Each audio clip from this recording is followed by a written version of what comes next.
At Archduke Alder's estate, the ball celebrating the heir's name day was already in full swing. But Pablo himself and his wife had not yet taken their places at the head of the hall. But this did not prevent the guests from enjoying the dance. Couples were dancing the waltz, a festive atmosphere filled the hall, and servants rushed back and forth with drinks. Finally, Julia Alder appeared, and she was ascending the stairs when one of the guests approached her and began to speak. Some guests commented on the absence of the birthday boy, who had not yet attended his first celebration as the Archduke's heir. But then the attention of everyone present was drawn to an unpleasant incident that occurred in the center of the hall. One of the guests fell down the stairs, and then they saw the hero of the occasion, who appeared unexpectedly next to his wife, and apparently, it was he who threw the guest down the stairs. The young heir led a solitary life, so most of the aristocrats present saw him for the first time. Someone said that the fallen man was Count Gratiu, who was rumored to be trying to court the heir's wife, Julia. A guest added that the heir probably challenged the count to a duel to publicly humiliate him. Because Pablo is not called the devil for nothing. The young master of the house himself was worried about this outburst of jealousy. But he could not allow Julia to be publicly insulted. He heard his wife say that she was fed up and needed to calm down, that she shouldn't react so sharply to the incident. She approached him from behind and, placing her hand on his shoulder, continued to persuade him with displeasure that he was once again instigating a scandal. Our heroine smiled at him to ease the tension she felt after the confrontation with the count. He turned to look at her, and she realized he was embarrassed, but her husband's anger had not yet subsided, although he tried to calm down. A lady told her interlocutor that he is obedient to his wife. Apparently, even among demons there are submissive people, and if the husband is such a cruel person, then family life is too. Pablo overheard the second aristocrat reply that he had made a good comment, and that if Julia had not married him, she would have been the first lady of secular society. The young owner and his wife were still discussing something, and many of those present had already begun to pretend that nothing had happened. Our heroine told her husband that she was tired, and he suggested they order the carriage and return. But she didn't want to go back yet because it was still early, so she said it was better to go out onto the terrace and get some fresh air. This is what they did. They had a view of the beautiful park stretching around them in the moonlight.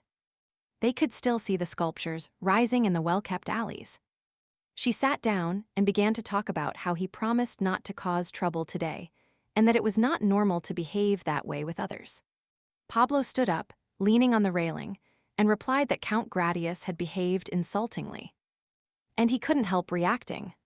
Pablo recalled how the count approached his wife, and told her that she was such a charming lady that she had become a hostage of the devil.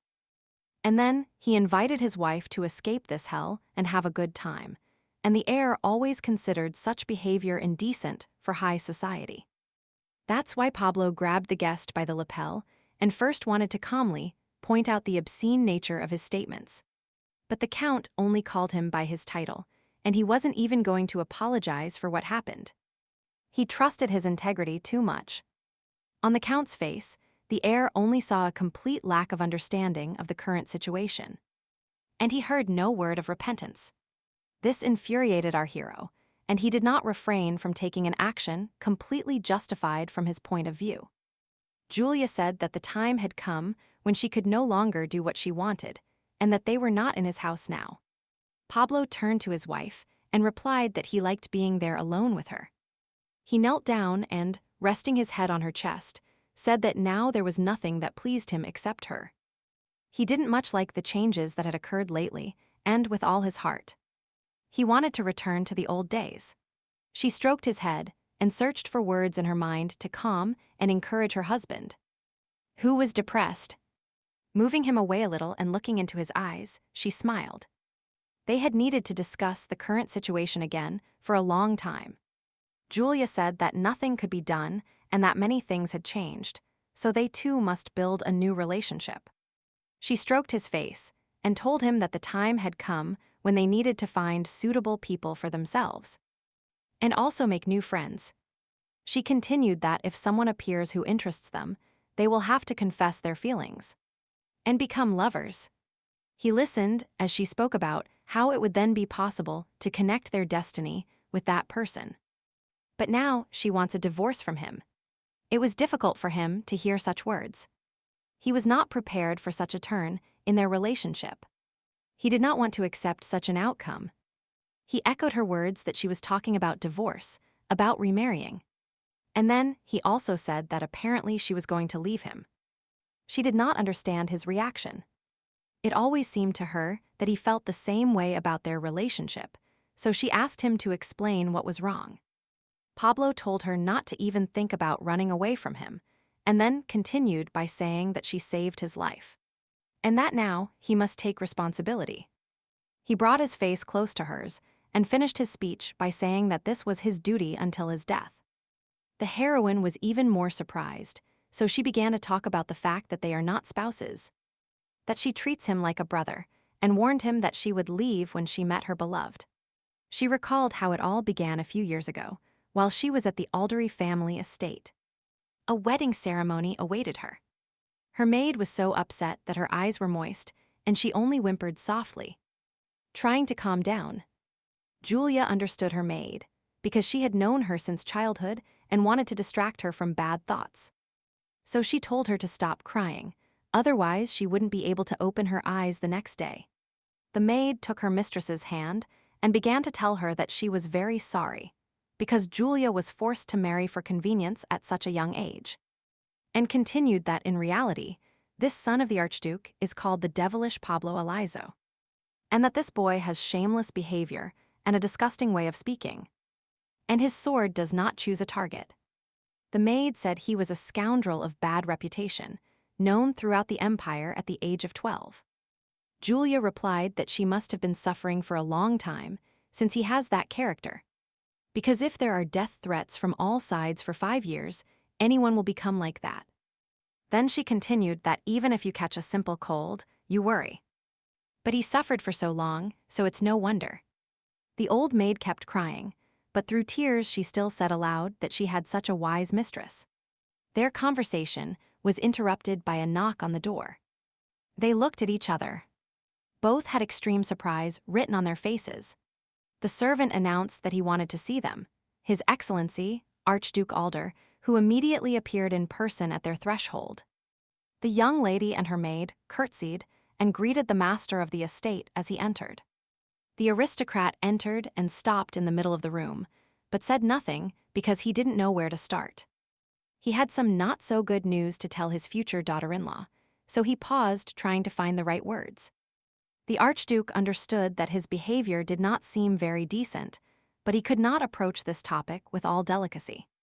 Julia, with her inner instinct, understood that they wanted to tell her something special, and since the wait was prolonged, she still asked to be told the reason for the visit. After another second's pause, old Alder blurted out that his son, unfortunately, was not feeling well and therefore could not attend the ceremony. Our heroine thought that her wedding was not going according to the century-old plan, but her inner voice advised her not to postpone it, but to trust fate. The master of the house understood that this was an unexpected obstacle, but he could not change anything. His son's poor health was a fact. He sincerely apologized for him and his son, said he was very sorry, and then fell silent because he didn't know how to behave in such a situation. Both the lady and her servants fell into some confusion, because this was indeed an unusual situation. The Archduke reiterated that his son was unwell, and for this reason he could not attend his own wedding ceremony. The bride was shocked in her whole life. She did not remember a single case where something like this had happened to her. The maid was not as wise as her mistress, so for her it was an even greater shock. She could not imagine a wedding without a groom. The vast lands of the Archduchy of Alderich and incalculable riches were not obtained in vain. And the head of the family spends only a few days at home in winter. The rest of the time he, sparing no effort, protects the state border of the empire and, therefore, the Alders became his most powerful shield. The Archduke is a great and proud warrior who bows his head to no one except the emperor. and perhaps not even to his future daughter-in-law. Our heroine weighed the pros and cons and replied that she saw nothing special, and that, since Pablo was unwell, it would be better for him to rest. Alder thought he had definitely heard everything, but at the same time, he was not at all upset or angry. He looked at her and remembered George's words, who told him that the girl was very wise and affectionate, and now he himself was convinced of this assessment. Then he thanked her for her understanding and added that he was waiting for her at the ceremony at that time. And he turned towards the door to leave the room. The future daughter-in-law and her maid curtsied. Although Helga could barely contain herself, she was angry at such a proposal. Therefore, as soon as the Archduke disappeared behind the door, the servants attacked their mistress, telling her where it had been seen that the wedding was held without the groom. But Julia had already decided everything for herself, so she replied that they could not torture a sick person, and that this was only a ceremony. She calmed her servant and continued to lament how she could survive this, because people started whispering behind her back. But our heroine added that, for her it is enough that only the people close to her, who truly love her, sincerely congratulate her. She continued to comfort the old maid, asking her not to cry and that this was not a reason for such distress. But someone knocked on the door. The girl was surprised, because everyone who was expected had already come in, but she wondered who it could be. So she invited them in. The man who entered apologized for such an unexpected visit, explaining that he had no other choice. Then he introduced himself as Count George Alder, and he was also the uncle of Pablo, her fiancé. She looked at him and listened to him say that he had come early to get acquainted, since they would live under the same roof. George continued by saying that he was responsible for the family properties, and that they would meet frequently while he managed the palace, that is, the one responsible for the house. While the Archduke is at the border, he bowed and said he was delighted to meet you. The aristocrat added that he is not as tough as his older brother, so the girl should not worry, and they would probably get along well. Then he began to talk about how sorry he was, but that his nephew could not attend the wedding ceremony. Julia replied that her uncle worried in vain, because His Excellency had already come and given them this news. This circumstance annoyed George. He did not expect his brother to show his concern. He hoped to discuss everything with the bride himself. However, despite his dissatisfaction, George realized that the job was already done, and that he only had to figure out how to get out of this situation. Our heroine paid attention to his reaction and continued by saying that, as a rule, his brother doesn't care about such nonsense. But apparently, since it was his son's wedding, he decided to worry, and then began to specifically explain his nephew's condition. That as soon as the wedding date was set, Pablo locked himself in his room, stopped doing anything, and refused to eat. This was probably the reason for his nephew's deteriorating health, because he is still very young and, therefore, very stubborn, even though they asked him not to. The girl listened to all these speeches with some surprise and did not understand why. So she interrupted her uncle and asked why he was telling her all these details. After a slight hesitation, he replied that he thought it was in vain to tell all this now, but that he would feel uneasy in his soul if he kept silent.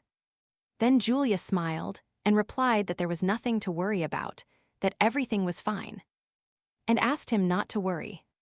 And he told her that he was very happy that such an affectionate and understanding girl as her was joining their family, and finished by saying that they would see each other at the ceremony.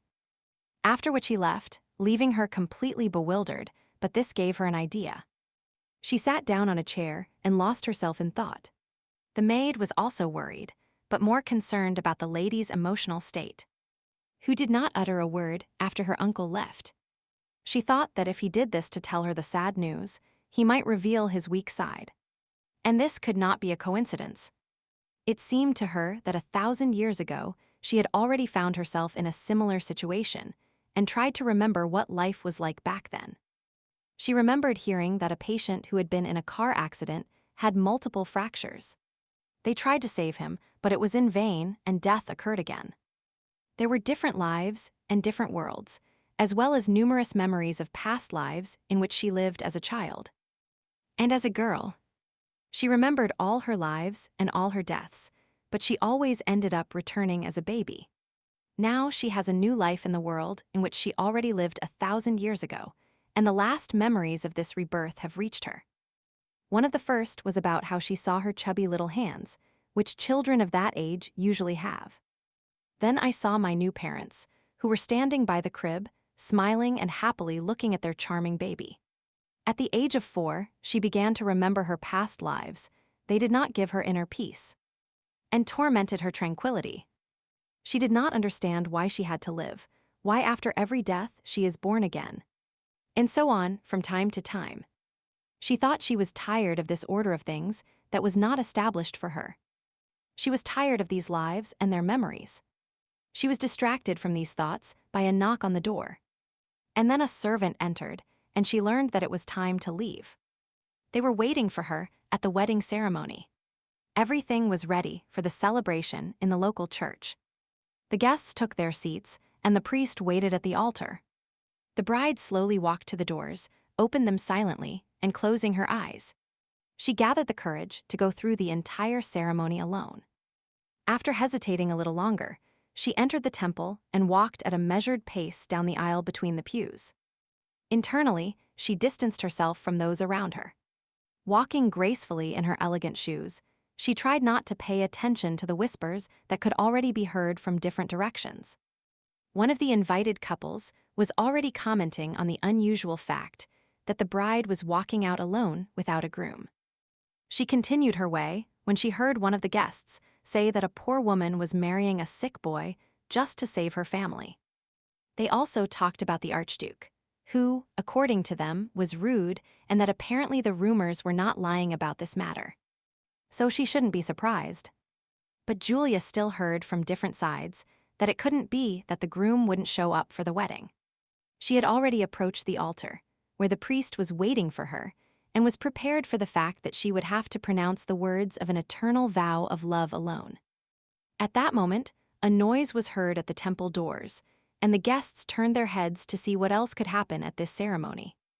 Our heroine also noticed this altercation, so she looked in that direction to understand what was happening. 2 men restrained the boy, who cursed at the top of his lungs, and was also indignant about the fact that they wouldn't let him pass, and demanded to be released. The boy finally achieved his goal and reached the altar. Thus the bride saw her future husband, Pablo Alizo, for the first time. It was already late. All the guests had left, and Aldery Palace fell silent. But in the newlyweds' chambers, the light had not yet gone out. She examined the interior surrounding her, which surprised her with its decoration and elegance. Everything was chosen with great taste. Every detail was filled with sophistication, and this only contributed to the comfort of the room. She placed fruit and a glass of champagne on the windowsill to brighten the day a little. She wanted to relax after such unpredictable events that could lead anyone to a nervous breakdown. But our heroine did not. She has seen so many different events in her life that this day, in her opinion, was not the most unpleasant. She understood that not everything went according to plan at the ceremony, but she was not worried. And now she is glad that everything ended more or less well. While eating the grapes, she remembered that the priest was confused and didn't know where to start this ceremony.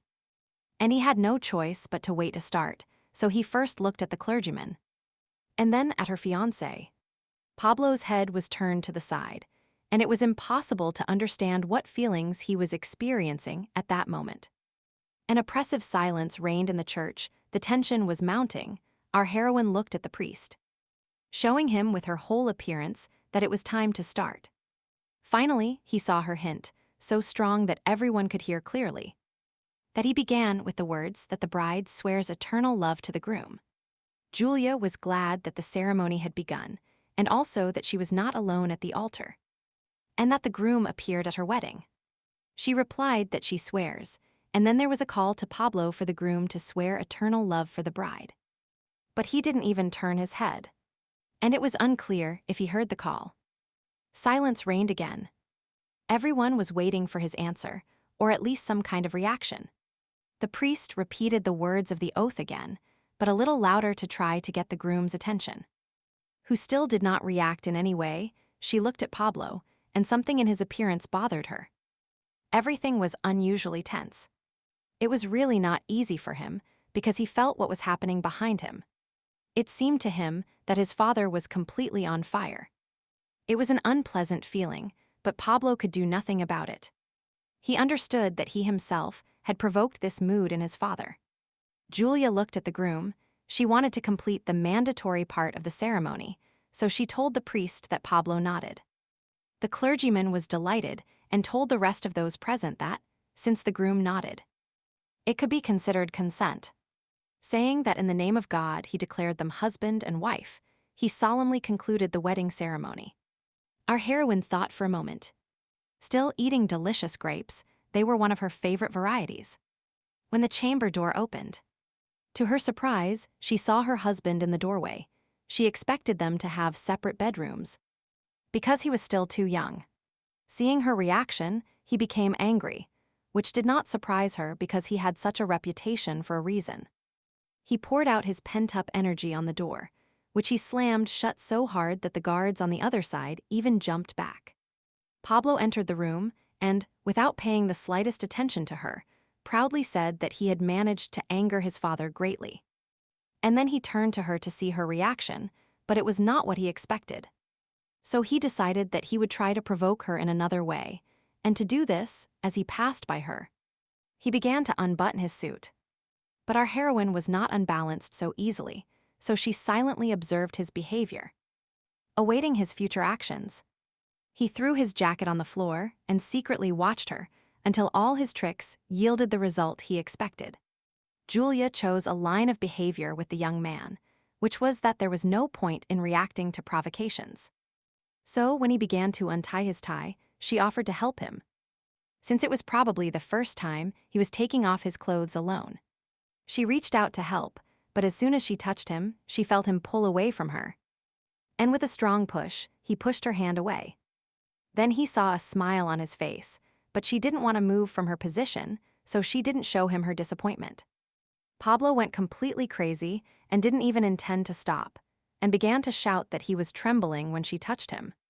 He hit her arm so hard that our heroine pressed herself against his chest to relieve some of the pain, and then apologized for daring to touch him without his permission, because she didn't know it was so unpleasant for him, and added that he should also apologize to her, because she would understand everything if he spoke respectfully, and didn't get angry. While slowly untying his tie, Pablo asked why he had to apologize to her. Smiling at her young husband, she replied that everything was very simple because today they got married, and swore eternal love to each other. Still fiddling with his tie, he seemed surprised and said he didn't understand what she was talking about.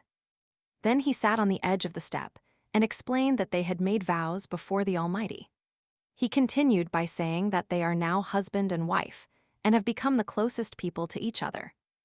Then he added that in the face of this fact, they must be respectful and honor their soulmate. These words of hers only inflamed the young master even more, who decided to achieve his goal at all costs. He shouted that he was tired of pretending, because now they were alone and no one could see them, and that he didn't even think of treating her like a legal wife, so he doesn't understand her claims. Julia lowered her head dejectedly and listened until the end that the count, of whom only his name remained, sold her for debts to his family. Pablo looked at his interlocutor and thought that now he had achieved his goal and put her in her place. He looked at the windowsill, where there was still a plate of fruit, as well as the unfinished glass. It seemed to him that he had done everything possible to put an end to everything in their relationship. But he was mistaken, because Julia was not going to give up so easily, and getting up from the stairs, she took a couple of steps towards her husband. Then she told him that it was okay, and was about to continue her angry speech when he interrupted her with a question about what she was doing. Our heroine adopted the somewhat theatrical pose of an angry professor and told him that he had crossed all boundaries. After stretching languidly, she headed towards the bed and added that she would no longer be so kind. Having achieved her goal, she collapsed onto the soft bed and said that she had a rather difficult day today.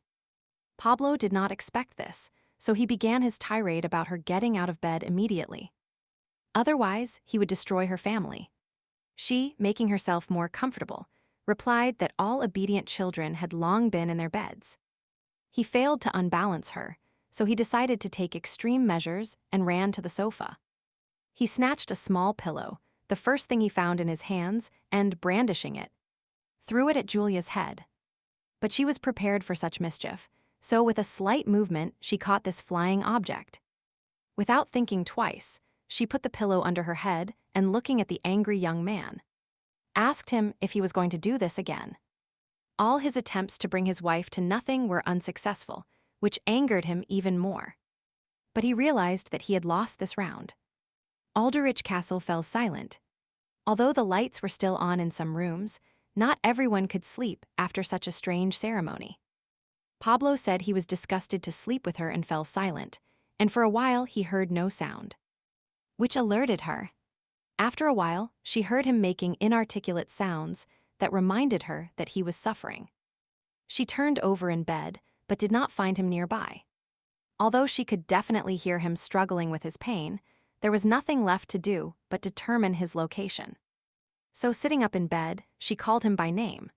Since he did not answer, she got up and turned on the lamp so that she could still find him. Because he clearly needed help. She didn't have to go far, so she found him on the sofa next to the bed. Julia turned on the light to see what was happening better, and what she saw bothered her. His appearance caused a wave of sympathy in her because he looked haggard and sickly. She knelt down and began to ask him if he was okay, and if not, what was hurting him now. Pablo did not answer. He just writhed and groaned, which further annoyed our heroine. She needed to hear something because it depended on how she could help him. Since he remained silent, she reached out her hand to his forehead to at least check his temperature. She wanted to understand what was happening to him. But he didn't have a fever, and she thought that perhaps his condition had worsened due to what happened during the ceremony. The patient opened his eyes slightly and finally said quietly that he asked her not to touch him. Then she took him by the shoulder and apologized for her actions, and then added that she couldn't do anything. The young wife thought that if she mixed some ingredients for medicine, she could relieve the pain that tormented him. But still, if she tells the recipe to a 17-year-old aristocrat now, he will start suspecting something. Or simply ignore it. Therefore, she decided that the best thing in this situation was to call the palace doctor. So she asked Pablo to wait a little. After that, she went to the maid's cord and pulled it several times. Now all that remained was to wait for the maid. She left the lamp on the table and began to wait, and in some corner of her mind, she noticed that the candle was burning too intensely. Time passed, and Julia looked at the lamp and was surprised to see that the candle inside had burned down by a third.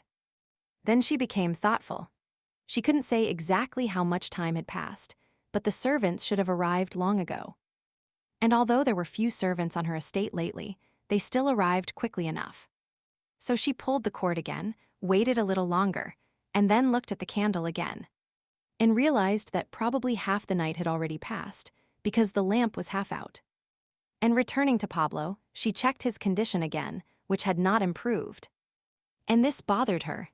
Finally, the sleepy maid appeared in the chambers and asked what had happened since she was woken up at dawn. When our heroine heard the maid's question, without answering, she urgently demanded that a doctor be called. The maid came a little closer and, illuminating the young master, said that apparently it had all started again. Pablo himself did not react to what was happening around him. The sleepless night had tired him, and so he snorted, trying to soothe his pain. When she was leaving, the servant turned and said that now he would bring a doctor who would help her. And without stopping yawning, she left, leaving the patient and his young wife waiting for his return with the doctor. Julia was surprised and a little annoyed by such a dismissive behavior from the servants, which she had never seen before. Time passed slowly. The candle in the lamp was almost out. Then the girl thought that maybe she would leave faster on her own. But she didn't want to leave the patient alone and unattended, so she decided to wait a little longer. After a while, the door opened, and in the threshold she saw a doctor who asked why he had been called. Then she asked him to quickly examine the young master, because he had been sick all night. The doctor, saying that he would examine him now, approached Pablo and, after a superficial examination, summarized that the illness was progressing. He had known the patient since childhood and was accustomed to constant attacks, so one look was enough for him to diagnose the illness. He took a vial of medicine from his bag, which he said was a painkiller, and placed it on the table. After this, he added that he could do nothing more, and with that asked permission to leave. Such indifferent behavior discouraged our heroine. She could not understand why the doctor did not prescribe medicines that would cure Pablo. Her perplexed question disconcerted the old doctor until that moment. Everyone had always been satisfied with the way he treated the young master, and he had to demand explanations from her. She asked him to tell her how and with what she could cure her husband. The doctor replied that he knew neither the illness nor the method to treat it, so he only prescribed painkillers to alleviate the suffering. As he was about to leave, the doctor added that what he had given her would be enough for today. Otherwise, the medicine could become addictive. Julia heard that if the patient worsens, she will just have to endure it. She did not like what she heard. She told the departing doctor that if they don't talk about the illness, then nothing can be done about the patient's overwork. The man turned around and replied that he probably didn't know, since she was new here, but that this was a common symptom of a congenital disease. Then the girl said that if he was not competent, then he should honestly report it, and then demanded that he immediately bring her certain components of the medicine. And she listed them. The doctor replied that if salpes and ribron were used together, it could poison the patient. And even if she read medical books, she shouldn't pretend to be omniscient. She didn't intend to make things worse, but she knew that even 1,000 years ago, doctors liked to intimidate their younger colleagues. Therefore, she thought she needed to be more persistent, especially since her young husband was groaning in pain again. She had no other choice, so she decided to use her powers. Our heroine recovered internally, because using magic was not always easy even for her. And simple. The words themselves floated into her consciousness. They were a pure and bright soul, like a calm and endless sea. And then she opened her eyes and, looking at the bewildered doctor, said that now she would repeat her demand. She repeated the ingredients for the medicine. These were ribron, altamon, salpes, as well as yuta root and tagrum. The old doctor was already completely under the influence of her spell, so she added that she also needed a lamp and a saucer with a mortar. The enchanted man had no choice but to tell her that he would now bring her everything she needed. Pablo remembered how during one of his dance lessons, he spun to the rhythm of the flowing melody of a waltz with a young teacher. His hand is in hers, he tries to keep up, but he feels clumsy and uncomfortable. He always did something wrong. The teacher was very beautiful and elegant. She glided easily across the parquet floor, and her dress billowed to the rhythm of her movements, but he was concerned about something else. When the lesson ended, she looked at him and said with a little sadness that she really looked forward to this lesson. But the Archduke turned out to be bad at dancing. These were very offensive words, but for him, this was not an isolated incident. But it is impossible to get used to it. Memories floated before his mind, and each time he felt uncomfortable with every case. Then he remembered a previous situation. He was much younger then, walks through the castle and then looks at his servants. She takes his hand, and they continue their way, but he feels unwell, although he still doesn't fully understand the reason. The maid looks at the baby walking next to her, and thinks that he is a poor child who will not live even 20 years. And thoughts of other servants also arise, one of whom thinks about who will take care of the family, and the other that he is very sick and even has a bad temper. There were also some very unpleasant ones, that if someone showed sympathy and pity for him, then he didn't want to remember all the wealth of Archduke Alder. The end of the sentence. Pablo did not want to hear all this. He wanted everyone to be quiet, so he wouldn't have to know all these thoughts. He heard someone calling him and opening one eye. He saw Julia, but very vaguely, as if through a veil. Having opened both, he focused his vision and realized that she was standing nearby, and asked him to eat something so that he would feel better. Our hero finally regained consciousness, and the first thing he said was that he had already told her not to touch him. She sat down next to him and in a calm tone asked him to listen to her, because now they were husband and wife. Then she took his hand and discreetly continued to tell him that she would not harm him, and that she could be trusted. She really wanted to convey her message to him, because she really had no bad thoughts. Therefore, she did not let go of his hand to feel if his mood was changing, and she also needed to understand how his health was. And not in vain, because she noticed that his temperature had risen a lot, so he urgently needed to be given medicine. Pablo sat up. It seemed strange to him that it wasn't so unpleasant when she touched him. He didn't understand what kind of person she was. He looked at her and remembered that she had offered him medicine that would make him feel better. So he decided to take it. It was still early in the morning when she gave him the prepared potion, after which he could at least fall asleep. Julia sat by the bed so as not to miss the slightest change in his well-being. At first, Pablo slept very restlessly, and she was a little worried. She hoped he would feel better. Then he calmed down and stopped tossing and turning in his sleep, which confirmed the correctness of her decision. She listened to his breathing calm down, and her excitement subsided. Now she could only wait for him to wake up.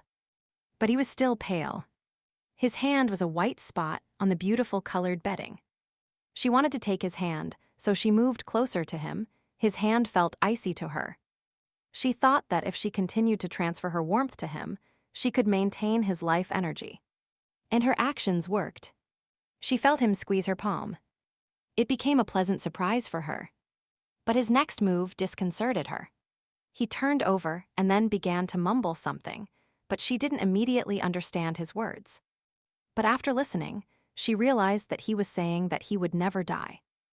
And at that moment, she saw all his will to live.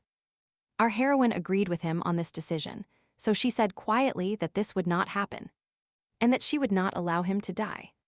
Still sitting by her sick husband's bed, she delved into memories of past lives that always ended in his death. Many times she asked herself, and still at the beginning of this existence, why should she live if the end always awaits her? She remembered the day when, sitting on the windowsill of a huge window overlooking the garden, she asked herself this sacramental question over and over again. Our heroine was so lost in herself that she didn't hear her father approaching her and, hugging her, asked what she was doing.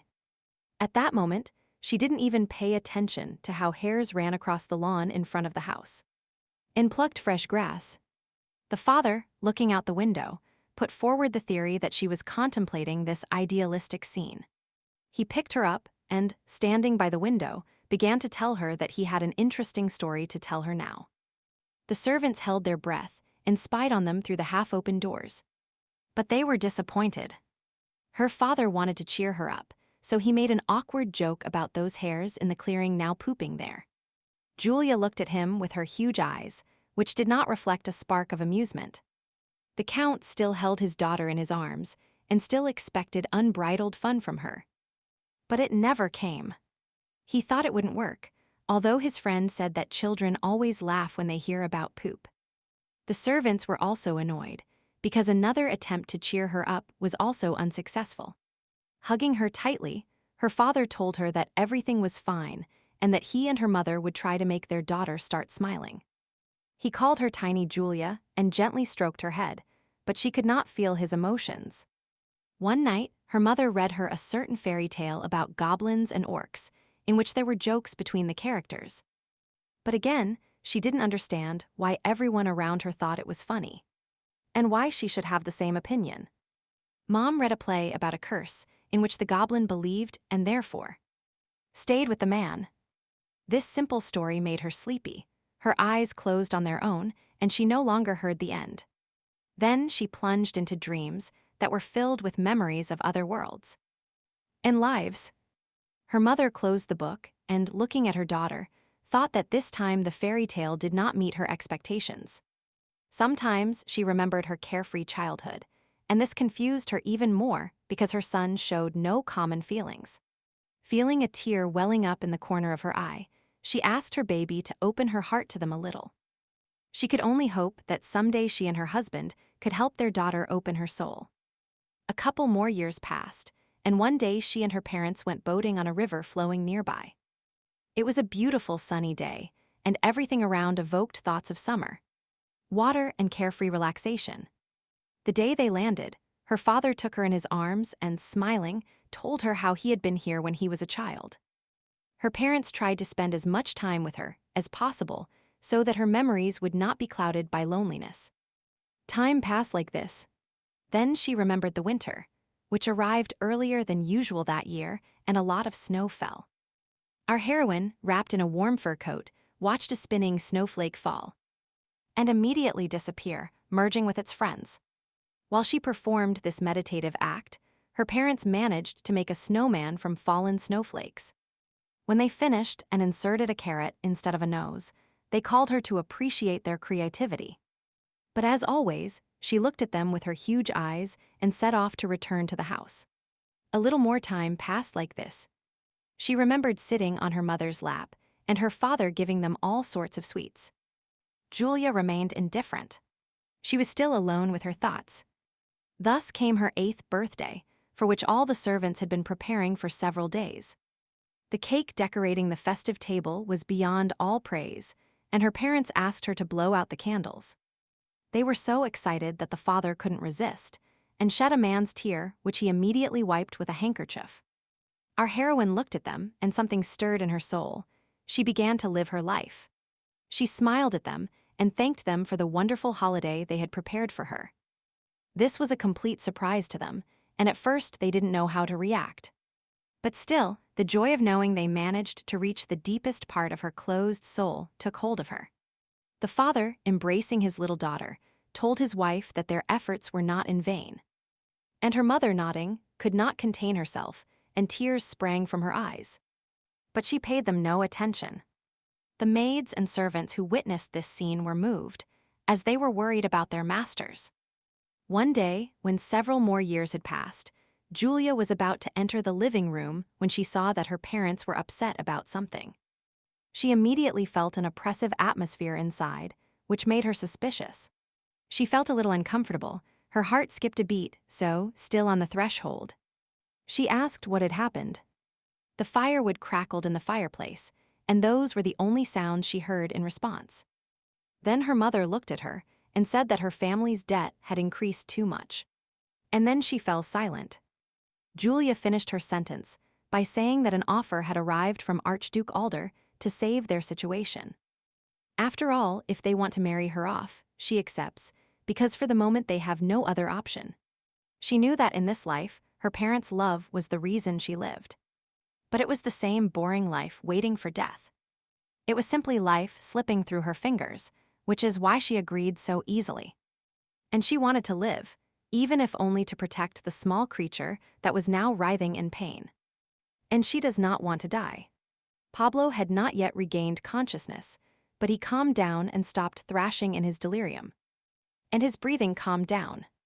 She still held his hand so that, if necessary, she could immediately feel any change and help him overcome the pain. So she sat up all night, promising herself that she would definitely protect him as best she could. Archduke Alder's family had a small house located on the outskirts, so as not to attract too much attention.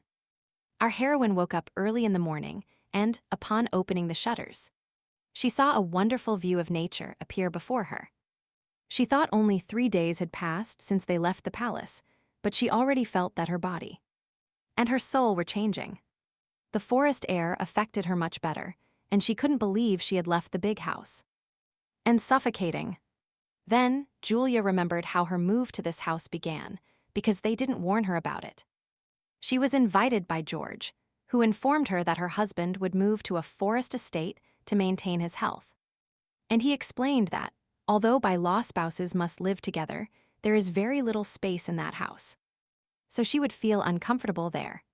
That's why he invited her to stay at the palace, but after thinking a little, she replied that she would go with her husband. The Count considered her answer, and then asked her if she would regret her decision later. Although she didn't know all the intrigues of her newly appointed uncle, her intuition told her he was right. Therefore, she replied that everything would be fine and agreed to the seclusion because she and Pablo were a young family. She liked this solitude, the birds sang outside the window, and the light breeze brought with it the scents of the flowers from the small garden. She was happy in this quiet corner of nature, and, remembering Pablo, she decided to visit him. And the girl ran quickly to her young husband's room and then quietly knocked on his door. There was no sound in response, which disconcerted her a little. She couldn't believe he could still be sleeping. She looked at the closed doors and tried to call Pablo by name, but again, there was no response. She was tired of standing like that, so she said out loud that she was coming in now. And she took the doorknob. At that moment, the doors opened, and she saw her husband, who was not ready for her arrival. Moreover, he stood in the doorway so she couldn't enter the room and also told her to leave. But our heroine, if she had decided something, would go towards her goal no matter what. So she entered anyway. She began to look around the room, in which she noticed there was a small number of books. But that wasn't the worst part. When she ran her fingers over the small table, she discovered a thick layer of dust. This situation annoyed her greatly, as she loved to read and was also a proponent of cleanliness. Julia walked to the window to draw the curtains and let light into the dark room. And dusty. When she started to open the window, she said that being in such a room was very detrimental to health. The sunlight entered the room, illuminating every corner and making the room bright and cozy. Along with the sun's rays, a light breeze entered, gently stirring the curtains, and brought the freshness of the morning. Our heroine turned to her young husband and told him that sitting in the dark was not good either. Pablo shouted that he was cold and demanded that she close the window immediately. She knew she would have to defend every decision she made, so she told him that first she needed to clarify things. She sat on the sofa with her legs drawn up to her and seemed very cold. Looking at him closely, the girl thought that she couldn't avoid ventilating, but freezing her husband was not part of her plans. Therefore, after looking around the room, she found a rather simple solution to this small problem. And a minute later, she approached him carrying a wool blanket she found on the sofa, and threw it over her shivering husband. She began to carefully wrap it around Pablo, who was looking at her with a completely incomprehensible look. Seeing his expression, Julia explained that she had covered him with a blanket because he was cold. Then she continued with her actions to wrap her husband as thoroughly as possible, because she had no intention of closing the window in the short term. He thought she was too close to him, so he told her and asked her to step away. But our heroine had already completed the rescue operation anyway. So she stepped back a couple of paces to assess how she had done. She thought she had done very well and that the blanket was warm, so she smiled friendly. But the next minute, she was alarmed by the appearance of her charge, who, although sitting and covered, had a red face. Although she understood that he was actually cold, the only thing she could assume was that he had a fever. Julia returned to the sofa and placed her hand on his forehead to determine her husband's condition. But her touch seemed to burn Pablo, so he slowly began to evade it. She said out loud that, although he had a low temperature, his condition was much worse than she thought. Then she stood up and added that she would ask someone to bring him some hot tea, which should make him feel better. She looked at him, and her heart sank with sympathy, because she understood how difficult it was for him. She did not like the way his illness was progressing at all. She thought it was time to take some measures to correct the situation. To begin with, she decided to call the servants so that at least they would bring some tea. And at that moment, she would think about other actions. She informed him of this decision, and he advised her not to waste energy, which surprised her greatly. Pablo explained that the servants would not come soon, so she could be calm, because it is common for them to make excuses and not come. Then he fell silent for a minute and added that if she wanted to continue living in this house, she had better get used to it. Her surprise gave way to frustration, and she clarified that she meant this happens all the time. Pablo nodded. He had nothing more to add, so, without changing position, he watched her in silence. She remembered how she met the servants and their attitude towards her and Pablo. Then she thought that it seemed to her that they were negligent in their duties. Now she was convinced that the servants worked carelessly, and she did not like this situation. She thought that even though Pablo was sick, and it was not clear what would happen to him tomorrow, she didn't understand how one could ignore the heir to the family. He asked her if she shouldn't be angry. Then our heroine laughed and replied that she shouldn't be angry with him. And then, in a serious tone, she continued by saying that she did not like the current situation, and that she would not leave things as they were. But things were so bad that a long time passed before they finally knocked on the door. She was about to pull the cord for the umpteenth time to call the servants, when a young maid entered, explaining what had happened. Julia asked why it took so long and heard in response that the servants had many other things to do in the house. Then, the maid continued by saying that there were not enough workers, and that's why sometimes they didn't hear the bell. Or they didn't have time to react quickly. Our heroine had never heard such a ridiculous excuse before, because personal servants must appear at the first call. She asked for her name, and upon hearing the answer, she said that the maid had been given a beautiful name. Apparently her parents chose it with love. As she continued walking around the room, she continued by saying that it was not appropriate for someone with such a name to carry out their duties carelessly. Looking at the maid, she began to talk about what they say is true: beauty and size do not make people important. And then, about the fact that in the Arbin family, compared to the Alder family, there are fewer servants and the house is not as luxurious, but there are no such arrogant people there. Those who cannot properly serve their masters, and even put such a pitiful expression on their faces, are immediately fired. The maid listened to this sermon with a completely calm face. She believed that the new mistress had no right to fire her. Julia continued to pace the room and continued with her instructions that this time she would close her eyes. But if the first time is a mistake, the next time will be a mistake, and she will not be so kind again. Addressing the maid, she finished by asking them to bring them hot tea now, and not to delay. The maid muttered under her breath that Julia was only the payment for her family's debts. But the young mistress had good hearing and heard this response, which was not to her liking, and she asked her to repeat it. The maid bowed and said that she would go immediately and carry out the task without delay. The young master watched this scene in silence. He was surprised by everything that was happening. He had never seen anything like it. Pablo stared at his young wife and tried to understand how she so easily managed to restrain the stubborn maid. After all, Julia was not particularly angry. She did not raise her voice and did not even try to intimidate her interlocutor. All this was new to him. There was something unusual and mysterious about her, but he didn't know exactly what and couldn't understand who she was. Another day of their life together passed. The moon had already gained strength and illuminated their small house from the sky. Our heroine stood with her hands on her hips and jokingly asked him if he had washed before going to bed. Pablo frowned.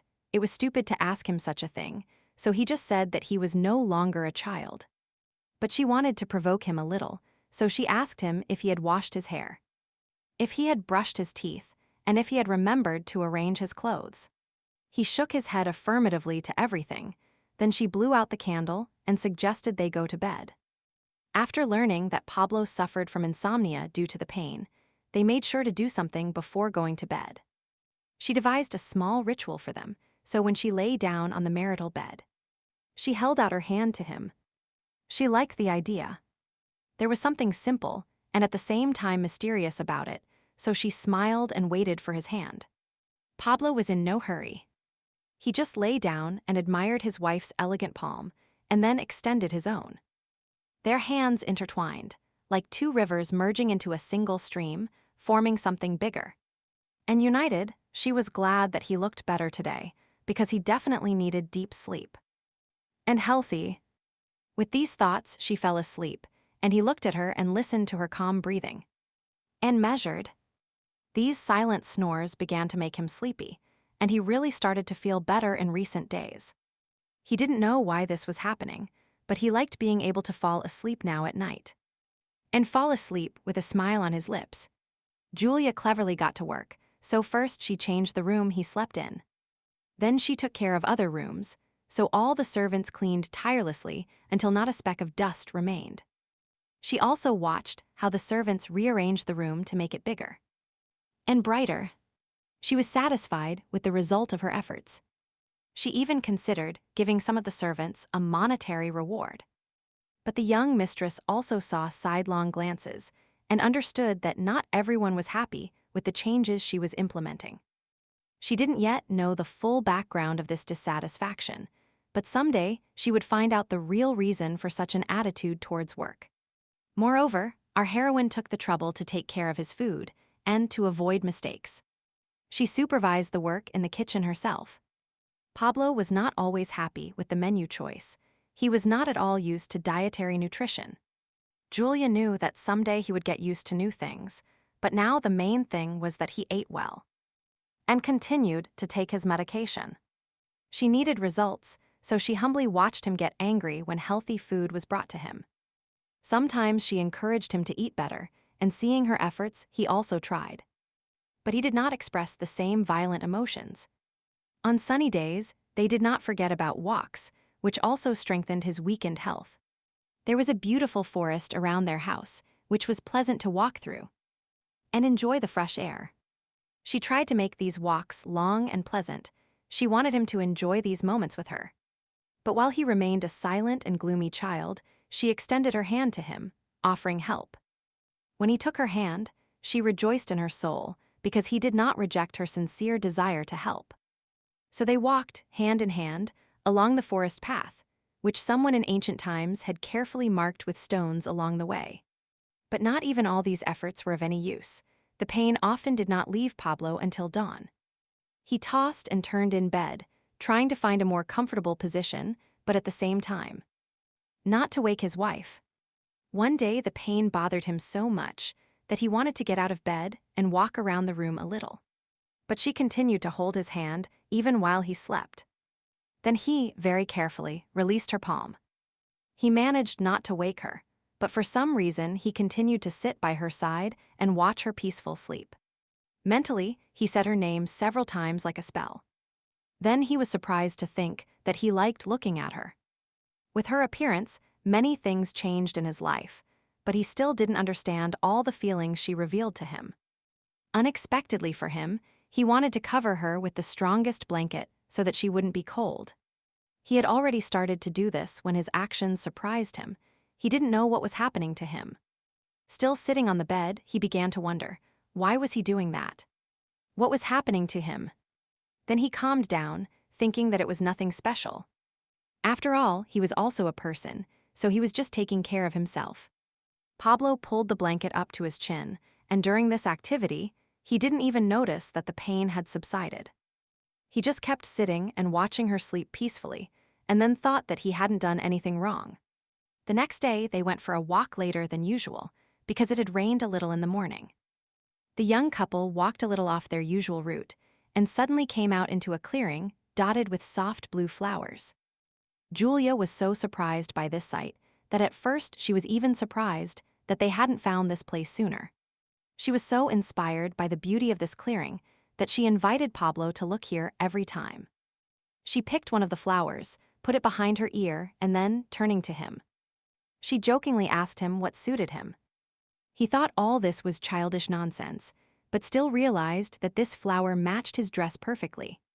And he muttered in response to her that it was strange, and decided not to continue this meaningless conversation. But Julia was in such a good mood that she wanted to share it, so she handed him another flower. She asked him to try it on just once to see if it suited him, but he flatly refused. When she started to put the flower behind her ear, he pushed her hand away and told her he wasn't going to do such a silly thing. He miscalculated his strength. The blow was stronger than he expected, and the broken flower slipped from his hand. Realizing he had done wrong, he was about to say something, but he never said a word. She preempted him by saying she was sorry for ruining his mood and smiling tenderly. Then, thinking they had walked enough, she suggested they go back because it would soon get dark. And turning towards the house, she walked with her head down, not wanting to show him how annoyed she was. Pablo thought that he didn't want this. He was also angry, and so he stood there thinking for a while before starting to catch up with her. The young couple arrived just in time, because when they returned home, it was already dark outside. It was time for dinner.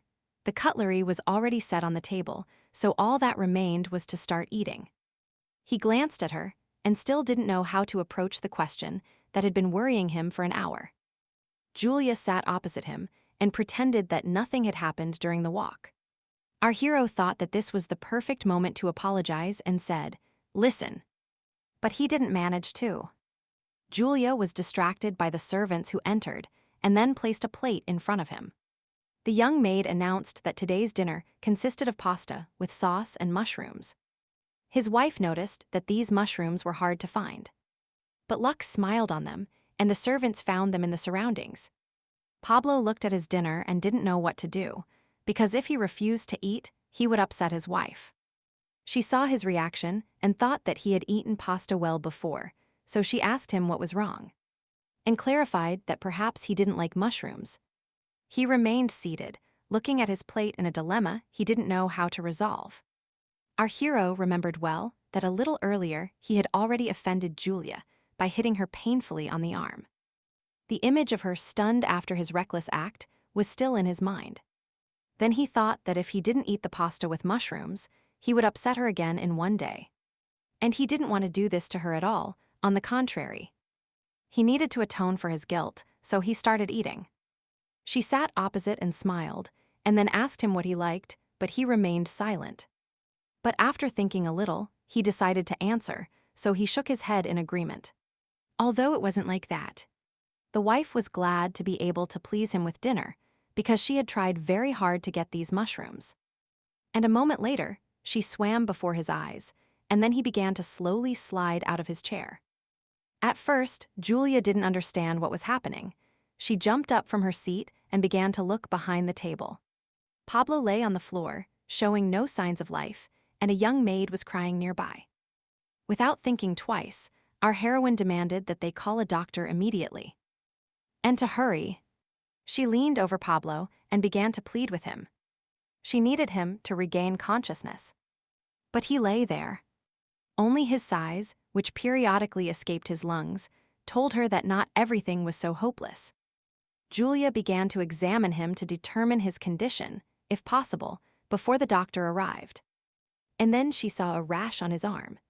The first thing that came to her mind was that this reaction occurs with allergies.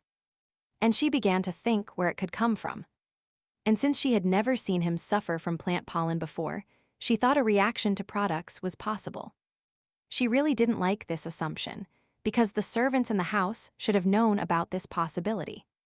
At that moment, Pablo began to regain consciousness. He moved a little. Then she asked him how he felt. He turned onto his back, and it became clear to her that he had woken up. Her heart was relieved, but now she had to act. Our hero said he was fine, but looking at him, she understood that his condition was serious. And tears sprang from her eyes, because apparently it was her fault, but he asked her not to cry. And added that he would get better. She carefully took his hand and began to tell him to calm down, as she would definitely help him. He agreed with her statement, and then added that he believed her, and believed that she could help. And then he fell silent. It was hard for him to speak, and she understood that, so she didn't bother him with more questions. This time the doctor appeared quite quickly. He was a young man who practiced healing in this house. He said that Pablo had allergies, and asked her to prepare the necessary ingredients as soon as possible. This doctor did not resemble the old and inflexible doctor who worked on a large estate. While collecting potions, the servants gathered in one corner of the dining room to come to the rescue if necessary.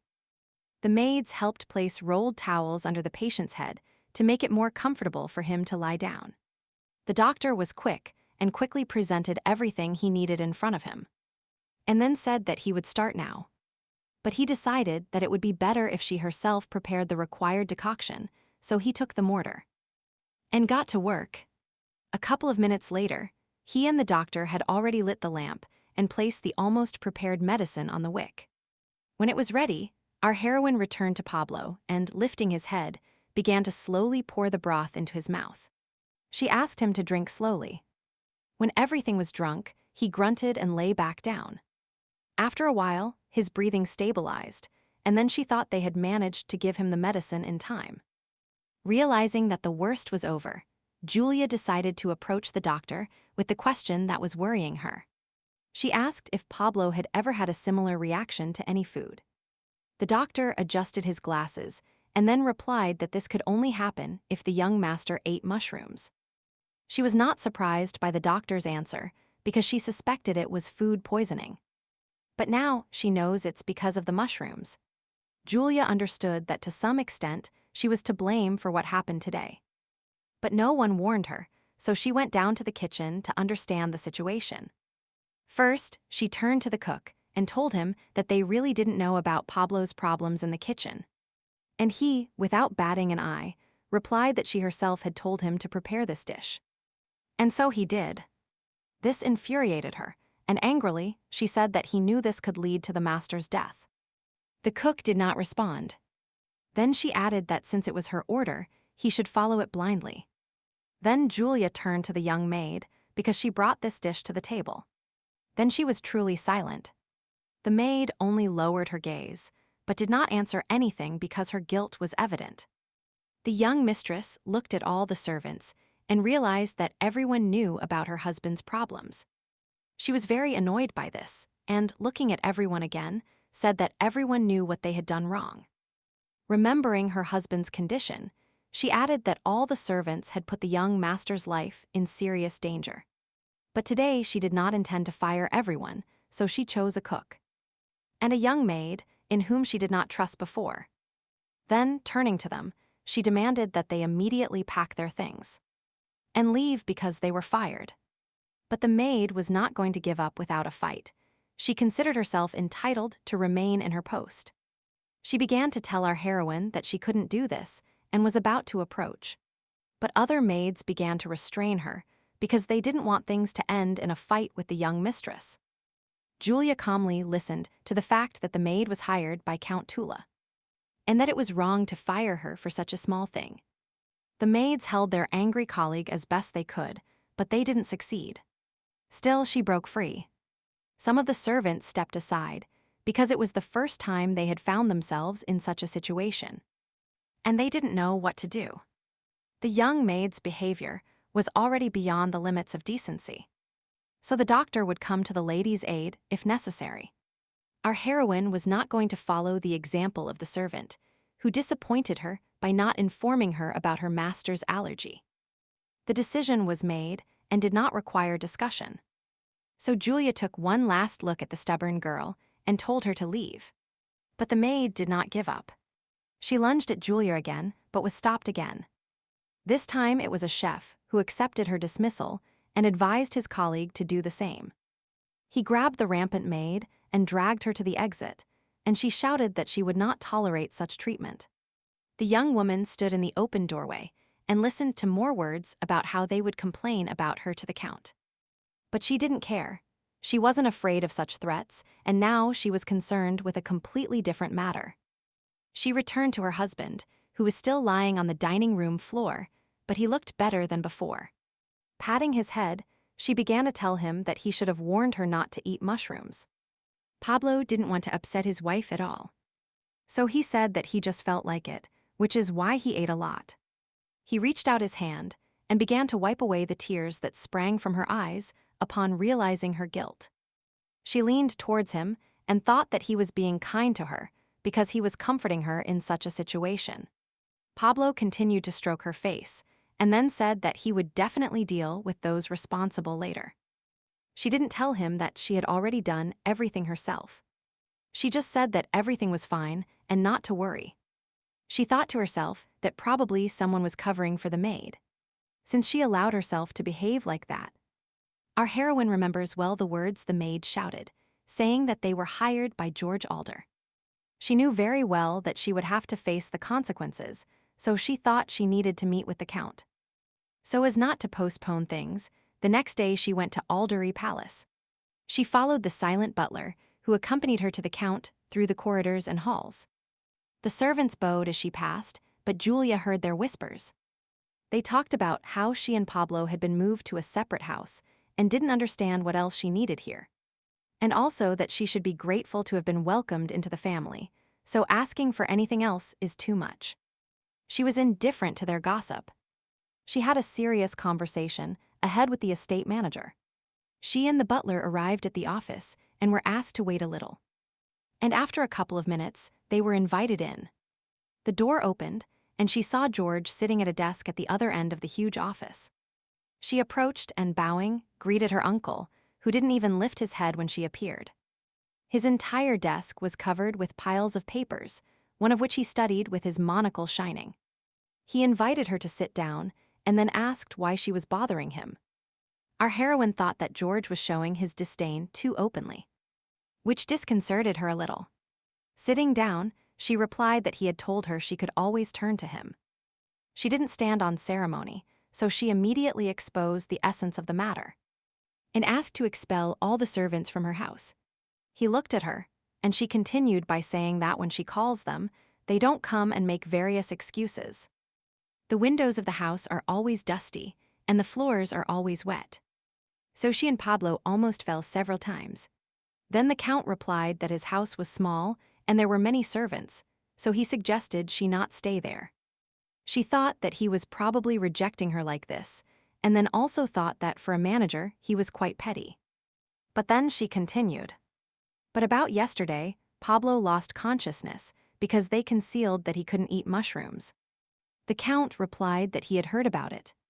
He agreed that the house was small, but said that it had occurred to him that the servants had deliberately hidden the fact of his allergies from her, and that if he turned a blind eye to this, the reputation of the Aldery family would be affected. George replied that she was making it up.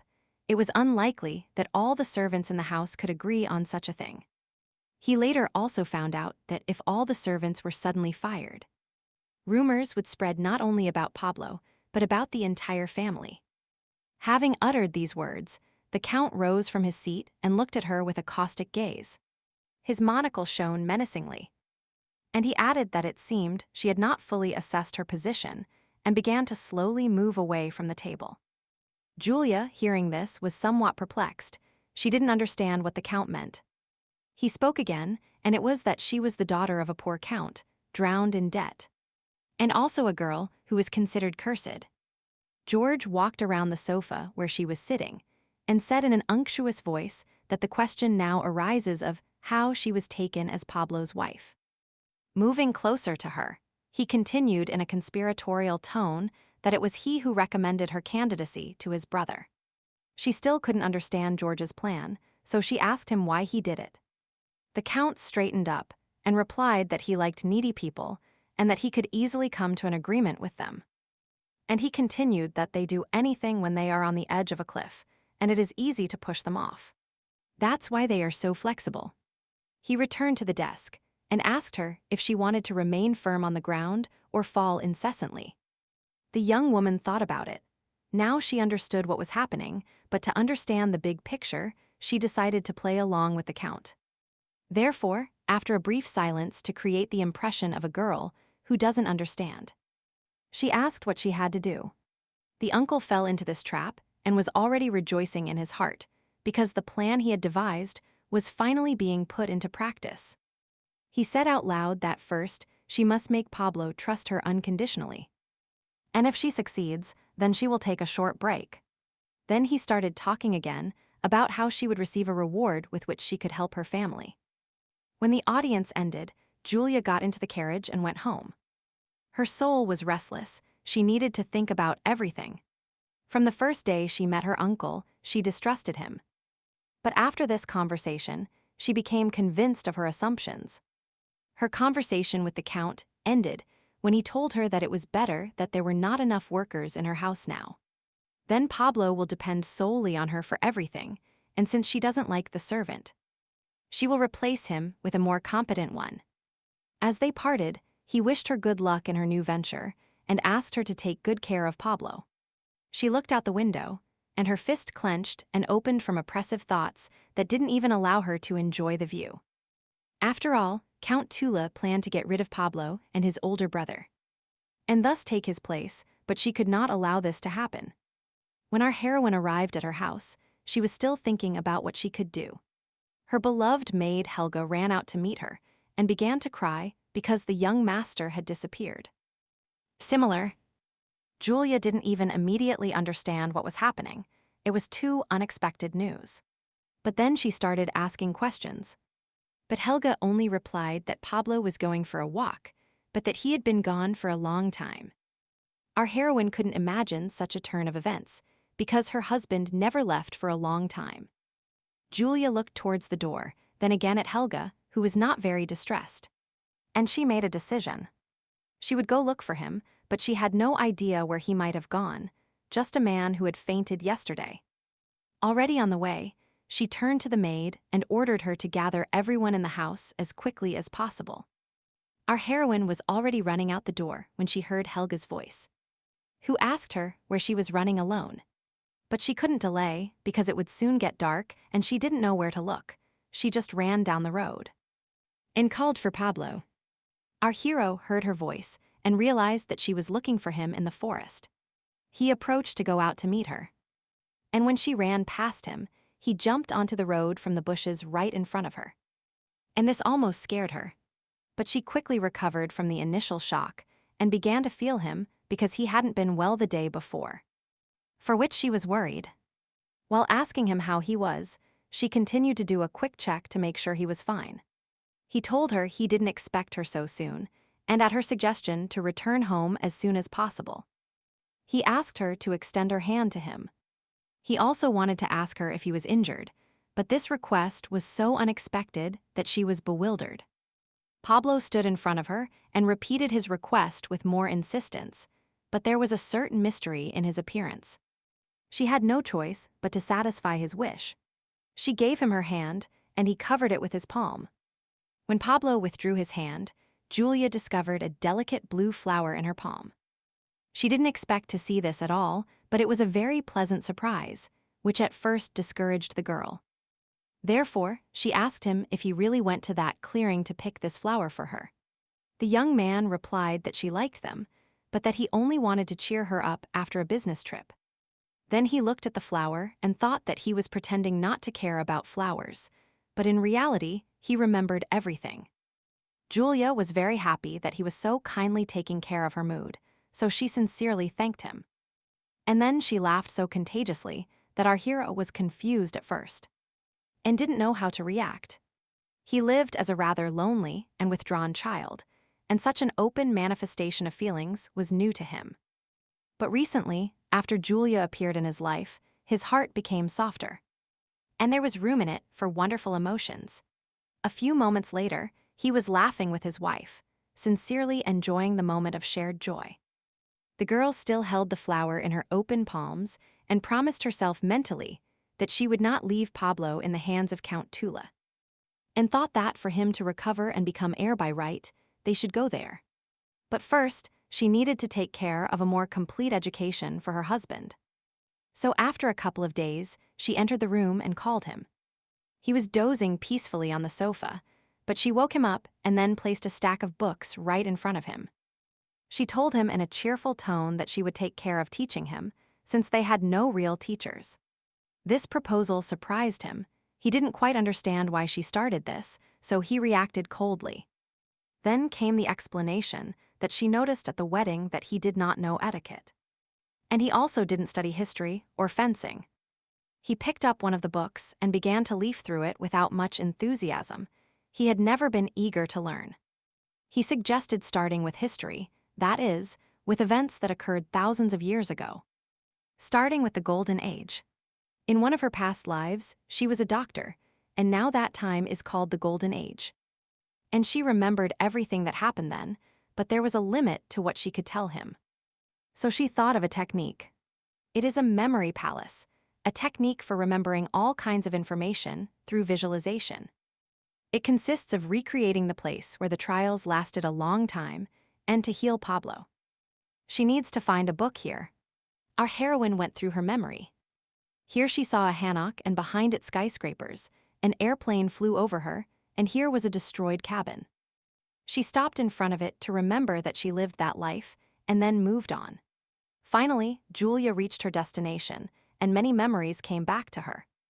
She looked at her laboratory and thought that she spent much more time here than at home. Still overwhelmed by memories, she quietly opened the door and felt the familiar smell of sterility. She entered the first room. Everything was still in its place. Nothing had changed since the last time she left here. She walked further through the first hall of the laboratory.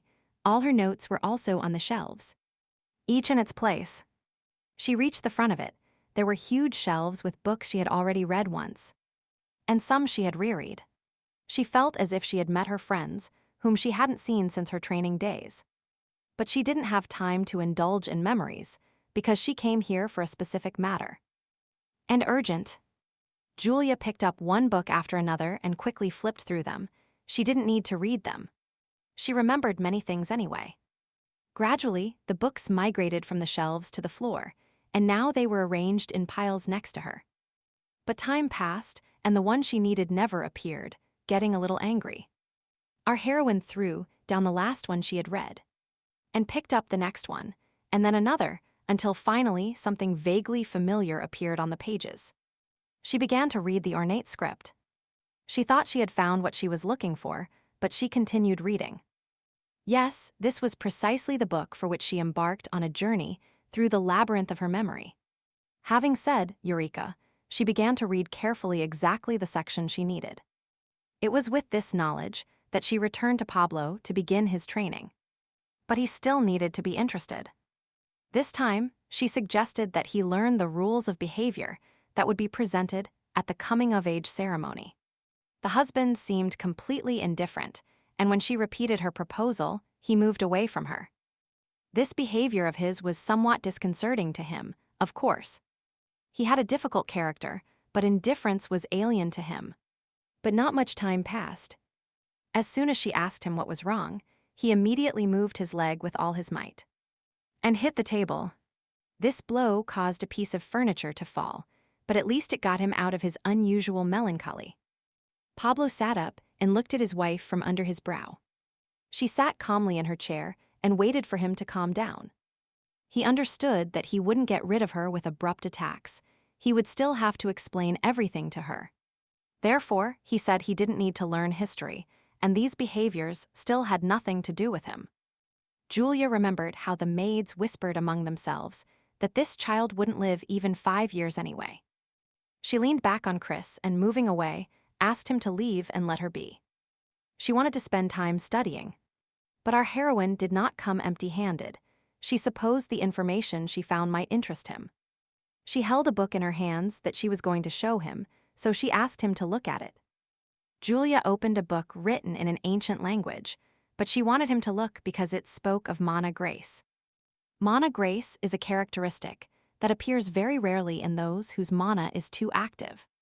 And this is a double-edged sword, because although a person is born with powerful strength, they often cannot withstand their own power. So she continued. Those people lived in constant and bitter struggle with themselves. Therefore, they either became legends of their time, or they simply died because they couldn't cope. Pablo had already sat down. He became interested when she finished by saying that this was his illness. Julia warned him that she might not be able to read this ancient text, but she pointed out the place where it was written. He asked again if he was sick because of mana grace, and she nodded affirmatively. Taking the ancient manuscript from her hands, he decided to make sure for himself that she wasn't playing with him. He managed to slowly read the continuation of the passage she had pointed out to him earlier. And looking at her with his surprised eyes, he said that it turns out that if he gets stronger, he will be able to survive. She didn't answer him. Her eyes answered for her, and her wide smile only confirmed it. Then she continued by saying that to become stronger, he would have to work hard. And work hard on himself. Then she took the manuscript from him and showed him that it indicated people lived with the same illness for a long time. On average 150 years. Pablo slowly absorbed the information and then said quietly, "Why live so long? He has no need for that." Thoughts spun in his head until he reached the point where he could undergo the initiation and become Archduke Alder. When he finally gathered the courage, she told him that he would become Archduke after his lordship renounced his title. with the life of an ordinary aristocratic teenager looming on the horizon. She spoke passionately about the matters that fell upon the shoulders of the Archduke. Our heroine supported this conversation, saying that it was true that they had vast lands and many enemies, and that they also needed to defend the border and fight on the battlefield. She was happy to see how he was filled with happiness. He had a reason to live his life with dignity. He told her he would continue his studies, that it would be useful for him at the initiation ceremony, and that he would also teach history. Julia had never seen such a happy sparkle in his eyes in their life together. That night they sat for a long time discussing new plans, and that night he fell into a peaceful sleep. The next day arrived, and they had agreed on many things the night before, so they went to the armory in the morning. She chose several swords for his training, but unfortunately there were no training swords.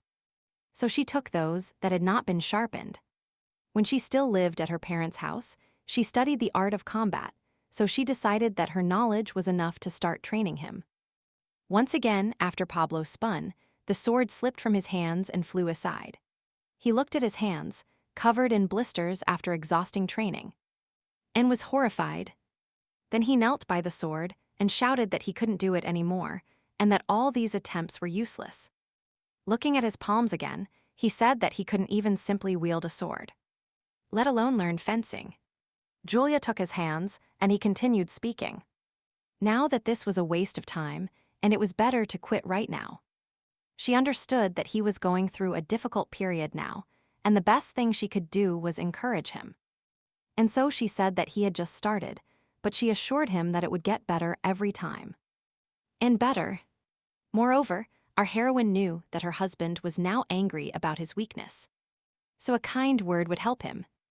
Looking at him, she said he was doing well and that good results required good training. Pablo seemed completely helpless, but her words of support calmed him down. And he thought she was right, as always. Getting up, he took the sword again. His hands immediately burned just by touching the hilt, but he decided not to back down.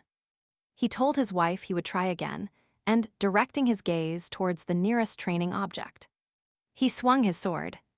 Sometimes she had to push and encourage him, but she loved seeing his inner strength awaken in him. Observing his diligence, she added 30 more sword strikes to those he had already done today. Time passed inexorably. So the summer passed, followed by autumn, and winter arrived with its dark nights and its short days. Snow had already appeared in the forest, and she, despite the weather conditions, continued teaching him to fight with swords. Their swords met and then diverged, forcing their owners to move around the improvised battlefield. They fought with such tenacity and determination that it seemed as if their lives depended on the outcome of this fight. She was a skilled mentor, and he was her student striving to become strong and brave.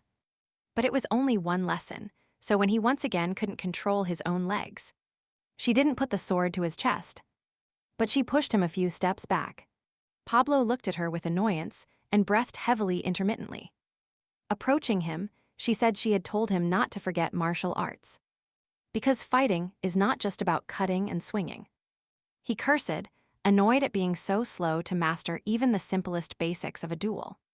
Then he said that he moved a lot, but at the same time didn't have a drop of sweat, as if he wasn't breathing at all. Julia saw that he was disappointed, but also understood that this was only the beginning of his journey. So she told him he was making progress. Pablo thought she was making fun of him, so he replied that he had never won. Then she squatted down next to him and said that he was impatient because until recently he couldn't even hold a sword correctly. The days were short in winter, so she decided to call it a day and threw a cloak at him to get dressed. This change in her mood was a surprise to him, and he remained sitting on the floor, blinking. Seeing his confused look, our heroine ordered him to get up and get dressed, because it was cold. And she continued watching him awkwardly get up and wrap himself in his cloak, still muttering something under his breath. And he quickly put on his cloak, and they set off on the way back home, but today they took a different path. Passing by a lonely rock, she felt a certain force present nearby and stopped. Turning her head, she thought there was some kind of mana around, but she couldn't figure out exactly where the call was coming from. Pablo returned because, not hearing her steps, he got worried and went to look for her, and now he became interested in what had happened. Unfortunately, he couldn't tell her anything. It was too difficult, so he laughed. They had already continued on their way when they heard some rather loud sounds. Having discovered the direction, our hero was the first to reach their end. Separating the branches of the trees and bushes, he quickly reached the source of the sounds. In front of them lay a small puppy, whimpering pitifully and covered in its own blood. Julia leaned over him and said that he was just a baby, and that it was a pity he had such serious injuries. Our hero offered to help the unfortunate animal, and she, stepping back a couple of paces, looked towards the rock. Now she understood where the mana power that attracted her came from. She thought she would find out everything else later. She looked around but didn't see her, so, without waiting for her consent, she took the puppy. He had to call her name several times before she came, and then he said it was time to go back. But she was so attracted to this rock that she still couldn't move, although she understood with her mind that now was not the time to do it. And only after Pablo asked her once more to come back did she follow him towards the house. It was already completely dark, and they had to hurry, especially since they still had a wounded room in their arms. They returned home late at night. Dinner had long gone cold, so Helga offered them a light snack, to which they agreed. It was urgent to save the foundling, so Julia initiated the operation, and an hour later, the puppy was no longer in danger. She dried her hands and said that the operation was successful and that the baby's bones would heal quickly because he was still small. And she added that they didn't check if his mother was nearby, so they must go back there tomorrow. And check. Pablo looked at the puppy, and there was something in his gaze unknown to her. There was sympathy, tenderness, and something more elusive. Then she invited Pablo to pet the baby, because there was nothing wrong with him and nothing would happen. To which he replied that he was afraid of causing even more harm, so some time later. When the puppy got stronger, she was interested in seeing Pablo open up from the other side. So she asked him if he liked animals. He nodded affirmatively, and then added that he liked them because they knew how to listen. Our heroine was very surprised by this answer. She had never thought of animals from that point of view. She wondered why he answered that way, but since he didn't say anything else, she decided not to ask. He looked at the puppy for a while and then looked up, and she had the impression that he wanted to tell her something. And since they were talking about animals, she continued that she also loves them very much, all kinds, big and small. She was about to add more about tenderness, but he looked at her strangely. So she remained silent, and after a couple of moments, she gathered her courage and unexpectedly said that she needed to tell him something. They were sitting in their room. The candles were slowly going out when Pablo offered to tell them something about themselves. The house was quiet. She waited for him to start talking, but she didn't want to pressure him. So she said that if he changed his mind about telling her, then maybe he wouldn't tell her. Although she would be interested to know. But Pablo really wanted to share with her. He just needed to find the right words. And she heard him say quietly that he could read other people's thoughts. After confessing, he fell silent, and an awkward silence invaded the room, which they didn't dare to interrupt. Each was thinking their own thoughts. Pablo remembered his first nanny, who considered him a real monster. But he didn't know about this ability of his yet, and therefore didn't understand what was happening.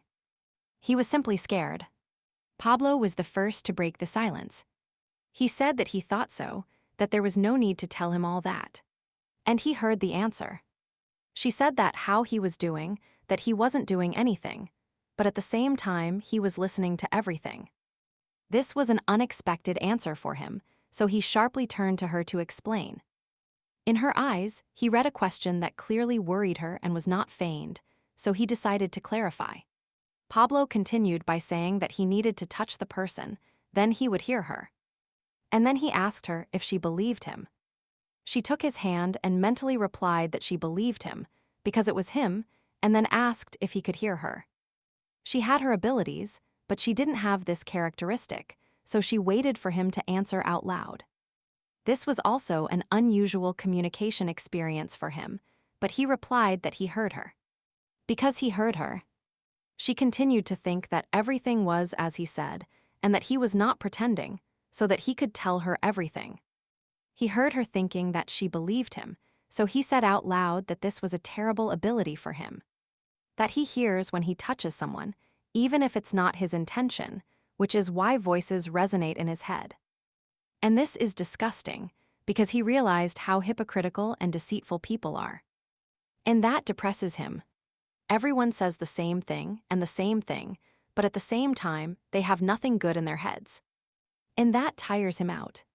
Pablo painfully hit his knee so that the physical pain would cover the pain that was oppressing him psychologically.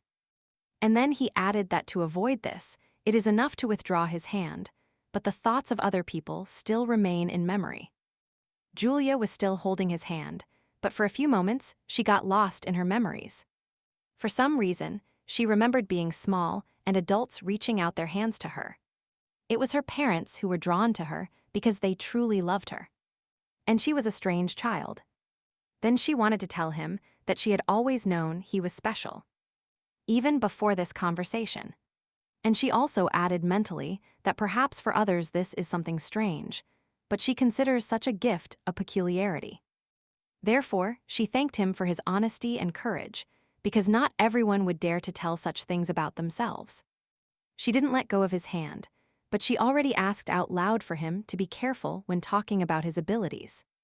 He replied that everything was fine because it was her. So he was fine, he needed to trust someone at least. She didn't want to add anything to everything said. It was already quite a frank conversation. Pablo also fell silent, but the act of sharing something so intimate was a new experience. And very pleasant for him.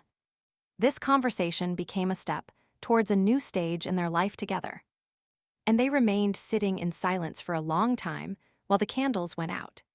On the border of the empire, military life was in full swing. Someone was cleaning armor, someone was unloading hay, officers were giving orders. From the tent, which had been converted into a small tavern, the voices of those who were now off duty could be heard. While having a few drinks, Henry told his master that his shift ended tomorrow, and that he couldn't wait to see his son. His interlocutor replied that he had heard his son was impressive and that Henry should be happy. Henry was already a little drunk, so he replied that he had also heard that the young master had good manners. But he immediately realized he was wrong, because he let it slip without thinking. Because his master was worried about his son. But Alder replied that he didn't know what the problem was, and that George had been trying for many years. But nothing had changed. Henry asked that nothing change now, because now he has a person for whom he is responsible. The Archduke also took a sip from his cup, while his interlocutor continued by saying that the young lady was charming and persistent. The knight agreed, and Henry thought that his lordship usually didn't talk about others. So the agreement could be considered a compliment. And he asked the Archduke if he was probably wondering how the young couple was doing, because he returned directly to the front after the wedding ceremony. Alder thought about how he and his son ended up in such a situation that they live like two complete strangers. His son showed his thorns and isolated himself from everyone, and his nickname Devil became a shameful mark on the reputation of the entire family. He forced Pablo to marry to have a friend in his short life and be included in the family history as an heir. And not as a disgrace. He was really interested in how his son and heir was doing with his young wife. Because several months had already passed. Henry realized his mistake, drank too much, and therefore raised a topic that was too personal for his master. And in the house, which was located on the outskirts of Alder's vast lands, a young couple was discussing moving to their parents' castle. Julia was surprised by the news that they suddenly and unexpectedly had to return there. Pablo was doing his homework, so without lifting his head, he replied that they always move there when they want. But he was more concerned about the math problem, so he asked her how he could solve it. And she suggested it to him. Then our hero said that he always returns when his father comes back from the border. And this was a shock to Julia. And Pablo explained that he was tired of this situation because every winter he was forced to live on his family estate. Julia clarified that it turns out he only lives at home when his father returns from the border. The young master played with his pet, who recovered surprisingly quickly, and replied yes. He asked some more important questions about how, during the Archduke's stay, the servants come when called. The doctor is always ready, and a new master appears. And he received an affirmative answer to all questions. Then came the question of how she knew this, but she didn't answer. Everything was too obvious to her. And then a plan matured in her head, but to implement it, she needed to know some details. Therefore, she asked who the Archduke trusted the most, if he had any confidant. Pablo thought for a while, and then replied that most likely it was Henry, because he and his father had been serving together since childhood, side by side. And feeling sad, he added that the Archduke always praises his son and wonders why they are so different, although they are almost the same age. Pablo thought to himself that if you think like that, then it's no wonder, because he is a child who killed his mother during childbirth. He remembered how many years ago, standing by his mother's grave, he took his father's hand and heard his thoughts. His father thought that, although only a few years had passed, it was a pity that his dear wife left them so early. He looked at the Archduke, who reflected that it was natural for parents to sacrifice themselves for the sake of their children. And the last thought, like a knife stuck in Pablo's heart, was that if it weren't for the girl, she would still be alive. From that moment on, he began to avoid any communication with his father, because he didn't want to hear those thoughts again. Julia carefully placed her hand on his shoulder to pull him away from such oppressive memories. And helped. She returned to today. She was close, as was the puppy, which at that moment was licking her hand. She reminded him that he was studying math and still had trouble finishing. The girl thought to herself that now would be the only opportunity to find out Pablo's situation, as well as Count Tula's plans. Now she had the name Henry, with which she would try to destroy her uncle's plans. High-quality barracks were built on Archduke Alder's estate for young aristocrats who were going to dedicate themselves to military service. There was a wonderful training area in the courtyard. There was everything necessary for good training. Strict order was established, but today, one of the aristocrats decided to stay a little longer to perfect a technique. His father had shown this to him recently, so he practiced only to keep this technique secret. He was already a little tired, and decided to rest a bit when he heard a familiar voice advising him that Andrew should try harder. Andrew greeted the newcomer by the name Michael and asked him to call him. As before, not so officially, but simply Michael. Michael asked why Andrew had been training so hard lately due to his father's return. Then Michael added that, if that was the case, she would run away from Andrew on the first night. And he received the answer that if he was going to keep saying nonsense, then he should go home. This sentence slightly changed the tone of their conversation, and Michael said that, who knows? When spring comes, they too will have to go to the battlefield. And in a very serious tone, perhaps these skills and intensive training will save the lives of many soldiers. But the next second, his mood changed, and looking mischievously at his gloomy companion, he told him to forget it. Then he added that he would rather go enjoy the last days of winter in the company of charming ladies. And he headed for the exit. He waved goodbye. He shouted to Andrew to finish training and come back. But he had other plans. He rested a little longer, went to the dining room for a snack, and returned. An hour later, Andrew continued his training. Now, he was simply perfecting the techniques he had been learning in recent months. Periodically, other aristocrats also came who also wanted to devote their free time to training. Thus the day passed in the training barracks. The day was already approaching evening. And Andrew thought he would go rest for another half hour. A young aristocrat entered the training ground, walking slowly and quietly. He was so absorbed in his sword movements that he didn't even notice her until she turned towards him. He apologized for being a distraction and then asked if he was Sir Andrew. It was already quite dark, and Julia had a hood over her head to maintain secrecy. So he couldn't recognize her. The young aristocrat asked who she was, and then our heroine took off her hood to show her face. The training ground was well lit, and the crescent moon illuminated Julia.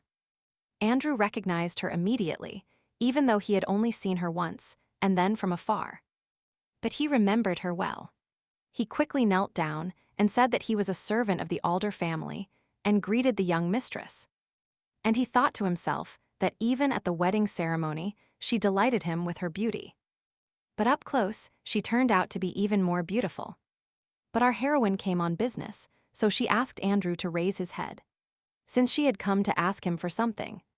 He was stunned, not only that such a charming lady approached him, but even with a request.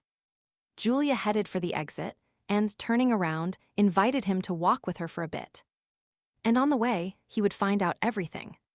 Andrew was a hereditary aristocrat, and his father had served under the Archduke's command for many years. So he couldn't keep her waiting. He followed her. Our heroine devised a plan to save Pablo, and thus the first phase of its implementation began. They went deeper into the forest. Around them were centuries-old fir trees, and impenetrable darkness reigned. He tried to keep up. She illuminated the path with a small lantern, but it only slightly lit the narrow path they were walking on. Andrew looked around and realized that he had never walked in this direction. And he had no idea where she was leading him. So he asked his companion about this, and she replied that they were almost there, and that she would tell him everything when they arrived. Andrew thought they were being led somewhere far away without any explanation. And he wondered if perhaps this was some kind of test. Julia moved ahead and said again that they had almost arrived, and that she just wanted to hide from prying eyes. Finally, he saw a light appearing ahead, and supposed that they had most likely really arrived. The path ended at an old gate through which they passed, and found themselves in the courtyard of a small house. The young aristocrat was extremely surprised. He looked around and asked her where they had come from. And the young lady replied that this was the house where she and Pablo lived after the wedding. This statement surprised him even more. He began to look at her closely, and every detail depressed him. He looked at the windows, the stairs, other details of this building, and it didn't fit in his head that newlyweds lived here.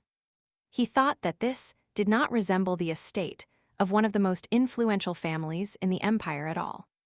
Andrew was still looking at the house when she told him that she was embarrassed to ask, but that he could please check the roof. Then she explained to him that water was dripping from there and that she herself could not fix it. Then he asked her about the servants who should do this. Julia explained that, according to him, the house is small, and they only have 5 servants who take care of the household chores. And there are simply not enough hands. When she finished by asking the main house for help, they were told to sort it out themselves. Andrew simply couldn't believe what he was hearing. He saw that the young man was angry about this situation, and continued by saying that he had ordered carpenters to be brought to the village. But he didn't know when they would come. That's why he asks Andrew for help, so that he can take a look and, if possible, fix the leak, at least temporarily. It was a really strange request, but the situation itself seemed even more incomprehensible to him. So he agreed. He climbed onto the roof and, finding the leak, repaired it. It wasn't difficult for him. They taught carpentry. This could be useful in the countryside. He had also heard rumors about allergies, so he asked how this could happen, since the young master could have died. She replied that it was also her fault, because she didn't know Pablo's body peculiarities beforehand. Andrew said that this was nonsense, because without her involvement, the Alder family would have lost their son. And he added that, as far as he knew, those servants were fired.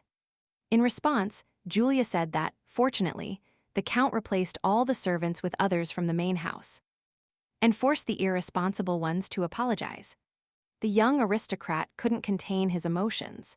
He had never encountered such an unpleasant attitude in the family of the highest nobility.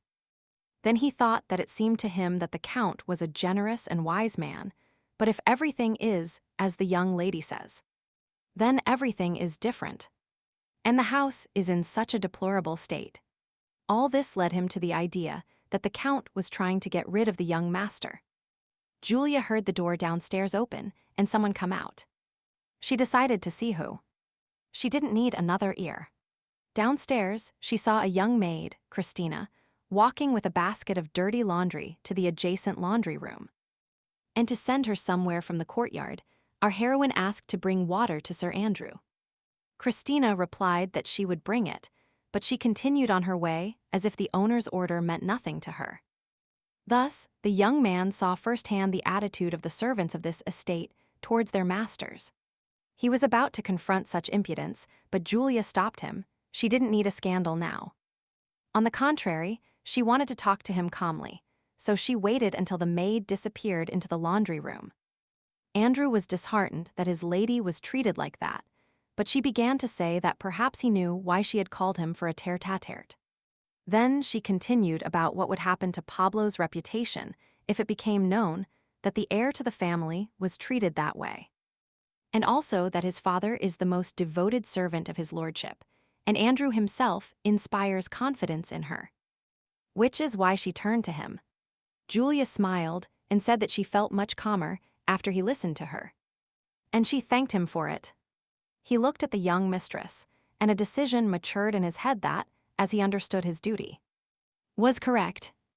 They were still on the roof, and under the clear sky, she smiled at her new acquaintance. And although the roof is not the most convenient place to take an oath, she thought it wasn't important. And he knelt down. And then he said that he was a servant of the Alder family, the sharpest sword among the knights of the Black Wolf Order. If she ever needs him, he swears by his sword that he will protect them both with the valor of his own life. He pronounced his oath and continued kneeling, awaiting further instructions from her. Our heroine thought that now, in this hostile environment, they finally had a loyal ally. She knew this was only the beginning and instructed Andrew to get up to go downstairs. Time flies inexorably, and sometimes it seems like you can hear it passing by you. That's what Pablo thought as the wind whistled in his ears, while he rode along the forest path on his beautiful steed. He enjoyed these rides, especially if he managed to get ahead as he was doing now. And he turned around. The second rider was gaining ground on him and was only one body behind. And he wanted to increase the distance between them. He spurred his horse and almost let go of the reins so that the horse would feel freedom. And run. It was a wonderful feeling when his horse almost flew above the ground, and only occasionally touched the ground with its hooves. Pablo was so annoyed that he had to abruptly stop his horse, and from such a sudden stop, dust rose in a column. Right in the middle of the street, blocking the way, was Michael, whom he didn't know well. Pablo rode up to him and looked at the young aristocrat, wanting to know what brought him there. The horse was moving nervously from one leg to the other, not yet calming down after a fast run through the forest. Michael smiled mischievously and asked if the young man had finally learned to ride a horse. He, like all young men his age, loved to tease his comrades. But Pablo didn't want to get involved in this, so he simply asked for silence and let them pass. Andrew drove up and told Michael to stop, and then asked what he thought he was saying sometimes. And turning to Pablo, he added that he shouldn't pay attention, although it is indeed usually complicated to learn to control a horse well in such a short time. But Michael didn't want to stop at all, so he continued by saying that it was very funny to tease the young master. Therefore, for his next sentence that Pablo wouldn't get married at this rate, but he couldn't finish. Because our hero grabbed him by the lapel and was ready to move to more radical measures. Laughing, Michael raised his hands in a gesture of reconciliation and thought that Pablo was flexible with his wife. Apparently, she managed to tame him, and that she wasn't so simple. Our hero was still holding his aggressor when he began to say that he was only joking because that is his character. And Andrew added on his own that although Michael was not behaving in the best way now, he could be useful to him later. Then he continued by saying that if he is treated more favorably now, he will be even more loyal. Pablo listened to Andrew's words, and, letting go of the lapel, he extended his hand to Michael as a sign of reconciliation. The younger one bowed his head and thanked the young master for his prudence.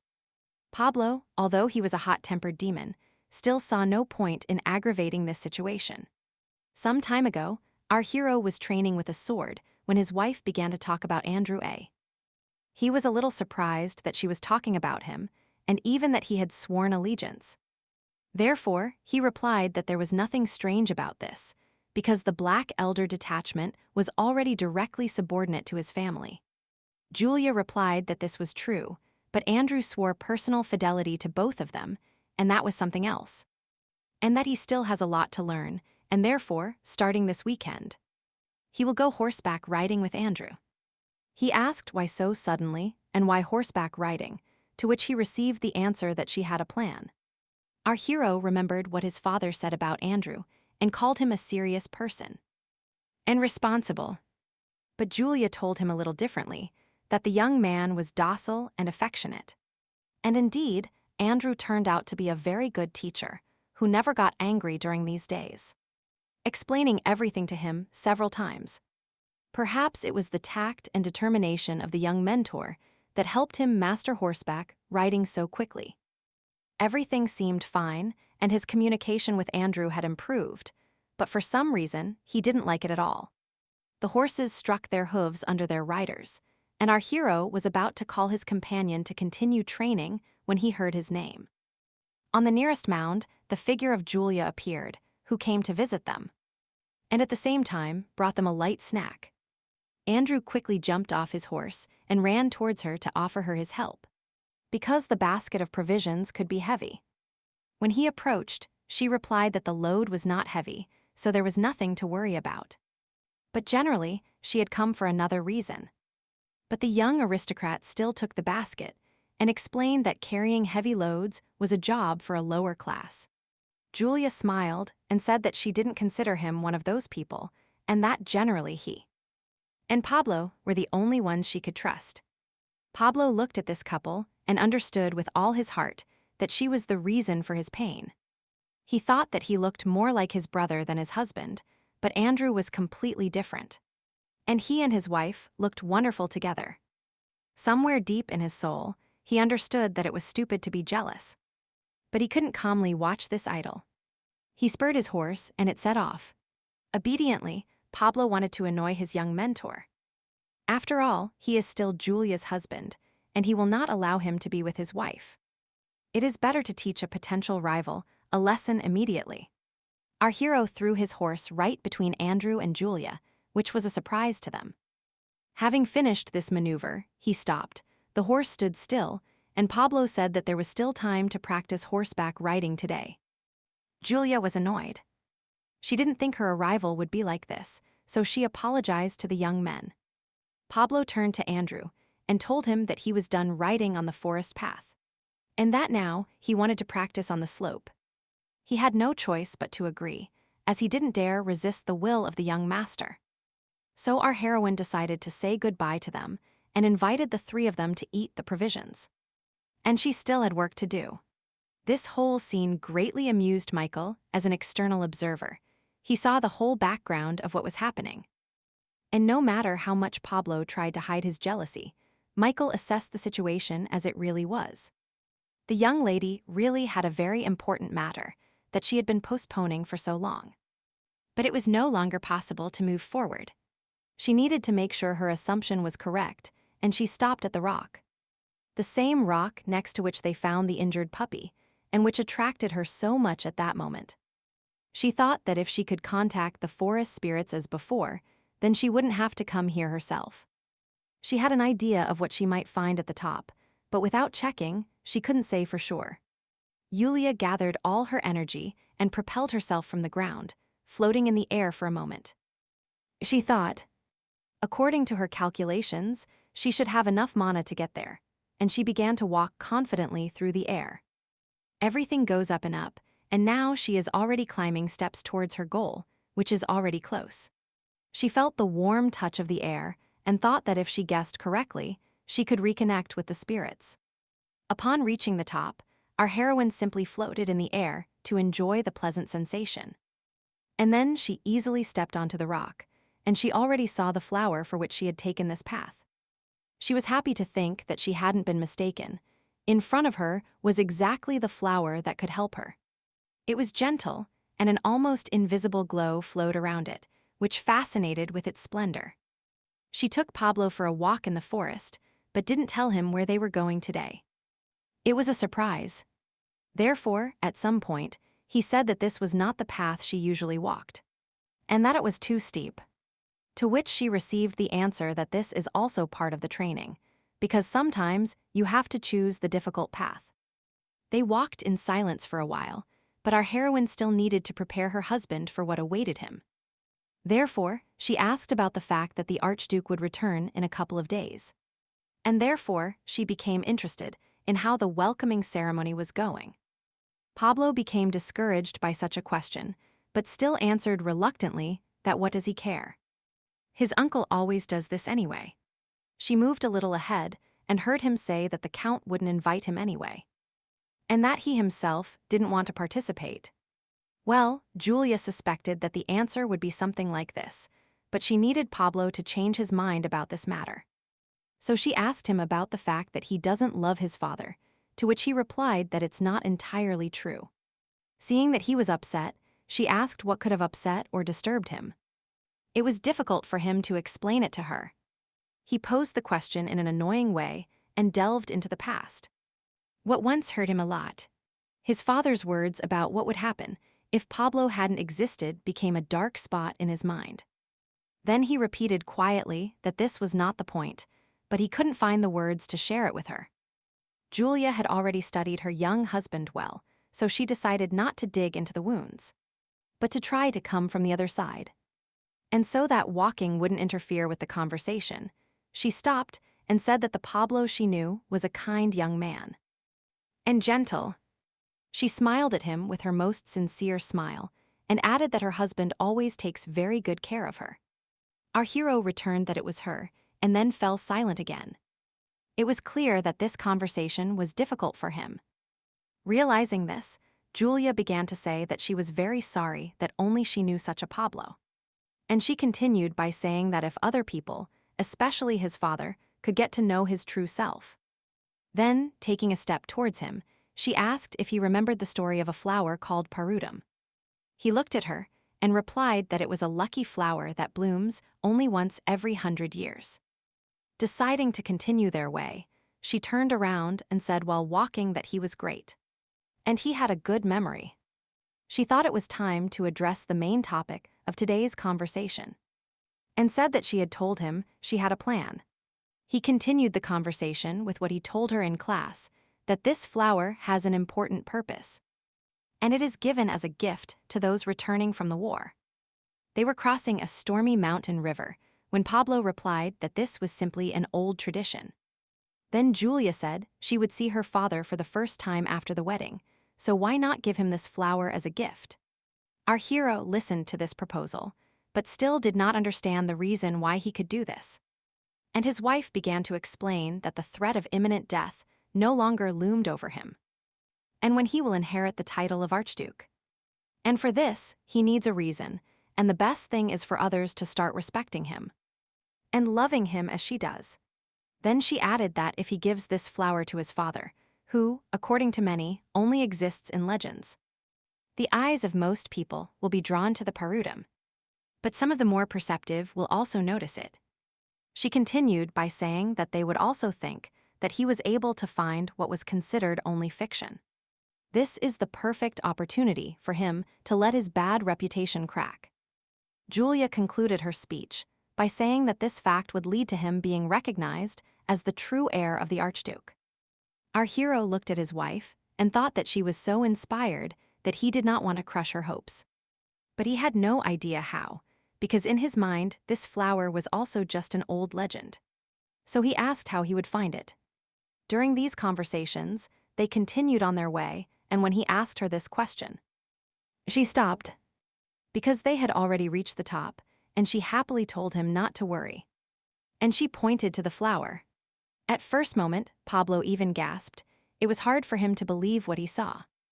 But in front of him, there really was a small flower that emitted an amazing glow. And mysterious.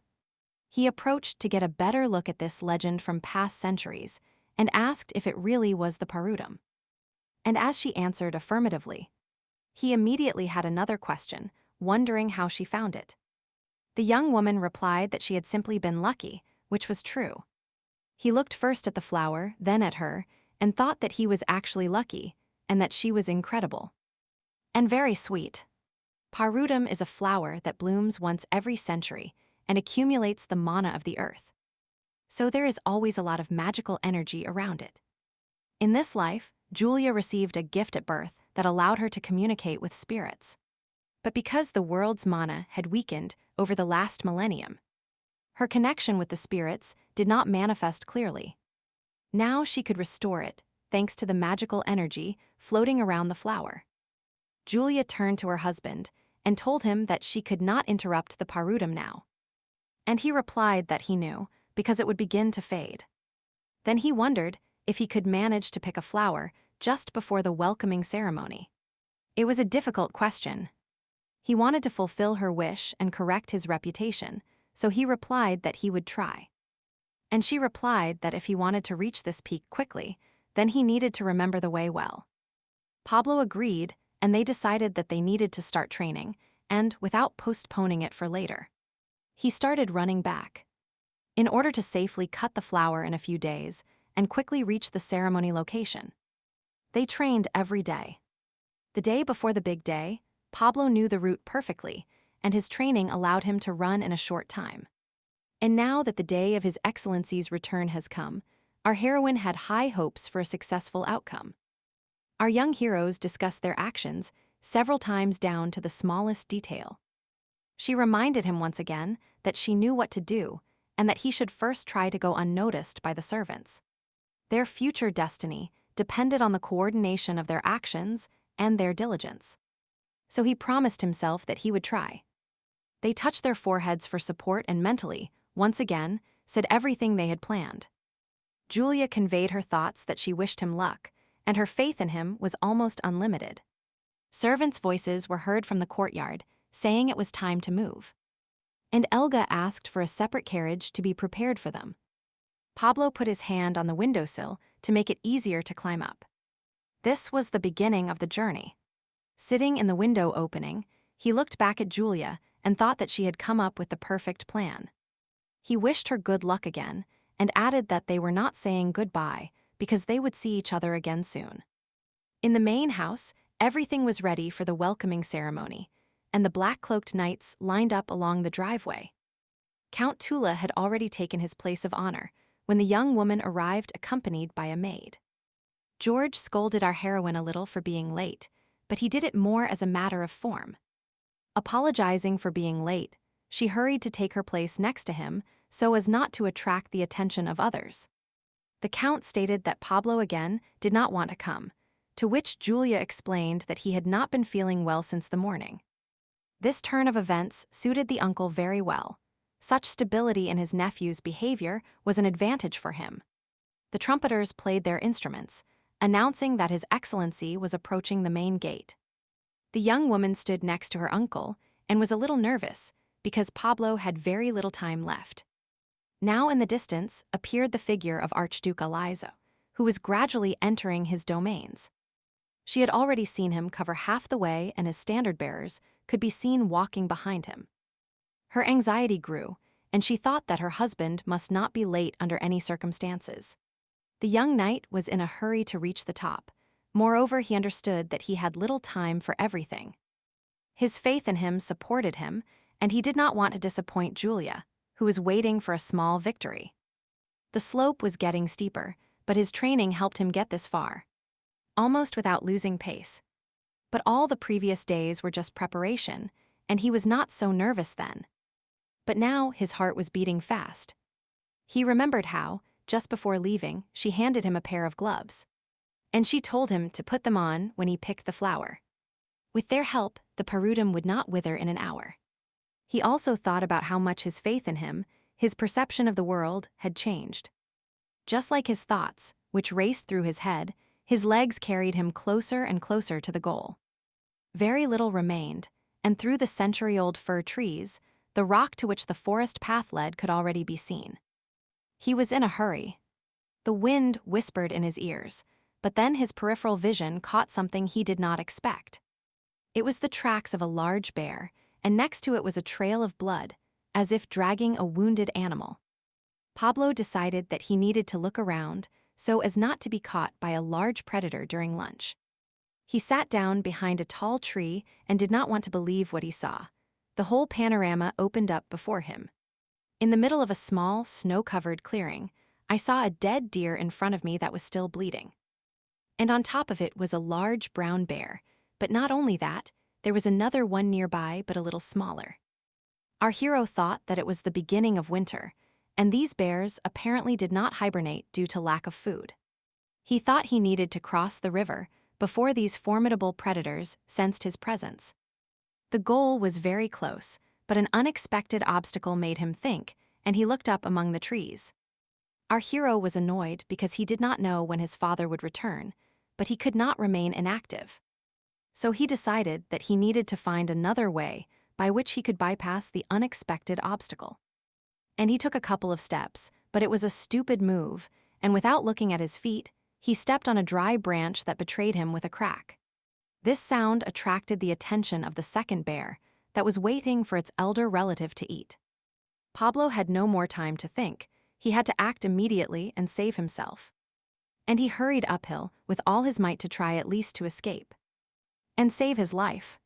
The bear, after a slight hesitation, hurried to catch up with our hero, to whom he seemed like a completely tolerable lunch.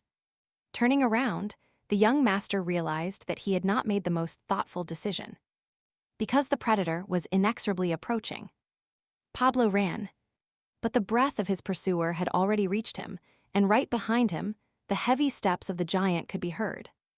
It was necessary to urgently change tactics, because the bear had already caught up with our hero and raised its paw to attack. Crouching so that the spring effect worked, Pablo jumped, moving his whole body upwards. He succeeded and grabbed onto the lowest branch, leaving marks of his fierce enemy's claws on the hem of his cloak. Pieces of fabric spun for a while, driven by the wind, and the predator was not going to let the prey go so easily. Our hero, holding the branch firmly with one hand, began to swing to get up and deliver a blow in the air. He calculated his strength quite correctly and managed to stand on an unstable support with both legs. His position was too precarious, and the hungry bear, seeing its prey, began to shake the tree. Pablo urgently needed to change position, so he looked around and prepared for a long jump. Solitude, he jumped to a branch of a nearby tree and used it as a shock absorber, which sent him straight to the rock. He quickly landed on a stone and barely maintained his balance so as not to fall into the abyss. Exhaling, our hero looked at his pursuer, who had not yet realized that his prey had escaped his clutches. He had to hurry, he had a way to the top, and had already lost precious minutes saving his life. He threw his head back, saw the steep slope, and wondered what chances he had of reaching the top. Realizing that he would have to manage, he began to climb slowly, moving his feet carefully. His lordship hastily jumped off his horse and looked at those present, who were cheerfully shouting words of greeting. His younger brother, George, was walking towards him, who opened his arms and said he was glad to see him. Fraternal handshakes followed, and the count added that he was happy that his lordship had arrived safe and sound. The Archduke was, of course, also happy to see his brother, but he was worried about the absence of his son. Then he heard that the young master seemed to feel unwell again, so he was resting in the room. This news saddened the Archduke, although he was used to his son's antics. He always hoped to be the first to see him upon his return. Our heroine saw His Excellency and his brother walking between the line of knights, and she thought that most likely they would soon enter the house. Then Pablo will not have time to give the flower in front of everyone, and it is because among the Archduke's retinue there are probably mages. So he cannot summon the spirits without rebelling. At the cost of incredible efforts, our hero reached the top, placed his hand on the last stone, and began to get up. The constant training of the last few months had strengthened his health, so the ascent took little time. He decided to rest because he was out of breath, and therefore lay down with his whole body on a powerful stone. Continuing to breathe heavily, our hero threw his head back and saw the goal of his efforts.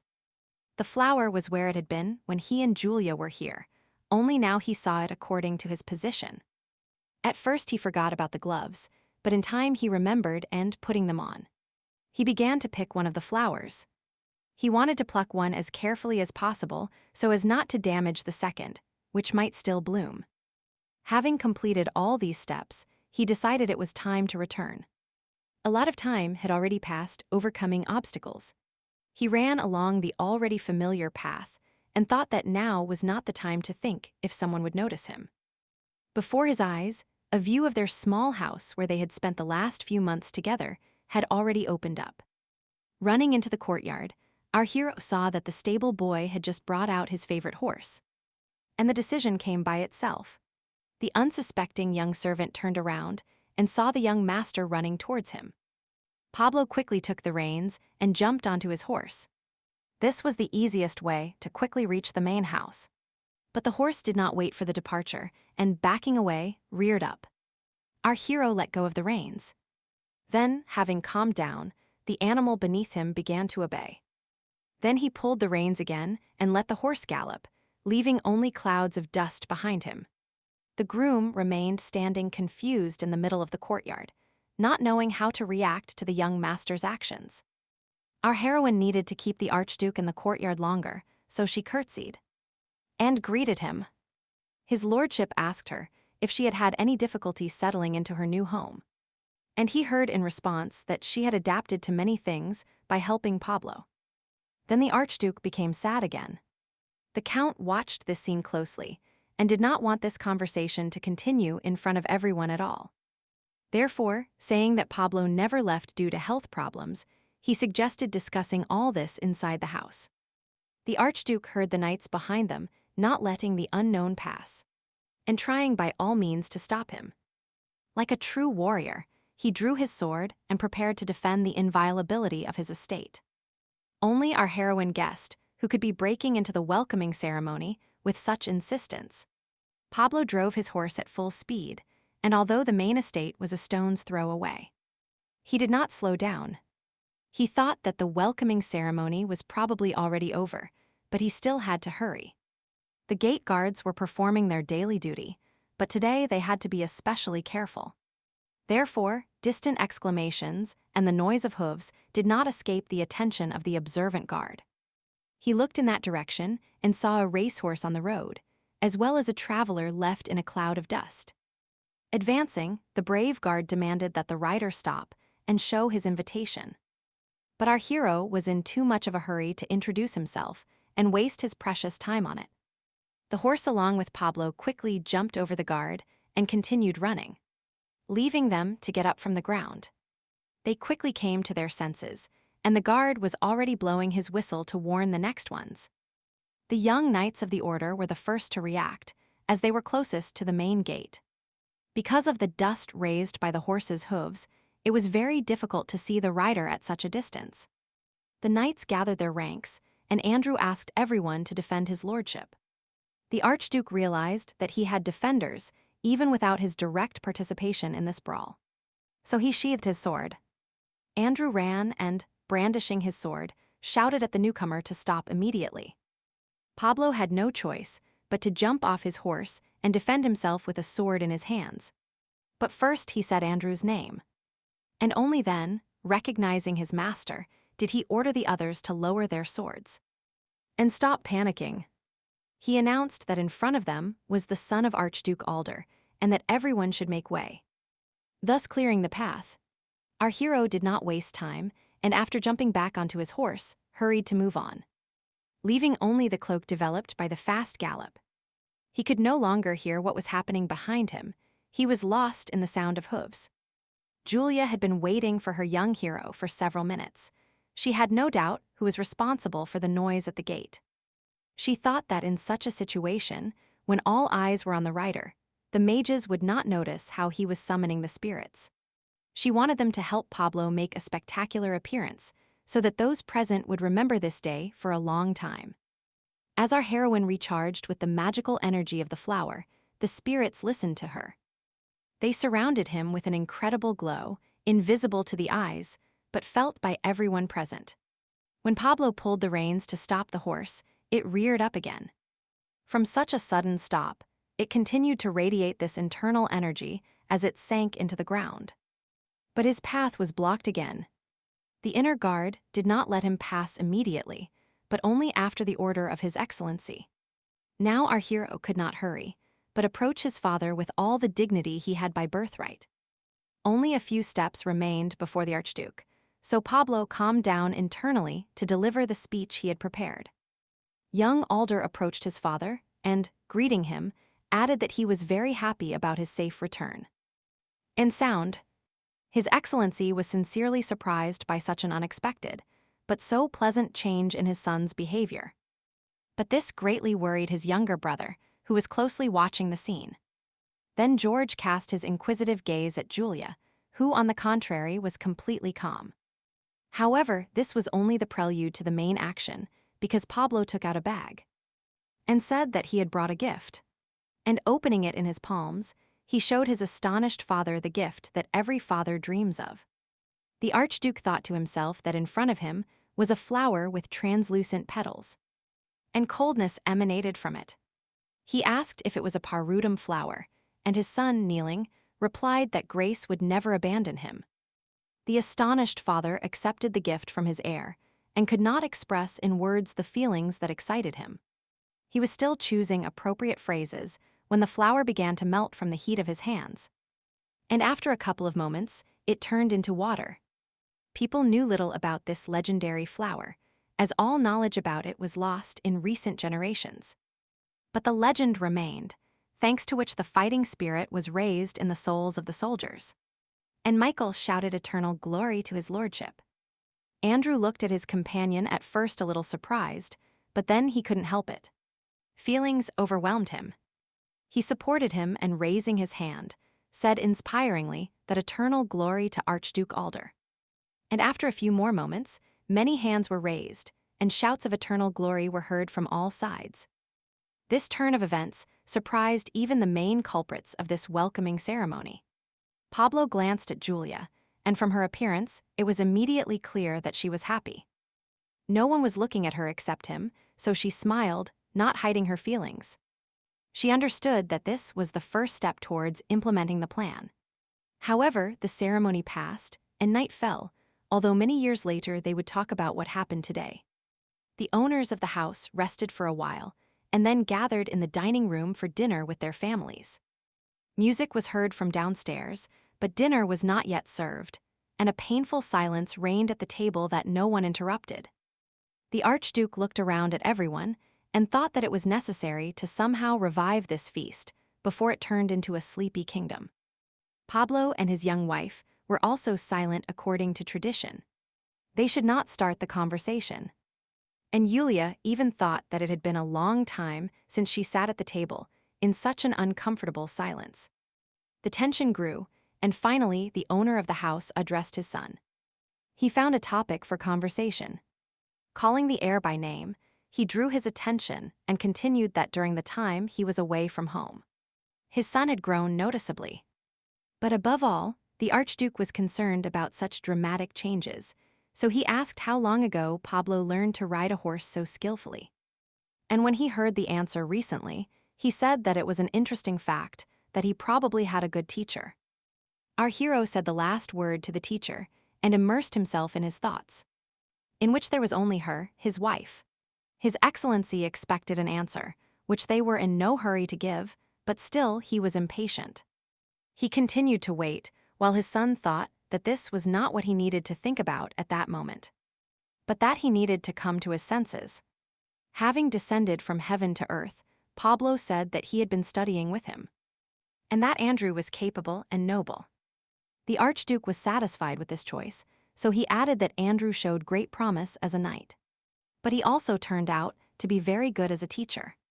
The owner of the house turned to his brother and asked that he probably recommended him because he knew him well. George was in no hurry to answer, but just as he was about to answer, Pablo interrupted him with his comment. The young knight said that it was Julia, and his father and uncle turned their gazes towards him. And since our hero began, he continued by saying that it was his wife who introduced him to Ciri.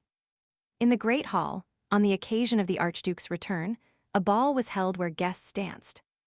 but some were still discussing an event that had happened earlier, and they talked about a flower that, according to legend, brings good luck. Many were interested in how the Archduke's son, such a fragile child, could find the legendary parutum. Andrew stepped aside and did not participate in the general fun. Today, he was not attracted to young women. His thoughts were about something completely different. He understood that today's event had greatly improved the reputation of the young master. But he was still worried that the young woman was in danger, so he chose this corner of the hallway. He had an excellent position, so he had no intention of leaving it. He only periodically looked at the windows opposite. He was raised as a responsible knight who had to be true to his word, so he waited. And the conversation in the dining room began to take an interesting turn. The Archduke asked his son about what he had just said. Julia discreetly took her husband's hand, because the issue was that she was the one who introduced him to Andrew. She mentally asked him to stop the conversation so as not to attract unnecessary attention to herself. Of course, our hero heard her request, but he did not dare to remain silent, because she herself taught him honesty. He gathered his courage when he realized that he would now tell his personal story, which perhaps his father was not ready to hear. There was nowhere to retreat, and he began to say that it was Julia who invited him to meet his lordship with the parutum. It was his wife who once discovered this flower and then shared her discovery with him. And she spent a lot of time teaching him fencing and the art of sword fighting. She also devoted time to teaching him sciences such as history, culture, law, and many other things. Therefore, he is sincerely grateful to her because it was her efforts that helped him recover. He looked at Julia and showed with his whole appearance that he was sorry, but that he could not do otherwise. He concluded that all his achievements were her merit. These were exhaustive explanations that made the Archduke seriously think about what was happening in the house. His Excellency placed his palm on the table, next to the arranged cutlery, and prepared for battle. He was indignant, but without showing his true feelings, he asked his brother that everything Pablo listed was his responsibility. George's. To which the Count replied that he would answer all questions later, when they were alone. And clapping, he invited the servants. He added that it would be better to start eating now. And the servants hurried around him, serving the first rearrangement of the dishes. The Count had a plan prepared, so, without anyone noticing, he signaled the servant attending him. He said that everyone should get ready, because they would do something great tonight. Everything had been discussed a long time ago between the Count and the servant, so no additional words were needed. And only our heroine paid attention to their silent conspiracy and drew conclusions on her own. She also did not stand idly by when she realized that the act that pushed Pablo to act would have consequences. The celebration continued in the ballroom, which gradually faded, and some guests had already left for their homes. Andrew was at his post, waiting for the signal that would trigger a series of events. A little earlier, his lordship, before entering his estate, once again addressed those gathered there and greeted everyone. The knights echoed enthusiastically, because today was a truly significant day. Andrew had not yet decided how he would spend the rest of the day, but he had some options to choose from. While he stood and watched the people leave, they called him by name. He was about to turn around and find out which woman that voice belonged to. But she stopped him. It was the old maid Helga, but he didn't know it then. She only said that she was following Julia's instructions. She placed a small piece of paper in his hand and asked him to read it after she left. He wanted to know the content as soon as possible, but he did not dare to undermine the trust placed in him. Having difficulty waiting for the stranger to leave, he opened the message and began to read it. It said that tonight would be a restless night, and if she gave a signal through the window, it would be necessary to notify the Archduke. Therefore, the young knight awaited the signal, regularly looking towards the window if no one distracted him. Then he did not take his eyes off the opposite wall. So far, he had not noticed anything suspicious, and was still wondering what was happening since the young mistress turned to him. And our heroine was preparing to go to bed. She dismissed all the servants. And she took care of her hair herself. She suspected that tonight would be a restless night, but she did not know what exactly the Count was planning. Her intuition did not fail her, because someone knocked on the door and the butler entered. And this did not bode well. Julia pretended that she was not expecting anyone, but in reality, she was prepared for such a visit. When she asked what was wrong, the servant told her that the owner of the house had asked him to go to his office. She was a little surprised, and therefore clarified that the Archduke was calling her. But she was told that Count Tula. Then the butler told her to follow him, but it seemed strange to her that the owner of the house was named George. Julia needed to buy time, so she said she couldn't go like that and needed to change. Under the Count's command, the butler was used to everyone obeying without question. So he protested. But the young woman was prepared for this, and therefore replied that perhaps he did not care that dirty rumors would spread. Rumors that his master was calling his fiancée at such a late hour. This answer convinced the butler. He turned around and said that, in that case, she should hurry so as not to keep the Count waiting. Our heroine was simply buying time. She continued to sit and reflect on the current situation. After a while, she thought that it was the perfect time to put her plan into action. In the ballroom, she finally saw a signal from her window and realized that the time had come to prove her loyalty. Andrew could not present himself at the Archduke's door, so he needed to come up with some kind of plan. He considered different options, but still decided that it was best to ask his father. Looking at the guests in the ballroom, he searched for his figure, which he knew very well, and stood out from the others. Not much time passed. Henry stood in the circle of guests and had a cheerful conversation with one of the ladies. Without hesitating for a moment, Andrew ran to his father to help the young woman as quickly as possible. His son's appearance at the ball at that moment surprised Henry. He thought his son was training, or had been in the barracks for a long time. But he still happily slapped Andrew on the shoulder. His son's subsequent request disconcerted him. He asked that he needed to see his lordship immediately, an urgent matter. The Archduke was no longer expecting anyone, so when the head maid entered the room and announced Sirrah's visit, he was surprised. Alder thought about what could happen at such a moment that they requested an audience, but he allowed him to enter. Only a couple of minutes later, his family entered his room, and they were excited. The Archduke trusted his friend, so he calmly asked him what brought him at this hour. And he also brought Andrew. Henry replied that the matter was of the utmost importance, and that Andrew had something very urgent to tell his lordship.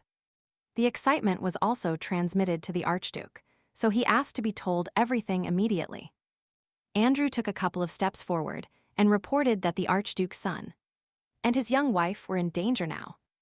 A single candle burned in the secret room, illuminating this small room quite well.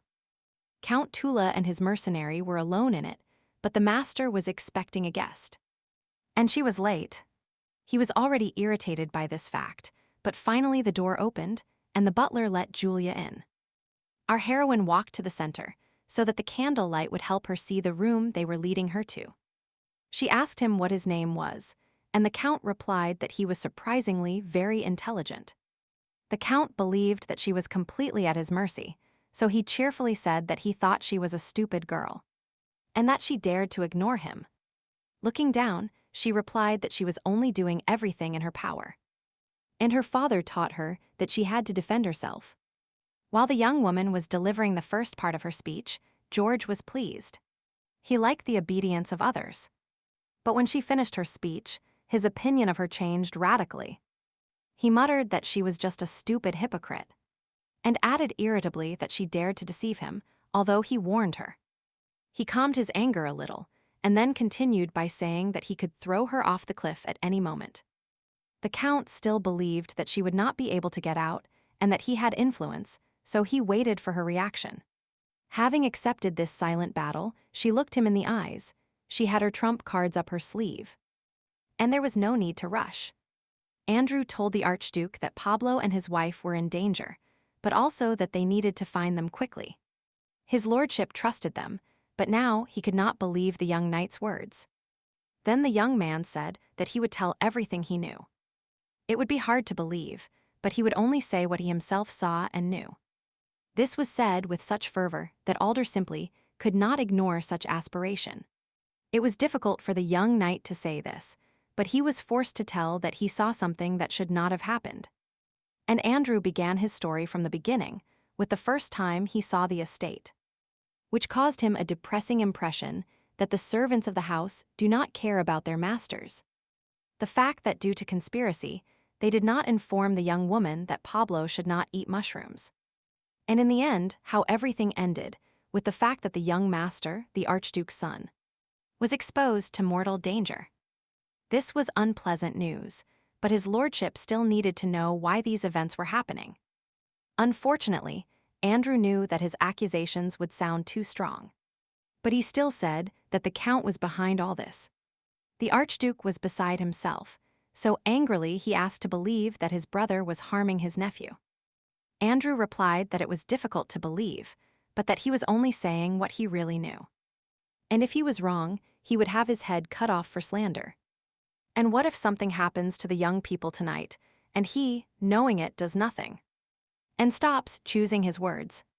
And then Andrew continued by saying that he would regret it, but that this tragedy would leave a stain on the reputation of their families that they could no longer erase.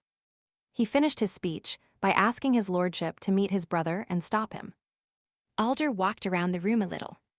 It was undoubtedly a strong accusation, but it was impossible not to believe it at all. He remembered that from the beginning of the ceremony, he felt something strange. The small details did not give him peace. First of all, Pablo himself, who over the course of this year has not only grown, but has changed beyond recognition. Then his brother George, who during the greeting did not show himself due to confusion. And during dinner, when he looked at the count, he was amazed by his expression. Although for a moment, the Archduke noticed that his brother looked cruelly at his niece. Once again, after thinking everything over carefully, the Archduke turned to his visitors and announced to them that he was going to see his brother. But he warned that if this turns out to be a mistake, then Andrew must understand well what the result will be. The young knight understood the risk he was taking, but he trusted his words. So he replied that he was prepared for the consequences. Count Tula shouted at Julia that he was giving her one last chance if she told her brother that she had reconciled him with Pablo, who was rude to him, and he did everything with her help. Our heroine, looking evaluatively at her uncle, said that it was not a complete lie. After all, he told her that he was close to Pablo. Since there were no court mages in this room, she, using the connection with the spirits, realized that the Archduke was already behind the wall. Now all she had to do was buy time until His Excellency came to her aid. But they still needed to find this secret room, and there was no way she could help them from there. For now, she could only continue the dialogue, and then decided to get the most benefit possible for herself. In Pablo, when he asked what would happen if she didn't say what he wanted, Julia received the answer that something terrible would happen. The young servant warned the butler of the danger, and the count continued that it was possible that the Archduke and she would die in an accident. The butler needed to warn the count, but he didn't know how. He mentally went through all sorts of ways. George was so confident in his abilities and his mercenaries that he was willing to discuss variations. And most importantly, the count even came up with an idea of who could be blamed for their deaths. The best candidate for this was Henry. Subsequently, it will be possible to eliminate all the closest families one by one. And devoted ones, for example, by serving poisoned wine to Michael. After all, no one at the ball will pay attention to the young servant, who, like an invisible person, will immediately disappear from sight. For his family, he would have prepared a different end. One of his ideas is that they be silently massacred at night. He enjoyed recounting his plans, and then asked her how much she liked the fate of everyone. Julia felt the Archduke's presence behind the wall, so she decided to continue the conversation so that he could hear everything. She began to say that the count told her that he was close to her husband, and that to kill him, he decided to use her. Therefore, this time, today she will not do what Count Tula tells her. George was already tired of convincing her, so he thought that she would continue to irritate him until the end. He decided that it was time to end this, so he told her that he was sorry, but that it was her decision to fall off a cliff. Our heroine felt a mercenary approaching behind her, and after this, the Count's order to take care of her was heard. Turning around, she looked directly into the eyes of the man ordered to kill her. But the mercenary did not know that it would not be so easy to deal with her, so he simply extended his strong hand to her. At that moment, the wall collapsed, scattering those present with its debris in different directions. He woke up on the floor, surrounded by clouds of dust and building material, which made him cough. The only thing I could see was a male figure standing like a rock in the middle of the field. After the Archduke listened to his knights, he hurried to his brother's chambers to check everything. He needed to resolve the entire situation himself. Henry and his son followed him. In front of the chamber's door, there was a young guard who was surprised by the late visit to his master. His Excellency approached and asked quite brusquely if his younger brother was sleeping. The guard was clearly not prepared for such a situation, so he did not know what to answer. And it showed. Suspecting that the servant was aware of his brother's affairs, the Archduke did not aggravate the situation, but simply pushed the young man aside. A feeling told Alder that everything that was said was true, but he wanted to believe his brother. And he opened the door. There was no one in the bedroom, and everything indicated that George had not come today yet. After looking around the room, the Archduke realized that he should not have been so inattentive to the small things that happened today. The guard stood at attention, but his lordship had already drawn his conclusions, so he saw no point in interrogating the young man. He quickly went out into the hallway and ran in the other direction when he heard a servant report that the Count might be in his office. This was a different direction, so the owner of the house turned sharply and ran to the office. When he, accompanied by his people, opened the office door, he found that there was not a living soul there either. There were still cups and a teapot on the table, which indicated that someone had recently been in the office. Otherwise, there was no sign that George was going to return tonight. The Archduke approached the bookshelf and remembered his childhood, how he was attracted to those bindings behind which stories were hidden. He gently stroked them, remembering each one of them. A wave of nostalgia covered him with its mantle. But suddenly something strange happened. It seemed to him that he heard familiar voices. He did not know that Julia, with the help of perfume, increased the penetration of sounds through the thick walls. But he realized that behind the shelves there was a secret room. The Archduke heard his brother urging him to say the following. Pablo had been rude to him, and she had reconciled them. Our heroine supposed that everything could be heard behind the wall, and the words that everything he did with the Count's help would reach Alder's ears. And His Excellency also heard that something terrible would happen, and that he, returning from the war, would die in an accident along with his daughter-in-law. The Count's subsequent comments were even worse, because he proposed to declare his best friend Henry guilty. While trying to find a book that would open the secret door, the Archduke heard the continuation of the vile conversation. About the Arbon family, too, and then Julia said that the Count told her that he was close to Pablo in order to kill him using her. The last straw was when George said he was sorry that she had chosen to fall off a cliff. And when the order to take care of her was heard, the Archduke moved to more decisive actions. He hit the shelves with all his might with his legs and arms. He needed to get through as quickly as possible. He succeeded quite quickly, but at first, due to the clouds of dust, he could not see anything. The first person the Archduke saw was his brother, who was groaning because he had swallowed construction debris. Then, when the dust had settled a little, he could see Julia, who was also clearing her throat. Quickly assessing the situation, his lordship shouted his brother's name, because it was with him that he would have to deal. Count Tula did not expect such a turn of events. He believed that he had everything under control.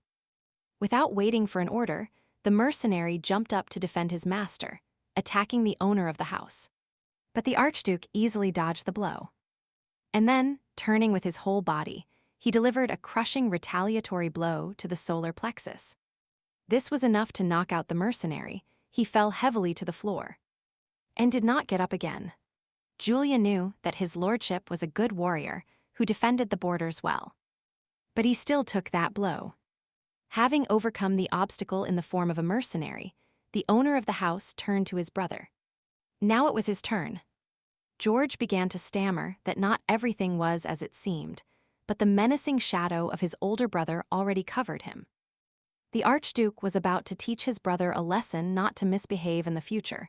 He grabbed him by the neck and ripped him off the ground. He was beside himself with rage. He muttered how George dared to do this to his son Pablo.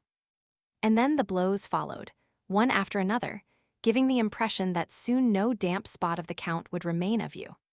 The angry owner of the house said that he had never doubted his actions in his life. And thoughts of his brother. The Archduke could not even imagine that while he was defending the borders and risking his life every day, this was happening in his house. We ran to Julia and asked her worriedly about her well-being. Andrew sat down next to her and began to ask if everything was all right with her, if she was hurt. But our heroine suffered no harm, which she said, and then added that she arrived in time. And the young gentleman's heart was relieved, because no one could predict how events would unfold. But they were interrupted by the Archduke, who ordered the entire mansion to be cordoned off and gather all the soldiers. His hands were covered in blood, but he paid no attention. He simply continued that traitors were hiding among them. He spoke of finding them all before dawn and awaiting his order, and not missing a single one. Henry was ready. He himself understood that many people could be involved in the conspiracy. He invited Andrew with him. His Excellency was disheartened by the events of that night. They opened his eyes to a conspiracy that had probably been preparing for over a year. Julia looked at her father-in-law and perfectly understood what feelings he was experiencing now. But she could not do more. She helped reveal Count Tula's betrayal, and any word seemed superfluous to her. Days passed after days. The winter months passed unnoticed, and spring arrived. Nature came back to life after hibernation. The carriage rushed down the road, and everything around was already covered with vegetation, and the cheerful singing of birds pleased the ears. Our hero looked out the carriage window and tried not to think about what lay ahead. But his thoughts kept returning to their journey. Alderic's main mansion appeared ahead, illuminated by the bright spring sun. Julia looked at her husband and thought that, like her, Pablo was also lost. She thought that now he would live in the main house, but at the same time, he would know that his uncle wanted him dead. Meanwhile, the carriage approached the main gate of the estate, and our heroes were immersed in their anxious thoughts. They were greeted by servants. Helga stood at the front and greeted the young master and Julia. She introduced herself as the housekeeper, and Julia ran to her former maid, happy to have been promoted. Helga was also happy to see the young mistress, as they had not seen each other since that unfortunate night. As they walked through the corridors, the housekeeper explained to our heroes that while they lived in a separate house, everyone here had gone crazy. She said that besides the butler and the former housekeeper, there were many more accomplices. But they were all caught. But because of this, there was a labor shortage in the house, and thanks to that she was promoted. After discussing some details, Elga stopped because they had already reached the owner's office. The housekeeper said they were expected, so let them in and not keep them waiting long. And they entered the study, where His Excellency was already sitting at the table thinking about something. But upon learning that the young ones had already entered, he raised his head and invited them to sit down in an indifferent voice. Julia looked at her father-in-law and thought he was in a bad mood. The table was set for tea, and judging by the light steam above the cups, she supposed he had just prepared it. They sat down on the other side of the Archduke's table, but Julia still didn't understand why the owner wasn't happy to see them. Looking at her husband, she thought he was even quieter than on their previous visit. His Excellency also showed no desire to start a conversation, but simply sat looking somewhere. Then she thought the situation was becoming awkward again. The atmosphere was even worse than that time at dinner. Julia was already thinking of starting the conversation herself, although she shouldn't have been the first to do so. When finally, the Archduke asked why Pablo hadn't told him. And then, angrily, he continued saying that if he had told him anything, he wouldn't have come to that conclusion. Pablo lowered his head guiltily, because he had nothing to answer. Because his relationship with his father was not one of trust. Then our heroine thought she needed to come to her husband's aid and try to resolve the situation. And she reached out her hand to take advantage of his gesture and mentally support him at that moment. Covering her hand with her palm, she began to calm him down so he would stop worrying. Because it wasn't his fault. Then she asked Pablo not to stop her, because that way she could explain everything better to him. Smiling, she sent him a mental message that everything would be fine and there was no need to be nervous now. And she addressed the Archduke with the words that he was exaggerating because Pablo was still a child. And it is not easy for children to talk about their problems. The owner of the house also heard that no one would have paid attention to this, even if his son had spoken. He continued that Pablo was a nervous and capricious child since birth, and besides having a difficult character. He also said that the Archduke himself thought the same, and that's why he didn't listen to his son. So, how can one talk about what is happening with such an attitude? Julia spoke about how newborns cry when they need something, but Pablo had a different situation. How could he cry because Count Tula kept him isolated? This explanation bewildered the Archduke. Our hero heard from himself that everyone around him took his words with hostility and only pretended to understand them. He concluded that therefore it was not Pablo's fault, and there was no reason to be angry with him for not telling anything. But his lordship was truly angry and was about to explain why. But she didn't let him finish. Having said that, wouldn't it be better to first tell his son that he is great and that he has been through a lot? The Archduke was a good warrior, but they didn't teach him how to treat children. So such a simple idea didn't occur to him. He thought about the words he had just heard and began to realize that Julia was right in many respects. But in recent years, a real abyss had opened between him and his son. And he didn't know how to fix that relationship. Silence returned to the office. Only the ticking of the clock could be heard. Everyone was lost in their thoughts again. Our heroine could not stand such tension and thought it was better to leave them alone. But since she was still holding her husband's hand, he instantly heard her thoughts. And he was surprised. He thought she wanted to leave him alone in such a difficult situation. He didn't expect this from her. She told him she wouldn't leave him, but that she wanted what was best, so he just needed to trust her. She said out loud that they needed to talk in private, so she would leave them. And she would say goodbye, saying see you later. Julia looked into our hero's eyes and also supported him mentally, telling him that everything would be fine. She also said a small phrase, saying that she knows what he is really like, and that's why it's time to open up to his father. And then she let go of his hand. No one except them knew about this characteristic of hers, so the Archduke was surprised when Pablo reluctantly let go of her. He knew he was doing the right thing and therefore did not hesitate, but hurried out of the office. They were left alone, and only the slight rustle of the curtains slightly disturbed the silence reigning in the space. Pablo knew that his wife was always right and therefore could not help but trust her. So he stood and waited. His father, the Archduke, understood that the time had really come to establish a normal family relationship. Although our hero believed his wife, he was already thinking of leaving, as he could not wait for a conversation.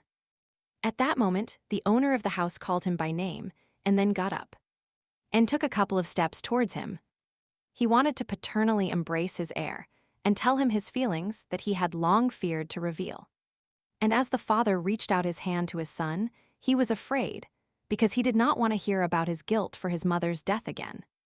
The Archduke took a couple more steps that separated him from Pablo, and his palm inexorably approached its target. He placed it on his son's shoulder and, squeezing it tightly, began to say that Julia was right.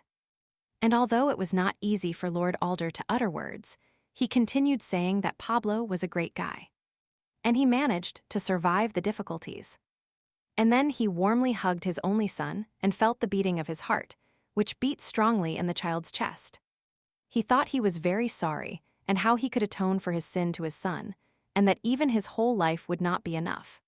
Pablo heard every thought, and his heart could not immediately believe that his father loved him so much. And his father was thinking about how he had caused him so much pain and hadn't even been able to take proper care of him. When Pablo learned that he was repentant and asked for forgiveness, he also calmed down, as if an incredible weight had been lifted from his soul. They remained like that for many more minutes, because each of them did not want these moments to end. Time passed, and after spring came summer. The garden surrounding the Alderic estate was fragrant with blooming roses. Due to the current circumstances, the Archduke took a long leave to restore order in the house. Today, he invited Julia to talk with her about what had already happened and to outline future actions. When she arrived, he invited her to sit down because they had a long conversation ahead of them. His daughter-in-law was already sitting on a comfortable sofa when the Archduke began to speak with words of gratitude. He himself remained standing and continued that with her help, Pablo had changed beyond recognition, and that he was confused because now no matter what teacher he sent his son to, the result was the same. Starting with the recommended teacher who told him she couldn't teach Pablo anything. She said that he already knows his subjects, such as history, mathematics, etiquette, and foreign languages. The teacher also added that she regretted that such a talent was being wasted, and that perhaps it would be better to send him to study in the capital. Subsequently, the Archduke said that he had invited Henry to teach his son fencing. But he only replied that his heir was already a fencing genius and that he had patience and incredible concentration. Henry jokingly suggested the option of sending Pablo to defend the border with him. His Excellency concluded that all the invited teachers unanimously repeated that they could teach no more. And he continued talking about his health, which had also improved significantly. And so he wondered what kind of magic she used. Julia was not going to reveal the whole truth about herself, but this was not necessary, because Pablo's own gift was enough. And she told the Archduke that her son was born with a characteristic, and according to her research, it is called the grace of mana. She had heard of this once before, and now, remembering it, she thought about how she had underestimated her son for so many years. Julia continued saying that if Pablo continued to study, he could become a truly great man of his century. When she finished, she drew her father-in-law's attention, who somehow completely changed his expression, and asked him what was wrong with him. The Archduke did not answer immediately. He needed time to realize that his son could continue his family line. And what else could he wish for? Because he would be able to witness the heir's coming-of-age ceremony. Because of these thoughts, his legs almost began to give way. He had to compose himself and calm down.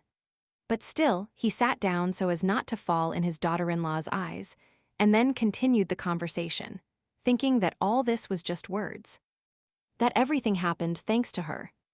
And then he asked her a question. When she began to plan that situation with George, he then asked her how she knew. But she herself answered her own question by saying that Count Tula probably told everything himself. But his lordship didn't understand why she asked him not to reveal the truth that she was connected to those events. To which Julia calmly replied that most people do not like those who stand out from the crowd. For her interlocutor, this was a somewhat unusual explanation, because he understood that the event was not such an insignificant matter.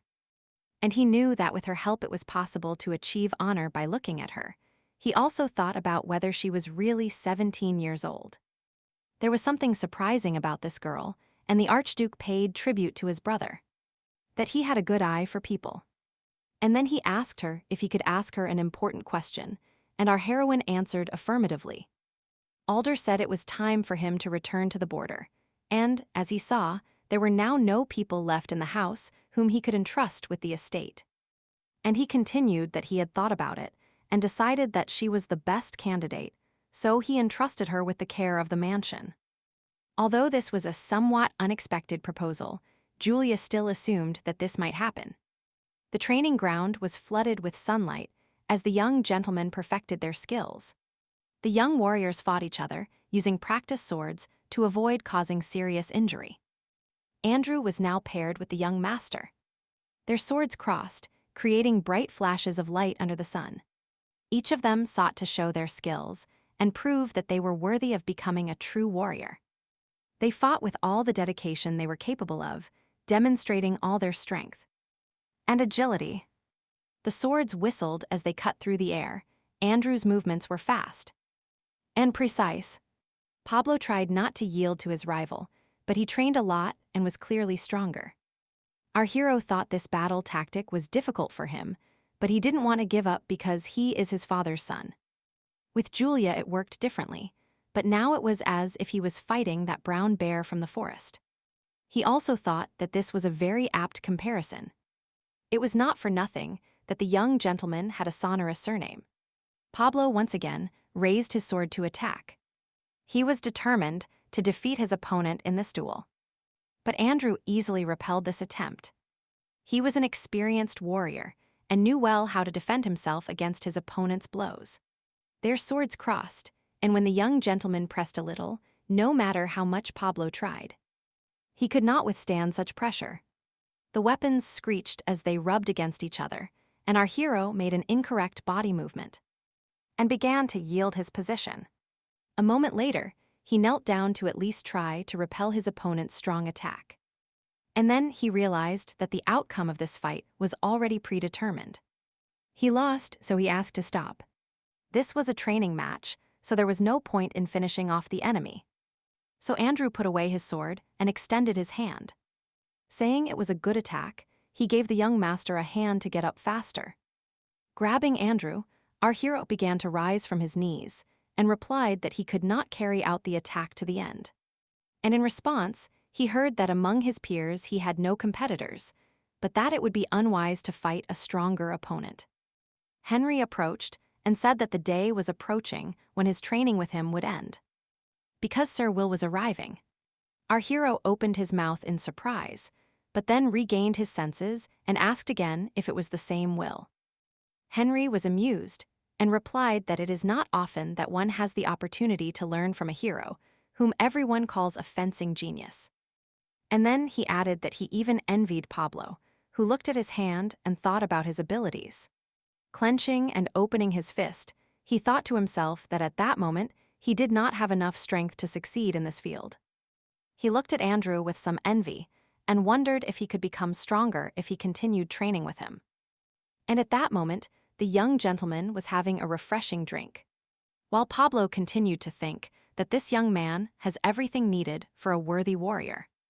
Then his thoughts jumped to the sad memory of how jealous he became when he saw the younger one with Julia. Pablo felt very unpleasant at this thought, but he understood that he was a little jealous of the majesty of his young mentor. He imagined himself next to his wife and thought that if he finally overcame his illness, he could become a person worthy of her. Now there was a break, and everyone had left the training ground, so no one prevented our hero from indulging in sweet dreams. The Archduke left for the border to continue his service and left the management of the mansion to our heroine. She walked on the carpet located on the wide marble staircase that muffled the sound of her steps. And her thoughts. Julia expected to be entrusted with control, but she was only 17, so she thought it was an assignment. Or a test. The Archduke told her that he would assign teachers to whom she would report, and she wondered what kind of people they would be. Until she approached. They were talking about his new mistress. First of all, there were questions from friend to friend about who knows what about her. One of the teachers heard rumors that Julia was an obedient and fragile girl. Only the third teacher did not want to participate in this conversation and ignored all the questions directed at her. When the young woman entered the hall, she saw her new teachers, who were sitting in comfortable chairs waiting for her arrival. She apologized for her delay and then introduced herself as Julia Alder, the heir's wife. They got up from their seats to greet her too, and then took turns introducing themselves. The first was Chris, who would be her assistant. He was a green-eyed man with small pince-nez on the bridge of his nose. Then there was Helena, who asked to be called Helena. She was dressed and cut like a boy. Well, the last to introduce herself was a stern middle-aged woman who called herself Mary Baychat. She was a very famous teacher and had a certain reputation, both among the highest nobility and among her peers. Julia said she would be happy to learn from professionals, and therefore she would do her best to make their joint work bear fruit. When she had entered her rooms, She thought that in her opinion the first meeting had gone well. And she liked them. The wind pulled the thick curtains, and the sunlight flooded the entire room. Her soul was calm. She also thought that most of what they would teach her was already in her memory palace. But still, it was better to have as many people as possible on her side. And that, if she wanted to manage the estate, she should try to establish good relations with the teachers. Chris was an accounting specialist. He taught our heroine everything about money. Sometimes, however, incidents occurred. Because in the memory palace, she found non-trivial solutions. This happened with one problem. Julia quickly found the answer and handed the paper with her solution to Ivan, who was surprised that she did it so quickly. But that wasn't so bad. He carefully studied what she wrote, stayed there. And then he read it again. There was an expression on his face that only happens to people who have just made their first discovery. He explained that her solution was a scientific breakthrough, and then continued saying that he should learn from her. Marquise Elena was the director, and told our heroine about the traditions of communication with other families, and about personnel management. But the problem was that her teachers liked Julia very much, because she learned everything well. And quickly. Helen even said in her heart that she envied the Arbon family, and that if she had such a daughter, she would carry her in her arms. They even joked a little about this, saying that if you consider her a daughter, then there is no need to postpone it, but to start immediately. The only problem was with Mary Bechat, who was married to Marquis Bechat. The relationship with her did not work out. She taught Julia grace and insight so that her daughter-in-law would not disgrace the Alder family reputation. Upon learning that Julia did not know Jablonski, she felt extremely unhappy, because he was a well-known writer among young people. She also added sarcastically that her student was from the Arbon lands, and apparently news of such talent had not reached there. Our heroine thought that it was always the same. And the same, she of course, understood that Beatrice might not like her, because she suddenly appeared in an honorable family. So she decided to ask directly, and so one day during class, she asked her teacher about the fact that she was not telling something. The Marquise did not deign to answer our heroine, which further convinced the young woman of the truth of her suspicions. Julia did not understand why this was happening, but her intuition told her that she should resolve this situation as quickly as possible. Julia sat in the greenhouse and, enjoying a cup of aromatic tea, reflected on the behavior of the Marquise. She thought that at first she supposed that Beatrice behaved this way, because at first even the servants ignored her. Seeing Pablo playing with the dog, she thought it was less like ignoring him and more like hatred. And since she didn't know the answer, she asked the housekeeper if there had been any problems between her family and Beatrice in the past. That maybe her family had done something wrong, but Helga hesitated, and it was clear that the question had taken her by surprise. So, the young woman realized that the housekeeper clearly knew something, but for some reason was in no hurry to share the information with her. She didn't want to pressure, but nevertheless, she noticed that Helga was looking strangely in the direction of the young master. Pablo saw that for some reason he was attracting the attention of women, and decided to ask if perhaps something happened because of him. The housekeeper hesitated even more, but still decided to tell the truth, because if her mistress wants it, she will find out anyway. So our heroes learned that the Marquise's daughter, Beatrice, was to marry the young gentleman. Now Julia understood the reason for this attitude, and this knowledge might still be useful to her in the future. Pablo's reaction was one of protest because he knew nothing about the matter, and moreover, it turned out to be news to him. The housekeeper explained that there were no girls of the same age, but the Marquise's daughter was older, or less the same age, so the engagement was planned. But the promised bride stubbornly protested, perhaps due to rumors about the young master's devilish character. Our hero began to say that this was the first time he had heard about this, and that he didn't even know the name of this girl, so he still wouldn't marry a stranger. Julia thought that Marquise Beatrice's daughter really refused to marry such a sweet boy. And handsome. And also that, although she had an arranged marriage, it seemed to her that her husband felt something for her. And she was not indifferent to him either, but only as a brother. There is no passionate love in their relationship, but when he grows up, he will have a beloved, then thanks to her. His legal wife, it will only be an extramarital relationship. The young gentleman continued to make excuses, saying that he really had nothing to do with the Marquise's daughter. Then Julia asked him not to worry, but thought to herself that she did not want him to suffer. So over time, she would free him from the bonds of this marriage. Sounds could be heard from the direction of the training ground, indicating that training in the art of sword fighting was in full swing. The mentor and his student crossed their wooden swords. They practiced various techniques and combinations. The young master was paired with Michael today. They moved around the court, exchanging blows and defenses. Pablo did his best, but the young gentleman easily repelled his attacks. But our hero did not give up, so he attacked his opponent again. Their swords clashed again with a dull sound. Our hero wanted to try a different battle tactic. Michael was a little older than the young master, but he had spent many hours on this site, so he had much more experience. And so he repelled the attack, easily snatching the sword from his opponent's hands, with such skill that our hero lost control and coordination. It ended with Pablo losing his balance and falling to the ground, dropping his sword. The enemy took advantage of this and placed the tip of his wooden sword on the young master's throat.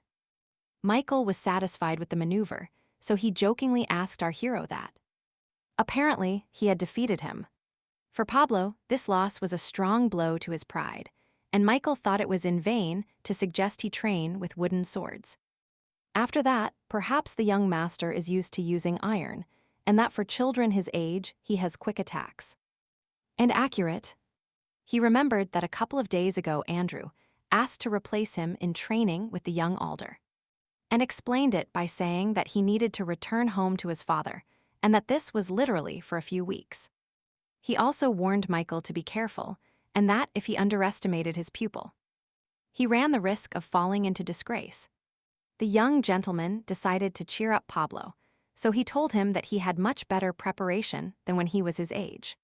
Then he added that the young gentleman was simply incredible, but our hero replied that he didn't understand what the point was. Seeing the young mentor's surprised face, he explained that he would never defeat him yet.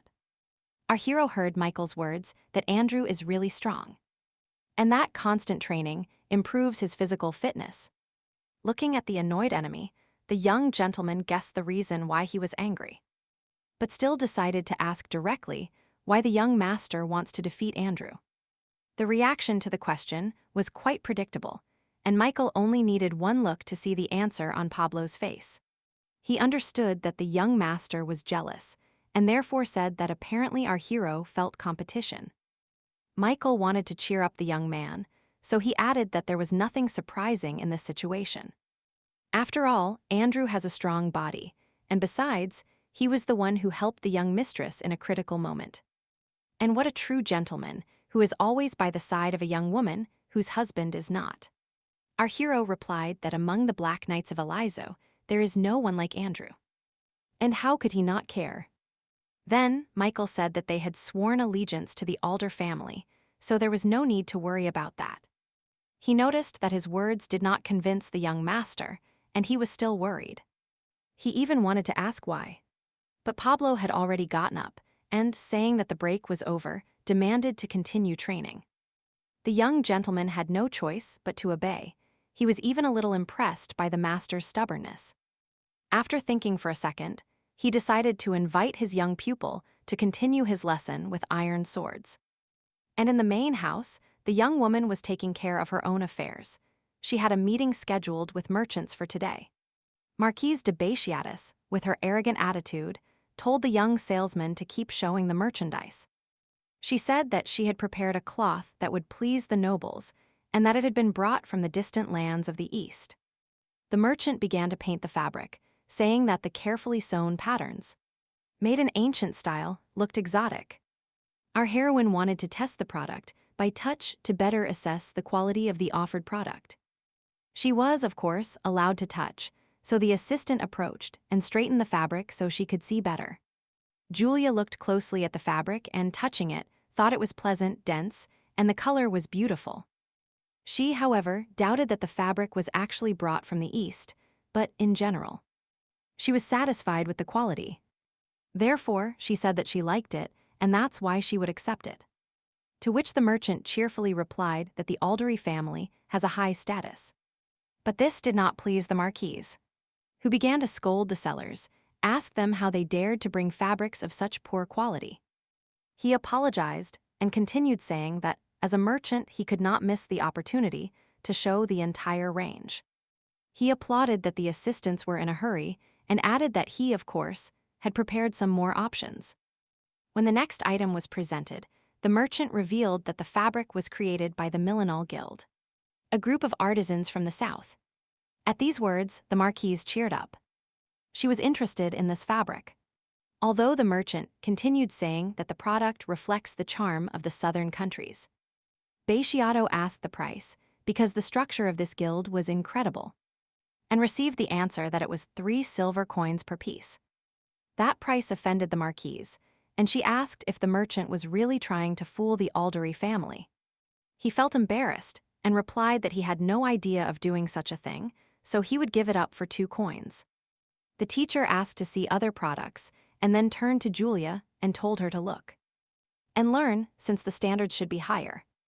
Our heroine also heard that secular society is a place where she will be ignored if she cannot keep up. She did not like the instructive tone of the teacher, who was trying to make her feel like a stupid child. She looked at the product and thought that the fabric was fine and poorly woven, and moreover, it only imitated the southern style. And at that price. Then she also said that the pattern did not match the furniture and things she had already bought today. As if Basciatus was going to spend all of Pablo's money. At that moment, the salesman continued to offer the product. He began to say that, to be honest, they prepared it especially for them. Another thing is that they were invited to other houses, but they refused everyone under the pretext that they wanted to congratulate the newlyweds. When he spoke further, the Marquise was surprised because he said he was offering Tavares, who is called the master of the Golden Age and the magician of light. The merchant placed his hand on the fabric covering the painting and said that he had one from the series His Day and His Night. With a quick movement, he tore off the fabric, and the canvas was revealed to the eyes of Marquise Basciatus. And our heroine, Julia, looked at the painting and listened to the merchant talk about how the work had not appeared anywhere for several centuries. She remembered how Tavares painted this canvas and continued that, according to rumors, it was cursed because all the owners died. He also spoke of the need to burn the painting to avoid misfortune, and such stories only add more value to this work. The Marquise considered this painting truly worthy of being bought for the Alder family. Saying that the work was incredible, she approached to see it better and then asked for the cost. To which the salesman replied that the Archduke, known for his love of art, set its price at 120 gold coins. But the young woman knew a little more than the Marquise and the merchant, so she angrily asked for this work to be removed from the mansion immediately. Basciatus considered this request the height of incompetence on the part of the young woman. So she asked Julia again, and our heroine replied that she demanded that this filth be immediately removed from the mansion. Because it was fake. This statement was a surprise to the salesman. He was sure that this painting would be sold today. The Marquise was indignant at this statement. She did not believe that the young woman had the right to an opinion. But Julia, paying no attention to them, said that this image had nothing in common with the original, and that such deception was punishable by death. Then she continued, telling the merchant that he knew this very well and that he was still offering a forgery, and that he thought she could be fooled so easily. And the Marquise defended the seller by saying that the accusations were unfounded, and that she had been cooperating with them for many years, and that she could be trusted. The merchant, feeling the support of such an eminent surname, dared to speak. Having said that, when we acquired this work, we studied the entries in the author's diaries. That is, Tavares, and then its authenticity was checked with several specialists. And they confirmed that they had the original. He concluded his speech by saying that if the young woman insists on her own, she must provide proof. Julia replied that since she had heard that the Archduke was interested in art, then he should know that Alder had a couple of paintings in his collection. And the merchant replied that precisely for this reason, he brought the pair of his knight a painting called His Day. Our heroine suggested comparing these two works, and for this, they can ask the Archduke to provide his painting for comparison. She was very militant, because she was certain that they were blatantly deceiving her. And she was not going to let herself be fooled. Therefore, she ran down the hall to the owner's office, hoping that he would help her expose them. The merchant and the marquise could barely keep up with her, and tried to dissuade her from such a reckless act. Beatiatus said that there was no need to bother the Archduke over trifles, and suggested that our heroine simply admit the mistake and apologize, but the young woman was sure she was right, and therefore was not going to succumb to their persuasion. The merchant thought everything would be fine. There was no exact evidence, because even the experts suspected nothing. He looked at Beatiatus, and thought that if something went wrong, the Marquise's family would do something. They had already arrived, and our heroine knocked on the door. She wanted to end this unpleasant situation as soon as possible. The owner of the house was studying some book when they knocked on his door. He allowed them in, and saw a small entourage enter. The young woman, as well as the master and the young merchant, greeted him. The Archduke was surprised by their appearance, so he asked Julia what was wrong that she was bothering him. She apologized for coming uninvited, but she had a request for him and asked him to fulfill it. Then our heroine explained that her request was for him to allow her to see a painting from his collection. He thought for a moment, but saw nothing strange in this question. On the contrary, he became interested. Calling his valet, he ordered him to prepare everything the young mistress would need. The servant bowed and said he would do everything, but such a quick resolution was an unpleasant surprise for the Marquise. Julia thanked him and was about to take her leave when she heard the Archduke's words, who addressed her asking her to return. He told her he had a small condition, and although Julia was a little surprised, she accepted. Then the owner of the house said that he didn't know what she was doing, but that he also wanted to see everything with his own eyes. The young woman agreed. She was even glad that the Archduke supported all her actions. But this turn of events was a surprise for the merchant, and the Marquise were counting on a different reaction from the Archduke. A carriage was prepared, and they set off, because most of the collection had been transported from the mansion some time ago. Michael was asked to participate in this expedition to protect the valuable cargo. The young aristocrat lit the lamp and entered the room which, as far as he knew, contained masterpieces by famous masters. The Archduke explained to him in detail where to look for the necessary work, so the knight confidently passed between the shelves with boxes. He didn't need to open them and check the contents. The painting was on an easel at the back of the warehouse. The servants were already removing Tabariz's work when another piece of fabric caught Michael's attention. Julia only superficially informed him of what was happening, but still understood the value of this find. The orders were given, so he and the servants got into the carriage and began the journey back. The horses, encouraged by the driver, quickly sped up, and the young aristocrat was very pleased with himself. He managed not only to complete the assigned task, but also to do it doubly, because the second picture was the best evidence. The canvases were placed on easels and covered with cloths to protect them from prying eyes. Now others could be invited. Our heroine was the first to approach and ask the knight for forgiveness, because she had suddenly disconcerted him with her request. And Michael was radiant, realizing that he had prepared a real surprise for the young mistress.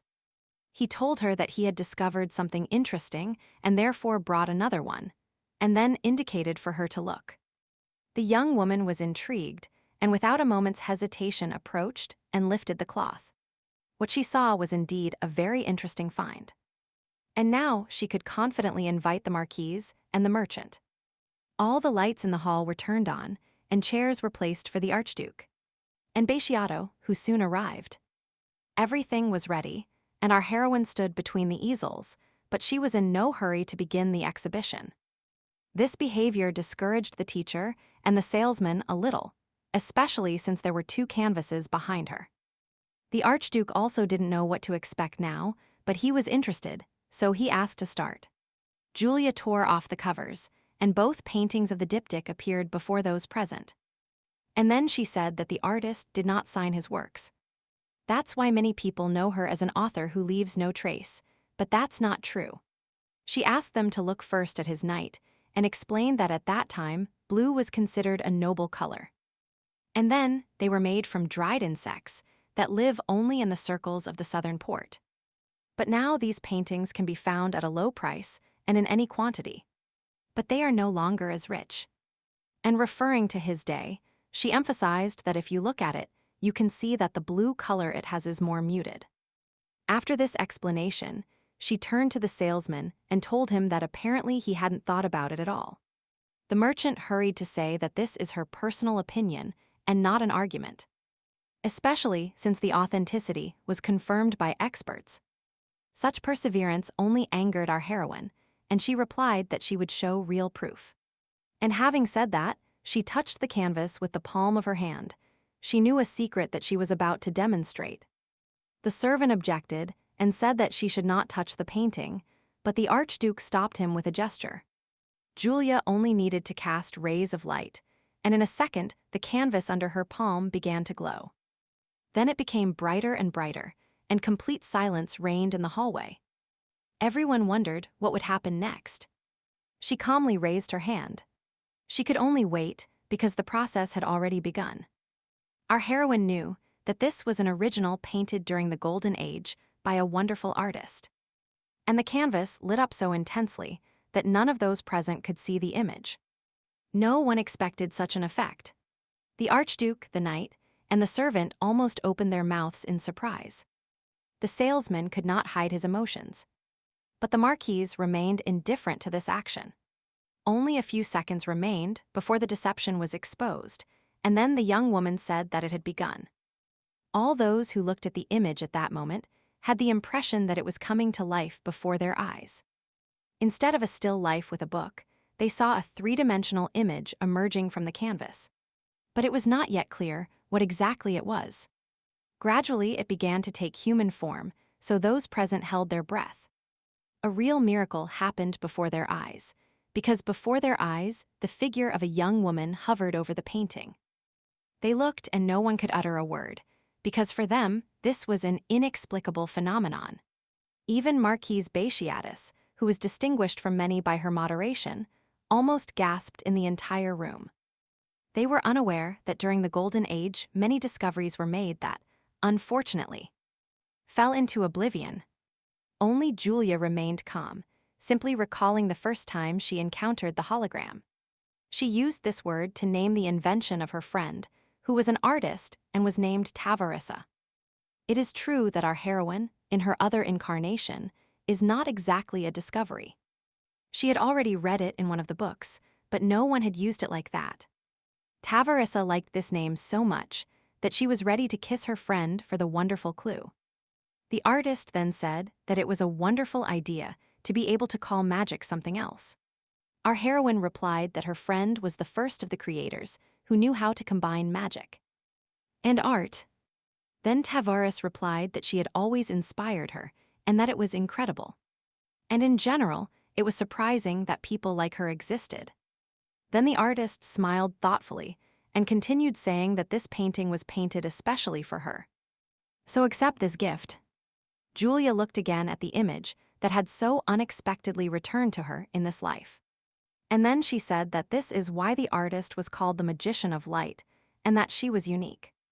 Now it was possible to move on to the next act of the exhibition, and our heroine placed her hand on the copy and said they would check this work now, although she already knew for herself that it was a waste of time. Since the hologram did not open, Julia said that as everyone can see, there is no reaction. So there is no point in insisting on its authenticity. The merchant had his own reasons, so he protested, saying that apparently this canvas did not have such a mechanism. He continued talking about the specialists, but the young woman interrupted him, saying she expected such excuses. She called the servants and asked them to bring another one, the one Michael had brought from the Archduke's warehouses. While the servants were dealing with the paintings, Those present waited in complete silence, everyone reflecting on what happened. Our heroine approached the easel and said that now she would see if they persisted after this. Those present waited in silence to see how events would unfold. And Julia tore the canvas off the painting. In front of them was an image. It was daytime. Those present looked first at one, then at the second, trying to determine which could be a copy. Only Michael and the young woman knew the second painting, which was the original. Julia raised her hand to the canvas again, and anger froze in Beatiatus's eyes. And the merchant realized he was on the verge of exposure. Rays began to connect, and the two images began to overlap, creating a holographic image. And a young artist rose above the painting, having learned to sign her works in such an unusual way. Our heroine looked sternly at the merchant and asked him to stand firm. He himself understood that he had been caught in a deception, but he did not feel entirely guilty. That is why he said that he had deceived himself, because all the experts unanimously stated that this was the original. Our heroine thought that he dared to use the painting of her dear friend, but she could not say it out loud. In her opinion, the merchant was only pretending that he had nothing to do with it, and thought that he needed to be exposed. She said out loud that he dared to deceive the respected Alder family and thought he could get away with it. She discovered what she could do now, and that is why she said she would show him what he fears most. Julia knew for sure that there were no mages in the mansion, so she turned to the spirits for help. She managed to blind him and put a situation in his mind where she could know everything about him. The merchant woke up with a key around his neck and could not move when the foreman's voice was heard from behind, demanding the truth. He felt uncomfortable. He could not understand how he suddenly found himself in such a situation, but he still replied that he was not to blame for anything. The interrogative voice was shrill and made the salesman sweat. And then he got goosebumps from fear. Turning his head slightly, the reseller saw out of the corner of his eye that his jailer was raising a sword above his head. Horrified, he screamed as loud as he could. He was still going to live, especially since things had been going well for him lately. He heard the metal strike the block, which scattered in different directions with a roar. Then the merchant saw his jailer, who stood in front of him and pulled the trigger. They demanded a confession, but he could not utter a word from fear. He felt a noose around his neck and a stock on his hands. This made him say that he knew nothing. Then he saw the jailer move the lever with a slight movement and then heard a noise under his feet. The mechanism started working, and the floor beneath opened, and below he only saw an abyss. The merchant screamed again, although he understood that the void in front of him would not be able to hear him. He was falling and had the impression that this abyss would never end, until he felt a solid surface beneath him. Then the merchant regained consciousness, his side immediately hurt from the fall. And in front of him, he saw the young mistress. The nightmare he had experienced was still in his mind when Julia demanded the truth. He did not want to relive those terrible moments twice, so he replied that he would tell everything. Without even getting up from the floor, he began to point towards the chair where Marquise Beatiatus was sitting, and then quickly said that the Beatiatus family was to blame for everything. This was a rather unexpected statement that left those present perplexed for a couple of seconds. The first to regain his senses was the Archduke, who asked what Madame Beatiatus could say in her defense. The Marquise, without losing her composure, calmly replied that anyone could believe such nonsense. And without even turning her head towards the accuser, she continued that he was simply trying to save his life. The merchant thought that they were now trying to deceive him, and said out loud that he was telling the truth, and that the Beatiatus family had a plan, which was scrupulously thought out and consisted of taking the place of Count Tula after his dismissal. But unexpectedly, the Archduke entrusted this to the young woman, so Beatiatu came up with the idea of setting a trap for her to be kicked out. Then Pablo would have married the Marquise's daughter, so they told him not to worry, but simply follow orders. Julia thought that now she understood why the Marquise had been so rude to her, and also that Beatiatu had assumed they had chosen the easiest path. At that moment, the salesman grabbed Julia by the hem of her dress and begged for forgiveness. because he could not lie in such a situation. But our heroine did not want to deal with that, so she replied that the owner of the house would take care of them. But the Archduke replied that no. He entrusted her with all the affairs of the mansion, so it was up to her to decide what to do. And then he ordered the Marquise and her accomplice to be taken to prison until important evidence of the conspiracy was found. Then he looked closely at our heroine and added that she would investigate.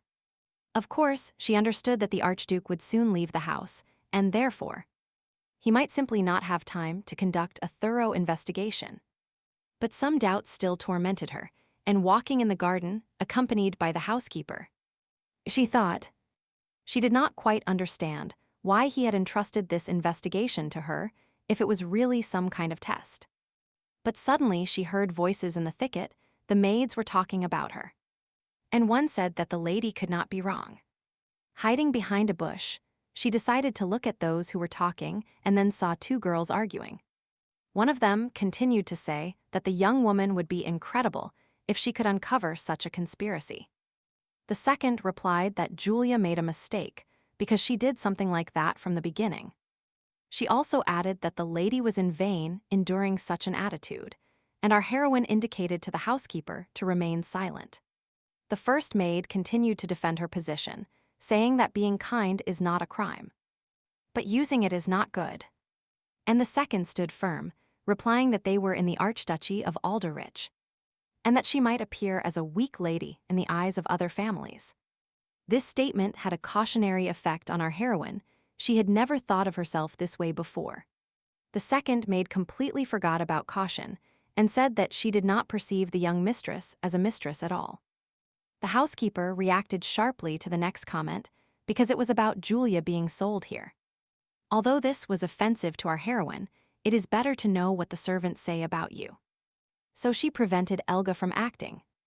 The second maid's last suggestion, that the lady should be more careful, seemed appropriate to her. So Julia came out from behind the bushes and pointed it out to the maid. Although her appearance scared the girls, she had already heard everything and could now draw the right conclusions. And she, along with the housekeeper, went to meet them to talk to them and get to know them better. The maid who condemned our heroine's actions was cautious because this conversation could be overheard. She thought that even if she was caught, she would get out of it because the young mistress still had a weak will. To give more truth to her words, the maid knelt down and asked for forgiveness. The first girl, the one on Julia's side, supported her interlocutor and, adopting the same pose, said they were wrong. Our heroine listened to them and then replied that today she already has many asking her for forgiveness.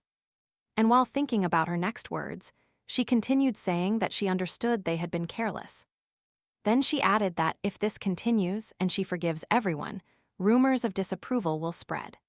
The maid heard the continuation that the lady could not allow this to happen so as not to show the weakness of the Archduchy. Julia said that, since the Archduke had entrusted her with the management of the estate, she would follow his example. The maid heard the continuation that she would entrust her punishment to the older maid. Our heroine watched the servant's reaction to her words closely and reached the conclusion she needed. She asked the housekeeper to send her a younger one later because she only needed one boot maid. And then, in a whisper, she explained to Helga her choice, as well as how she saw her punishment. And just as she was about to leave, she added a small comment asking us not to be too strict with the girls. The housekeeper asked them not to worry and went to scold her subordinates, accusing them of being disrespectful. The young woman still listened to their apologies for a while. They said they had made a mistake and this would not happen again. While our heroine spent the rest of the day on daily chores, night fell, and the stars began to shine over the estate. She lay down on the sofa to rest a little and also think about the situations she faced today. First, she thought about the first half of the day, and this led her to the words of the maid she heard. After all, the servants talked about her weak character and how this could affect the reputation of the Alder family. There were also thoughts that she was not afraid of Maria Batiatus and that she did not know that they were ignoring her. But she tried to please her, because the Archduke personally assigned the Marquise to her. But now, with all eyes on them because of their behavior, she could not allow Pablo to start being careless. With these thoughts, she was between sleep and wakefulness, worried about the investigation assigned to her. She did not know how she could do it, if the merchant had lied, and if true, what to do with the Baciatus family. Reflecting on these questions, she became so lost in oblivion that she did not hear someone knocking on her door. Our heroine did not wake up when her husband entered, but opening her eyes slightly. She saw him. Julia had no idea how long he had been there watching her in the silence of the room.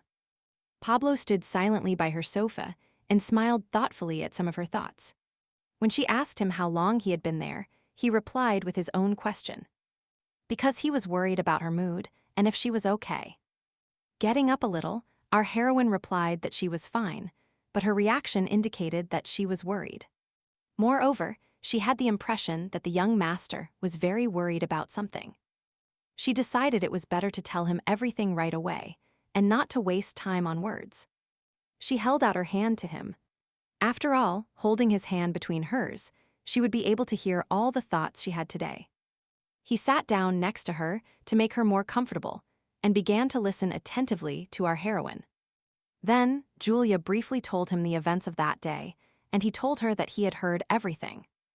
But since he was primarily interested in how this happened, he asked her to explain.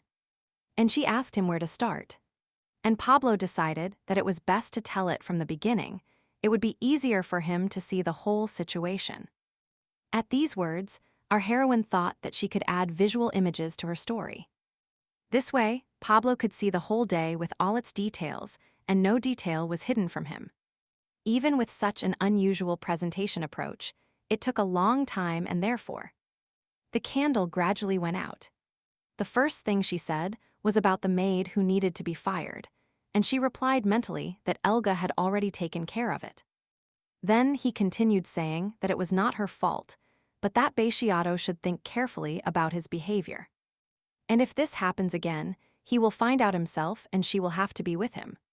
They sat in silence for a while longer without any special thoughts in their heads, simply enjoying mutual understanding. Then she began to smile, because she understood a simple truth that she wanted to share with him. She thanked him and then added that after explaining everything to him, her soul felt lighter, as if a weight had been lifted from her. Our hero looked at her surprised, because he could not understand the fact that he could help her. Our heroes were still holding hands when he realized that thanks to this ability of hers, he could really help her. But when he told her this, she did not immediately understand what he meant and therefore she asked again. Then he explained everything to her, that using their powers they could deal with the current situation together. All they had to do was work out a plan, which was done immediately so that after a while Pablo went down to the dungeon. Everything was prepared in the interrogation room, paper and quills were brought, and a candle was also lit. The plan was well thought out, so Michael brought one of the prisoners. But they did not remove the bag from his head. The prisoner was seated on a chair, and then Michael left, leaving him alone with Andrew. He did not remove the bag, so that the prisoner could not see those present. This was the main asset. The prisoner thought that he had come because the Archduke had summoned him, but everything would be fine if he simply followed the orders from above. The knight apologized for the measures taken, and then clarified that he was responsible for the purchases of the Sechin store. The prisoner nodded affirmatively, but then added in words that he was the head of this trading store. Then Andrew said he would ask some questions, and that if the prisoner answered them honestly, he would be released quickly. At that moment, a young knight entered silently and stood next to the prisoner. And the knight said that they were starting. Pablo entered so quietly that the interrogated person would not have guessed that another person was present. When he put his hand on the prisoner, the latter jumped up surprised and shouted that something had touched him. Andrew immediately ordered him to sit down and answer the questions they had prepared. The detained merchant tried to calm down, although he felt someone behind him. The first was about how much the carpet cost, which was bought in the south especially for the Archduchy, and the Baciatus family. The detained merchant became very nervous, but replied that the carpet cost about 20 silver coins. As far as he remembers, because it was a long time ago. Thanks to his skills, our hero heard the whole truth and it was not convenient for him. So he indicated to Andrew to continue. Then the young knight continued and asked the following: what would be the delivery price in this case? Our heroine found the name of this prisoner in her lists and crossed it out because he gave false testimony. Our hero has already told him that this one also lied, and those who told the truth can be counted on one hand. Closing the book with surnames, she told her husband that thanks to him, they were able to bring everyone to clean water so quickly. She thanked him sincerely, because it was with his help that they completed the investigation so quickly. And when he asked how he could help, she replied that if it hadn't been so serious, it would have ended with a fine. She was upset by the number of people involved, so she started talking about it. But he stopped her. But our hero had a slightly different opinion on this matter, so he told her that it was not her fault, but his. He remembered what the arrested people thought, and it was about whether the Archduke would die now. And that in any case, there would not be much time left, even if this degenerate took his father's place. Pablo attributed all these problems to his weakness. He understood that he was not yet ready to become a worthy heir to the Archduke. Thinking about this, he came to the conclusion that he needed to change this circumstance and become stronger. He promised himself that he would make sure that no one dared to lay a finger on Julia and the Archduchy. The owner of the house was in his library when they knocked and invited his visitor in. It was our heroine who said that the Archduke had called her, and she came. He invited her to sit down and told her that he had already heard that she had already managed to resolve that situation. And then she replied that she had not finished yet, but that thanks to the help she was receiving things were going faster. Alder spoke about how excessive mercy can be poisonous, especially when it comes to people from the duchy. He asked his daughter-in-law to avoid such things, and she agreed with his wishes. The Archduke was also glad to have found a middle ground, because he was neither too soft nor too strict. He also heard him say that he had nothing to add, and that therefore now he could entrust this to her. The owner of the house pointed to a small box that was on the table in front of her and asked her to open it. Our heroine followed the Archduke's suggestion and carefully opened this chest full of jewels. What she saw amazed her, so her first reaction was simply to close it and assume that she had seen nothing. But she still understood that this was not a way out of the situation, so she looked at the owner of the house. Her gaze expressed a question that she pronounced, that this was a very important family value. The Archduke had already decided everything, so he nodded affirmatively and then said that she had understood everything correctly. In front of her, in an open casket, on a skillfully embroidered satin pillow, lay the family seal. The Archduke told her that the owner of this seal receives absolute power as head of the Alder family. Julia hugged him as he continued talking about how she needed to understand what that meant. Another thing is that, since he personally handed her the seal, there will be no more complaints or insults in her direction. He asked her to take care of Pablo, as well as all the lands and people of the Archduchy. In his absence, our heroine understood that this was a very big responsibility, but she still told the Archduke that she would not disappoint him. Another morning arrived, and the sun illuminated the training ground, where there was still no one. Only Pablo was the first to arrive at such an early hour, but he was still surprised not to find a living soul. He thought about the fact that he would have to wait again, and also about what his mentor Henry was so busy with. But literally, a moment later, the situation on the site changed because an unknown figure appeared. Our hero immediately adopted a combat stance to be prepared for a variety of surprises. In front of him was a stranger who took a sword from his stand and was ready to attack Pablo. The young man was in no hurry to attack first. On the contrary, with his whole appearance he made it clear that he expected this from him. And the young master did not keep his new opponent waiting. He himself was interested in how he would succeed. Their swords met for the first time, and then, again and again, the rivals came together and diverged, looking for weak points in defense and attack. Pablo managed to cut off a small piece of fabric from the stranger's suit with the tip. But he still noticed that he was strong. He also thought that his companion was not so strong and powerful as not to be able to defeat him in this fight. These thoughts gave strength to our hero, and he launched a new attack, expecting a brilliantly executed maneuver. But he realized too late that his opponent was only waiting for a maneuver that had not been well thought out. And so, in a moment, he was sitting on the stone surface, completely disarmed, and with a sword pressed against his throat. Our hero, although it was a pity to be in such a disadvantageous position, still realized that he was too arrogant. The enemy laughed and said that this is all the great power of the Aldery family, or this is all that he taught. And then it's useless.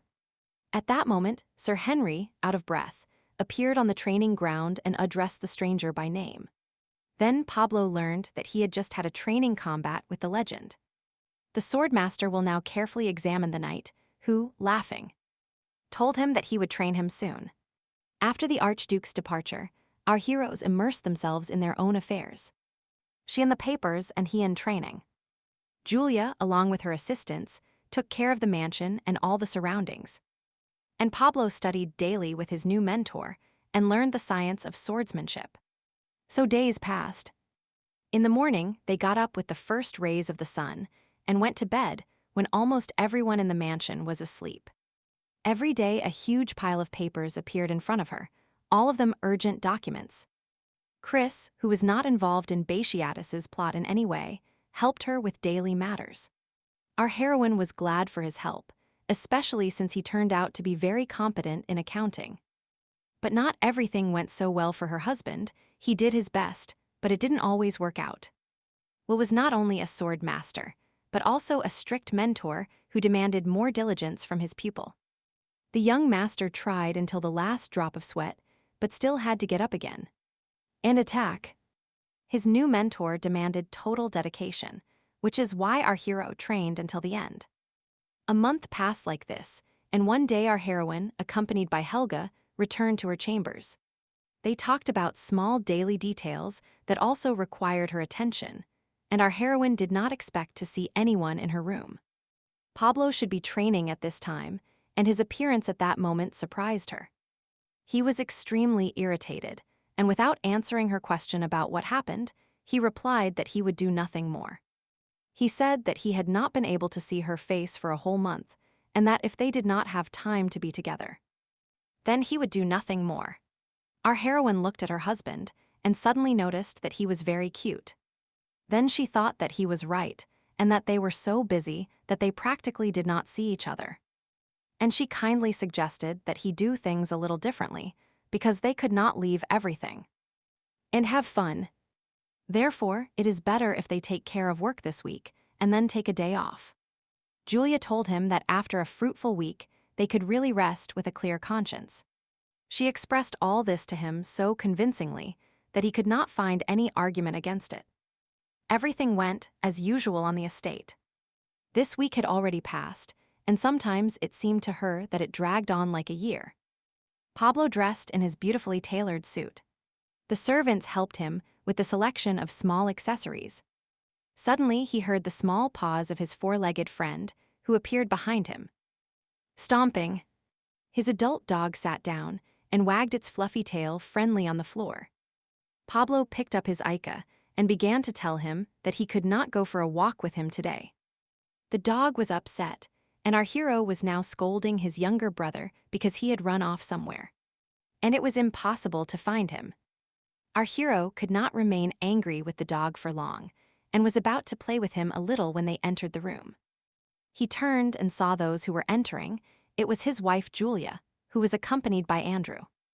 This disappointed the young master, and the knight explained his presence by saying that he was obliged to protect them both. Such words further annoyed the young husband, because he had nothing to answer to this. Michael hinted to Andrew several times that our hero was jealous and therefore did not want to become the apple of discord. One evening, the young couple decided to take a walk around the city and at the same time visit several fashion salons. They went to a store that was recommended to them, which sold suits for gentlemen and dresses for ladies. Our hero tried on another suit, and his wife was very satisfied with the appearance and the cut of her husband. She told him that he looked great and advised him to definitely buy this one. Pablo went and put on a nice costume for the carnival ball, which she also liked. Then he also tried on a laboriously embroidered vest, which he could easily wear at a reception at home. Julia thought they had chosen enough for one day and asked the saleswoman to pack everything her husband tried on. Then she looked at Pablo and saw his expression of disgust on his face, which surprised her. Then she asked him what was wrong, but what he replied surprised her even more. After all, he started talking about how things were only bought for him, and that this is unfair. And that she also needs to buy something. Our hero pointed to the women's department and asked her to go and try on some dresses too. And since he realized that his discontent had a trivial basis, he agreed, laughing, and went to choose something for herself. Then, our heroes moved to a jewelry store, which had an impeccable reputation. And all the highest nobility used their services. There was a salesman behind the counter who recognized them, so he said that their visit was a great honor for him. When he asked what to offer them, Julia replied that they simply came in because they wanted to look around. But she still offered to show him the best products, and he led them to a counter where brooches were displayed. And earrings. Our heroine really liked one of the brooches and thought it would be perfect for her husband. While she was looking at the counter with brooches, the salesman approached her and, showing her the pendant, began to speak. He praised this product because these decorations have been popular lately and can be used to store various small items. For example, paper hearts or the hair of a loved one. The last comment seemed strange to Julia. However, Pablo really liked this simple decoration and asked about the cost. Our heroine did not like these pendants or their purpose at all, so she asked him if he really wanted to buy them. On the contrary, he was impressed by this idea of using the decoration. He already knew what he would put there. She wanted to dissuade him, so she thought she could try to distract him with other goods. When she asked him if he had to buy these jewels, he replied affirmatively.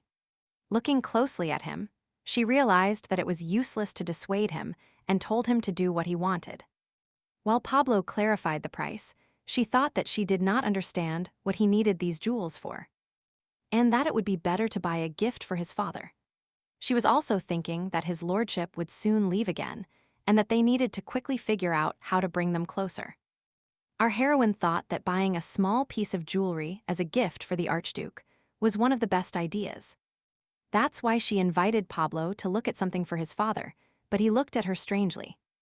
He thought about the fact that they had gone out together, somewhere for the first time in a long time. And she was thinking about something else. But he still agreed. Then Julia said that it was best to choose a gift for his father with a practical purpose. And then she began to look at the counters for suitable jewelry and saw a pocket watch. Our heroine showed them to her husband and told him that they had a ruby in the middle, just like his eyes, and that it was very beautiful. He did not question her choice, as he trusted her completely in this matter, especially since he was not thinking about his father at all. While Julia was ordering the goods to be packed, Andrew, stepping aside and watching them, was thinking about his own things.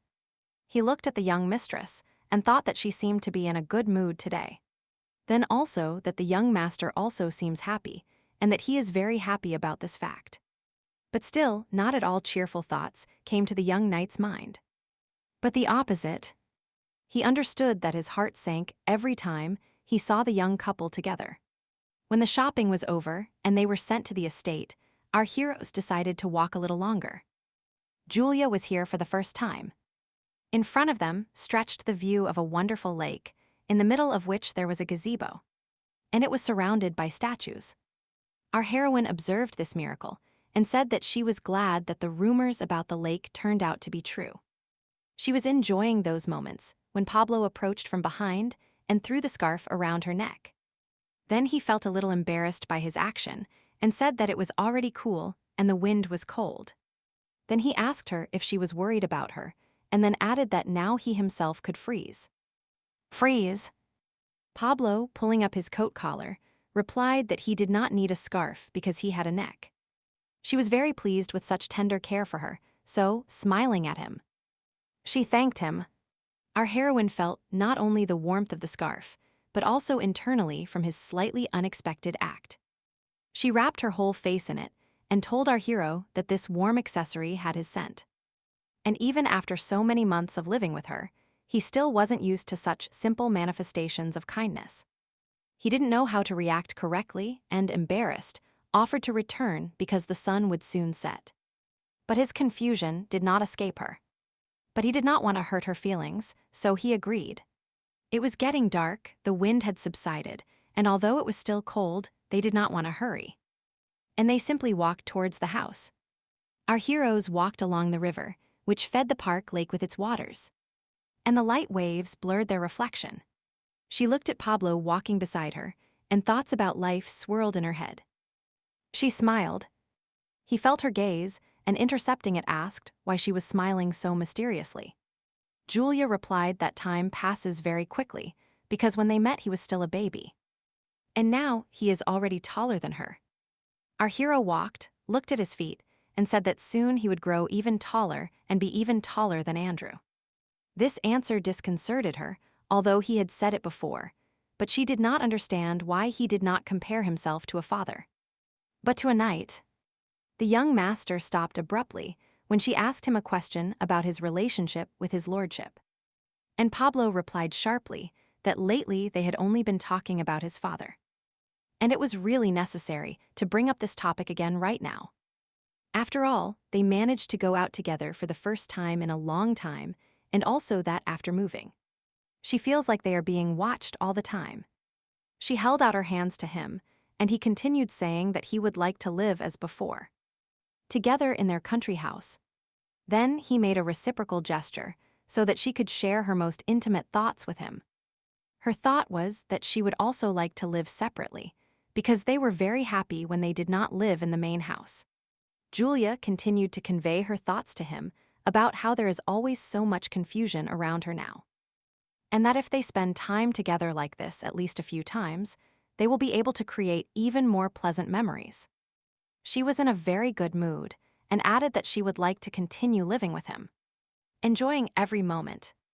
She was so inspired that she didn't even notice that the spirits responded. And it lit up everywhere. They were truly wonderful moments that she could feel thanks to her gift. They didn't notice how they were returning to the lake again, which was illuminated by the setting sun. And they wanted to admire this view for a while. But life goes on, and the next day arrived. At the Alder estate, both servants and knights were busy with daily affairs. In the young couple's room, a lively discussion took place. Julia would not have thought that such a simple request would cause controversy. Pablo talked about why he should do it himself, because he could send servants with this task. But our heroine insisted on her own, replying that they bought the watch especially for his father. So it was better to give it to him. She heard that if she conveyed it through the servants, it would look ugly and would not build normal relationships. He looked at her and thought that she had come to see him while he had free time, and Julia invited him to ear. To his lordship. She wanted so much to persuade him. She understood that these two had not had normal family relations for too long. She told her husband that they could go together, and looked at him so insistently that he felt uncomfortable. Our hero did not want to waste precious time meeting his father. But he could not upset Julia either, so he agreed. After a while, the valet approached the Archduke and announced that the young master. And the lady wanted to see him. His Excellency was surprised. He still did not remember any time when his son had come without his invitation. When they entered, Julia asked if the Archduke had slept well today and also how his day had gone. He replied that everything was fine with him, and then asked what brought them, and Pablo held the gift behind his back. The young knight froze in place and did not utter a word. One would think he wasn't here. But she didn't bring it at all to ruin an already fragile relationship. Therefore, she called her husband by name to excite him at least a little, and still complete the task for which they came here. The Archduke was sitting in a chair, and still did not understand anything that was happening. But he thought that he needed to give his son time.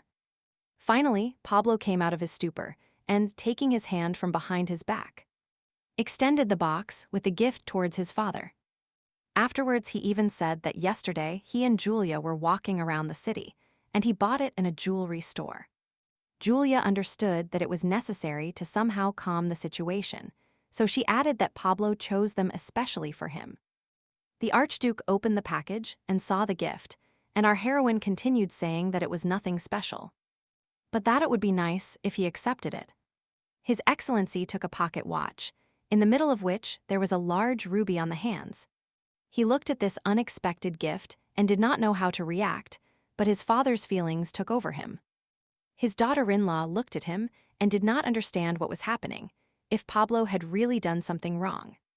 Calling the valet named Alex out loud, he looked in turn at his son and his wife.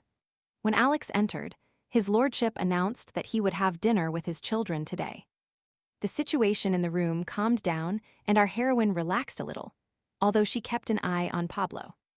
The Archduke, holding his gift tightly in his hand, asked the valet to prepare the best tableware for dinner. The servant had worked on the Aldery estate for a long time, and the fact that the family would dine together made him very happy. Thinking that they would simply share their feelings, our heroine realized that one more step had been taken. Then she looked at her husband and thought that they were equally incapable of expressing their feelings. And the owner of the house hoped that this was not an isolated incident and that he could still improve the relationship. Our heroine thought that he expected it and did everything in her power to speed it up. And thanks to the gift, father and son at least opened their hearts a little. But contrary to his expectations, this moment passed quickly. One night, his dog disappeared somewhere again. First, they looked for him in the rooms and then went to the park to search there. Pablo walked down the alley shouting some nickname from time to time and told Julia that Aika always disappeared somewhere. He also continued that the dog asks him every day to play with him because he is bored. They continued walking through the alleys. Pablo, a little further ahead, suddenly stopped and looked somewhere with an expression of surprise on his face. Julia noticed this and hurried to understand what could have surprised the young man so much. She was already approaching when she started asking what was wrong, but since there was no answer, she also looked in that direction. From what she saw, our heroine also fell into a state of shock. She was ready to see anything. But not this. An image was revealed to her in which the Archduke cheerfully did a somersault with Aika in the middle of the alley. The owner of the house was surprised and could not even quickly explain why he was in such a good mood. The young people looked at him and said nothing because they found an adult warrior and serious having fun with a dog. The only one who was alien to these emotions was the culprit of the search himself. He simply barked with joy upon seeing the owner. Without ceasing to whine, he jumped and threw himself onto his best friend's chest. The Archduke, taking advantage of this pause, got up and quickly shook himself, asking about the fact that they were apparently looking for Aika. Julia was the one who recovered the fastest, and therefore replied that it turned out the lost one was with him. And she noticed that there was wool all over the suit. His lordship was somewhat embarrassed by the current situation, so he said that the dog constantly ran into his office. Pablo held his four-legged friend in his arms and scolded him for disappearing so often. Since our heroes found their pet, they returned to the house, but the Archduke stopped them. He was clearly embarrassed to say this. But still, he turned to them and asked them to allow him to walk with them. Our heroine was not against a small family outing, but for her, it was important that Pablo agreed on his own. But he did not express any emotion, and she did not want to pressure him. He deprived her of the choice with his behavior. And she made up her mind and told the Archduke that, of course, they would not mind walking together for a while. Our heroine thought that they had managed to capture such a wonderful moment. However, the last few days flew by together, and the moment of parting with His Excellency passed unnoticed. The day came when the Archduke had to return to the border to fulfill his military duty. Our heroes came out to see him off on the long journey. He was already sitting on his horse when they approached him to say the farewell words. Julia asked his lordship to return home safely and that his letters would not remain unanswered. Looking at her husband, she added that Pablo would also be interested to hear from his father. He looked down at them from above and our heroine could not read on his face what he was thinking now. Then the Archduke turned his gaze to the heir, who had surprised him several times during this visit. Our hero always saw his father off, but always from afar. And for the first time in his life, he wished him good luck on the battlefield. This wish was the first in the life of the owner of the estate, who was glad to hear it. The time came to leave, but after hesitating a little longer, Lord Alder promised his son that he would return soon. And he turned his horse to run towards the head of the column. Everyone was already waiting, only for his order. The trumpeters raised their polished instruments, and the first solemn sounds were heard. The ranks of experienced warriors and young knights were ready to march. And then came the order to march. The Archduke was already in his place when he wanted to see again the young ones he had to leave in peace. They were holding hands at the main door, and it was already difficult for him to see their faces. Our heroes were united in their feelings, because parting from loved ones brings those who remain closer. Alder thought that he did not remember Paul having said goodbye to him even once since his mother died. Under the sound of hooves, his thought was that he was mistaken because his son was always there. He just didn't turn around. He was so immersed in his thoughts that he didn't hear his old friend approaching. And a loyal knight. Henry supported his master with a friendly conversation, who was glad to be able to distract himself from his sad thoughts. Sowing work was being carried out in the fields of the Archduchy of Alder. The village women worked together, but their husbands did not lag behind. The lunch break arrived, and the workers dispersed to eat and rest a little. They began to talk about the fact that there was still food left after winter, so it was not in vain that they changed the sowing method. A villager said that the people in the mansion did not understand much about agriculture, so at first he did not take it seriously. And another asked if it was interesting who found that technology and shared it with other farmers. Our heroine was in her room and also had a short break, which she dedicated to drinking tea. She thanked the maid Nina for the incredible taste of the tea and went out onto the balcony with a cup in her hands. To which she replied that she was preparing the drink herself, and then added that she had been working as a personal domestic servant for a year now. Julia remembered how it was, and then Nina felt so grateful that she promised to do her best to repay her kindness. A year has already passed. The young woman thought she couldn't even believe that time had passed so quickly. It turns out she has been the administrator of this mansion for a full 12 months. And memories flooded her about how everything started and the difficulties she had to face. Then her attention was drawn to the branches of a tree growing in the park. And it always pleased her eyes with its greenery. Then our heroine approached the railing and looked down, and what she saw upset her. The flowers were also withered. The plants did not look good for the time of year the garden was in. It could be assumed that it was already early autumn. Our heroine thought that she needed to contact the water spirits and ask them what was happening. The spirits swirled around her, and she realized that she had few water representatives left. It was too dry. They asked her what happened, and she told them that there was no strength left in the plants. Then the spirits surrounded her and began to compete because there was nothing to drink. And her throat was completely dry. Julia concluded that even if the spirits spoke of this, it meant that a severe drought would soon come. And it follows from this that if this happens during sowing, famine will follow. As a manager, there was no way she could allow this to happen, so she needed to find a solution urgently. The young woman returned to the Palace of Memory to try to cope with the impending situation. And she sat down to read books. She still had no idea what could help her. The piles next to her changed volume. The manuscripts gradually moved from one to another. After a while, our heroine found an interesting article that she had once written. Then she thought that she had found it. However, it would not help to solve the problem completely, but it would be a help. She thought about it a little more and realized that this was the only solution at that moment. Now she had to act, and the first thing she did was call her assistants. Chris and Helen entered her office to hear her suggestions about the day's schedule. And she said she had an urgent task for them, and then asked them about their knowledge of potatoes. It was the first time they had heard of such a plant, and that's why they didn't understand her interest in this topic. The young woman had to give a short botanical excursion and briefly explained what it looked like. And in the end, she said that the tubers growing on the roots can be eaten. You just have to peel these fruits. The assistants apologized, but they really had never heard of it. But they were still willing to help her. This was an obstacle. But she was not going to back down and said that nothing could be done, that they had to look for potatoes.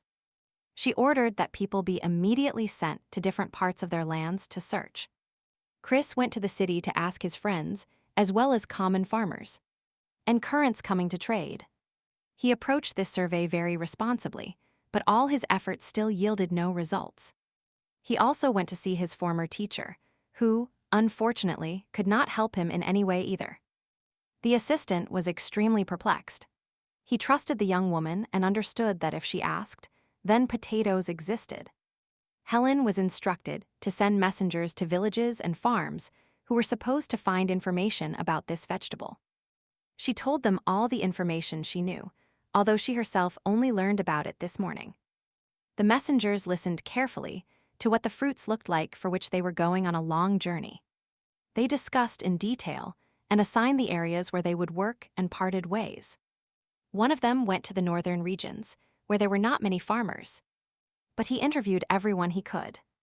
The second headed south, where he found some fishermen who were busy with their nets and preparing at sea. But unfortunately, all the villagers and city residents he met, and who traded in the markets, responded negatively. Although the fishermen sometimes went far out to sea and visited neighboring countries, they also heard nothing about potatoes there. In the mansion, our heroine, hoping for success, awaited her assistants with news. A couple of days later, all the messengers returned and brought the fruit they presented to the young woman. She collected the only thing they could find, but despite all their efforts, it was not a potato. The assistants felt guilty, although they thoroughly checked all the information they received. Julia sadly placed the fruit she had brought on the table and said it was not their fault. Therefore, she did not let her idea take off, and this could not help but annoy our heroine. Painful thoughts did not leave her all day, and even the arrival of night did not relieve her. And even lying in bed, she could not get rid of them. She urgently needed to find a solution. She thought that Chris's information office was the best in the city. But even if they couldn't find it, what to do? It even occurred to her that perhaps all the potatoes had been destroyed since the last time she saw them. But if this vegetable is no longer available, she will have to invent something else before it's too late. Suddenly, the door opened slightly and Paul appeared in the doorway, who came to visit her. He said that the castle was very noisy today, and he hadn't been able to see her all day. He also added that more than that, but suddenly paused and looked at her closely. Then he said that everything was written on her face, which meant that she was worried about something. She felt embarrassed, which was very noticeable, and then said she was sorry for worrying him. But Paul was still worried, but he asked her not to apologize because she didn't need to ask his forgiveness. He was silent for a while and then added that they were married, so it was normal to be interested in his spouse's affairs. This was a somewhat unexpected statement. It was the first time in her memory that she heard him call her that. But our heroine was even glad that he acknowledged their marriage, even though it was an arranged marriage. And although she calmed him down, he was still worried, because he came to her for another reason. And he looked at the pendant she held in her hand. Finally, he dared, and offering her the jewel, he asked her to accept this small token of attention. Julia immediately remembered how they bought it, and how he objected to such a strange use. She was still looking at the pendant when he added that he had wanted to give it to her for a long time. But there was no suitable opportunity. Finally, she took it, and after hesitating, remembering what the salesman had said then, she opened it. But what she saw turned out to be better than she could have imagined. There was a portrait of her. In it, she looked as if she were alive. Our heroine couldn't take her eyes off it, but said it was wonderful, and that it must be the work of a talented craftsman. Paul was so embarrassed by his action that he was even afraid to turn his head in her direction, so that she wouldn't read everything on his face. However, he replied that he had drawn it himself. She couldn't believe what she was hearing. And she said she thought it was the work of an artist. Our hero was already so worried that he decided it was better for him to leave her room and say goodbye to Julia. She told him to wait, and then thanked him for the gift and added that she would wear the pendant every day.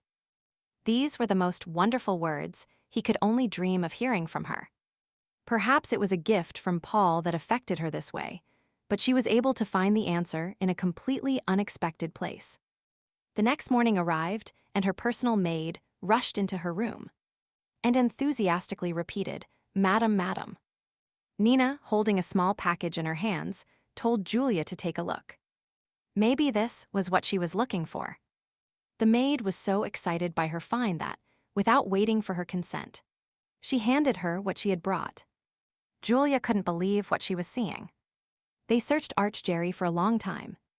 In front of her, in the maid's palms, lay the vegetable that would help them survive a difficult period. Delighted, our heroine hurried to thank Nina and asked where she had found what she was looking for. And she received the answer that it was in the stables, because in the maid's homeland, potatoes are used as food for horses. Once calm, the young woman took the fruit in her hand and thought that it had not been found in distant lands, nor in laboratories. Another thing is that it was also not in the warehouses of rich merchants. The potatoes were right in front of their noses. She thanked her maid again and added that the Alder family was now indebted to her. She also said that Nina could ask for whatever she wanted, but the maid replied that she was only doing it because it was necessary. The young woman was so happy that her problem was solved that she offered to give Nina a title. The maid was a little upset by this proposal because she helped Julia completely selflessly.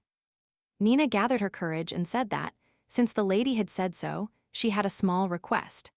And as our heroine listened to her attentively, she asked to be allowed to call the hostess Lady Julia. She then continued that day, seeing how elegant the lady was, but at the same time persistent. She decided that she would follow her all her life, and therefore, if she could call her by name, this would be more than enough for her. For our heroine, this was the most unpredictable request of her entire life. She thought that most likely Nina was the same age as her, and it was a bit strange that she admired her so much.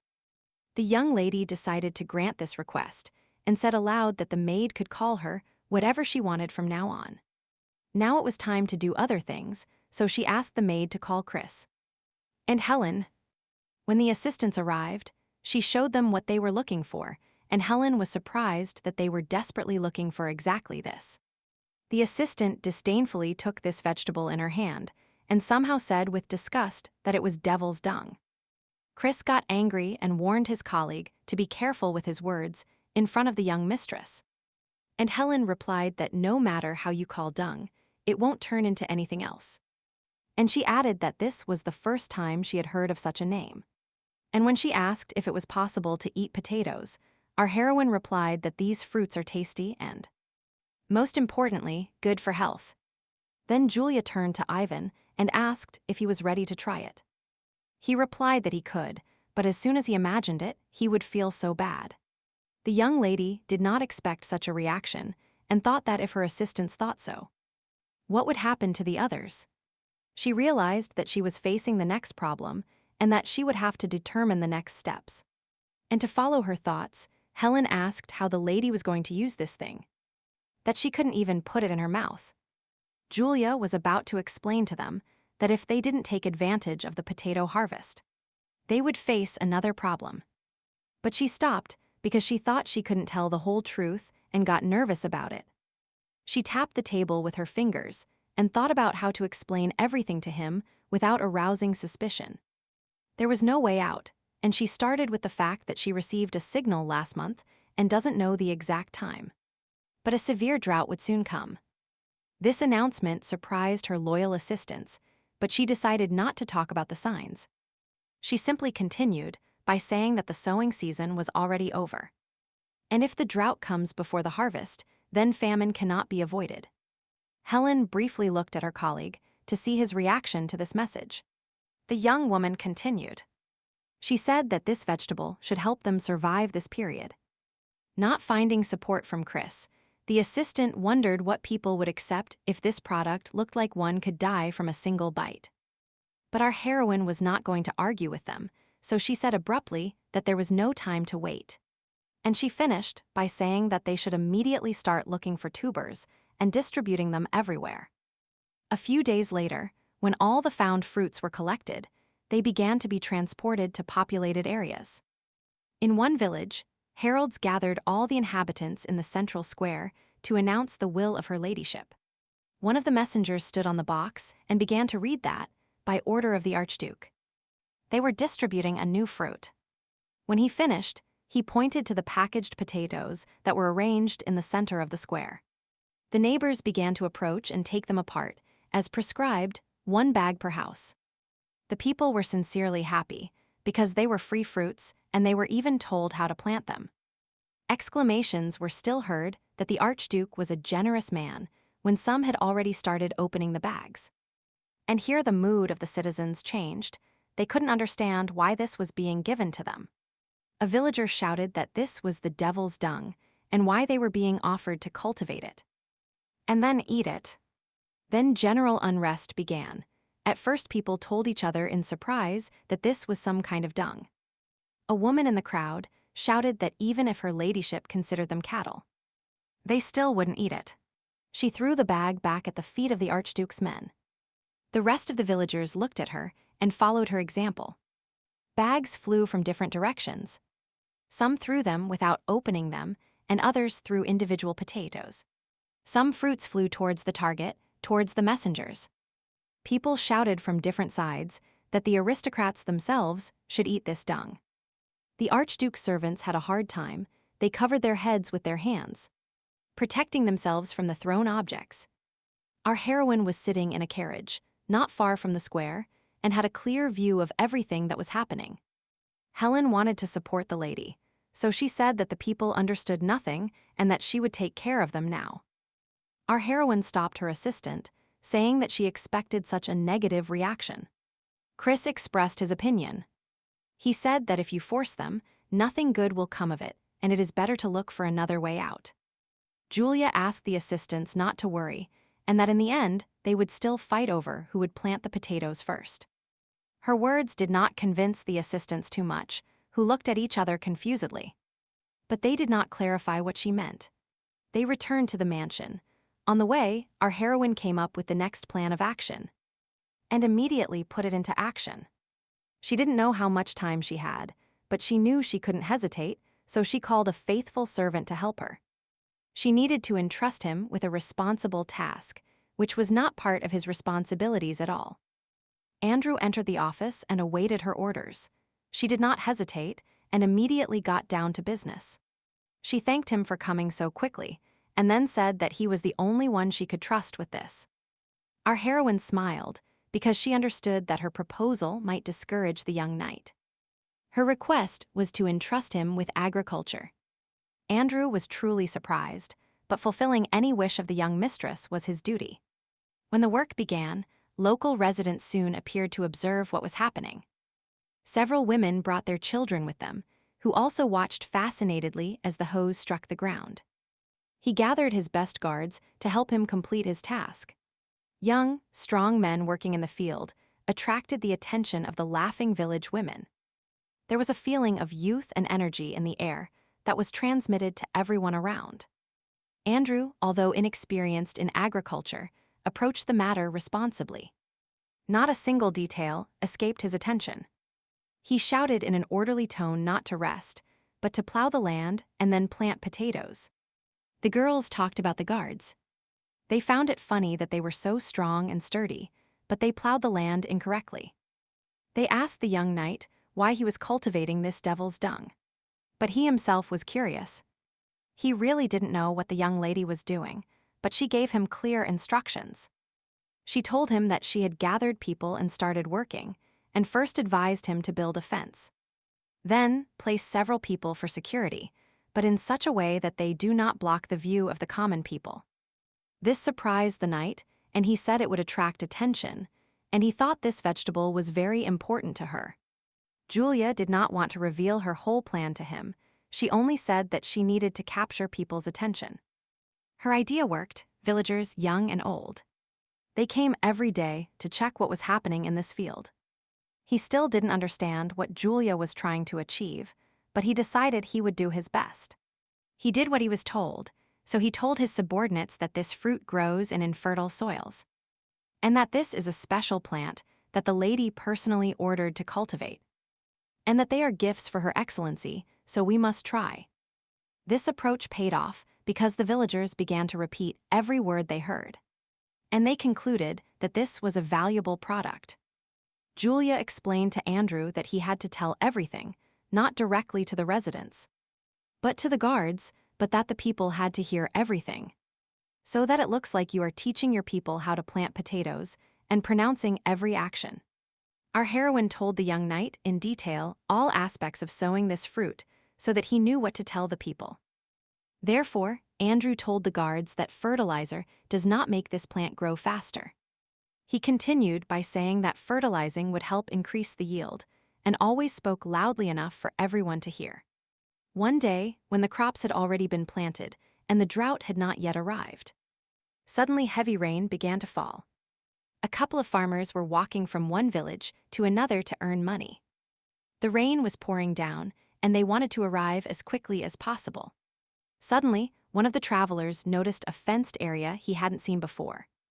He nudged his friend and pointed to the guards guarding the area. And his companion invited him in, because no one was seen on the ground and they were already wet to the bone. But the guard said that this was his lordship's land, and if they came closer, they would blame themselves. The travelers laughed that they were not afraid, but one of them thought they could go and help. One day, Andrew approached our heroine with a report and asked her that, although they were trying to attract the attention of the villagers, was it worth being so zealous? Then she replied that they were doing everything right, so he should change his mind. She did a very simple calculation. If she managed to interest the residents in this product, it would benefit the common cause. One evening, two friends passed by a field sown with potatoes again, and one of them pointed out to his companion that during the day there were guards here, but that at night no one was seen. His companion also noticed this, but still didn't understand what benefit it would bring them. The guards continued to take care of the beds every day, watering them, loosening the soil, and removing weeds. They made sure that the harvest was a success. Thanks to their care, the vegetables grew strong and healthy. Andrew continued to give information about potatoes. He said that in 2 weeks the harvest could be gathered. The villagers heard that they should only take the fruits from the roots and not touch the leaves, because they contain poison. The local residents discussed the information they had heard among themselves, and the fact that, being a gift for the Archduke, it meant it could be eaten. Someone even joked that with their skills, nothing worthwhile would come of it. And at that moment, Andrew dug up the first bush. The young knight confessed to Julia that he did not expect his actions to lead to such a result. He knelt down and said that he asked for punishment. In his voice sounded sincere repentance and readiness to accept any punishment. Julia and her assistants listened to him, but did not understand why Andrew was asking for such a thing. He was very angry with himself, but explained his behavior by saying that he had failed to complete the task. He continued his story by saying that he woke up this morning as usual. And then, according to the established schedule, he went out into the courtyard to check the guards' work. Andrew said that the picture that greeted him was shocking because the field was devastated. And he also said that all the cultivated fruits were stolen, and consequently, they could not be harvested.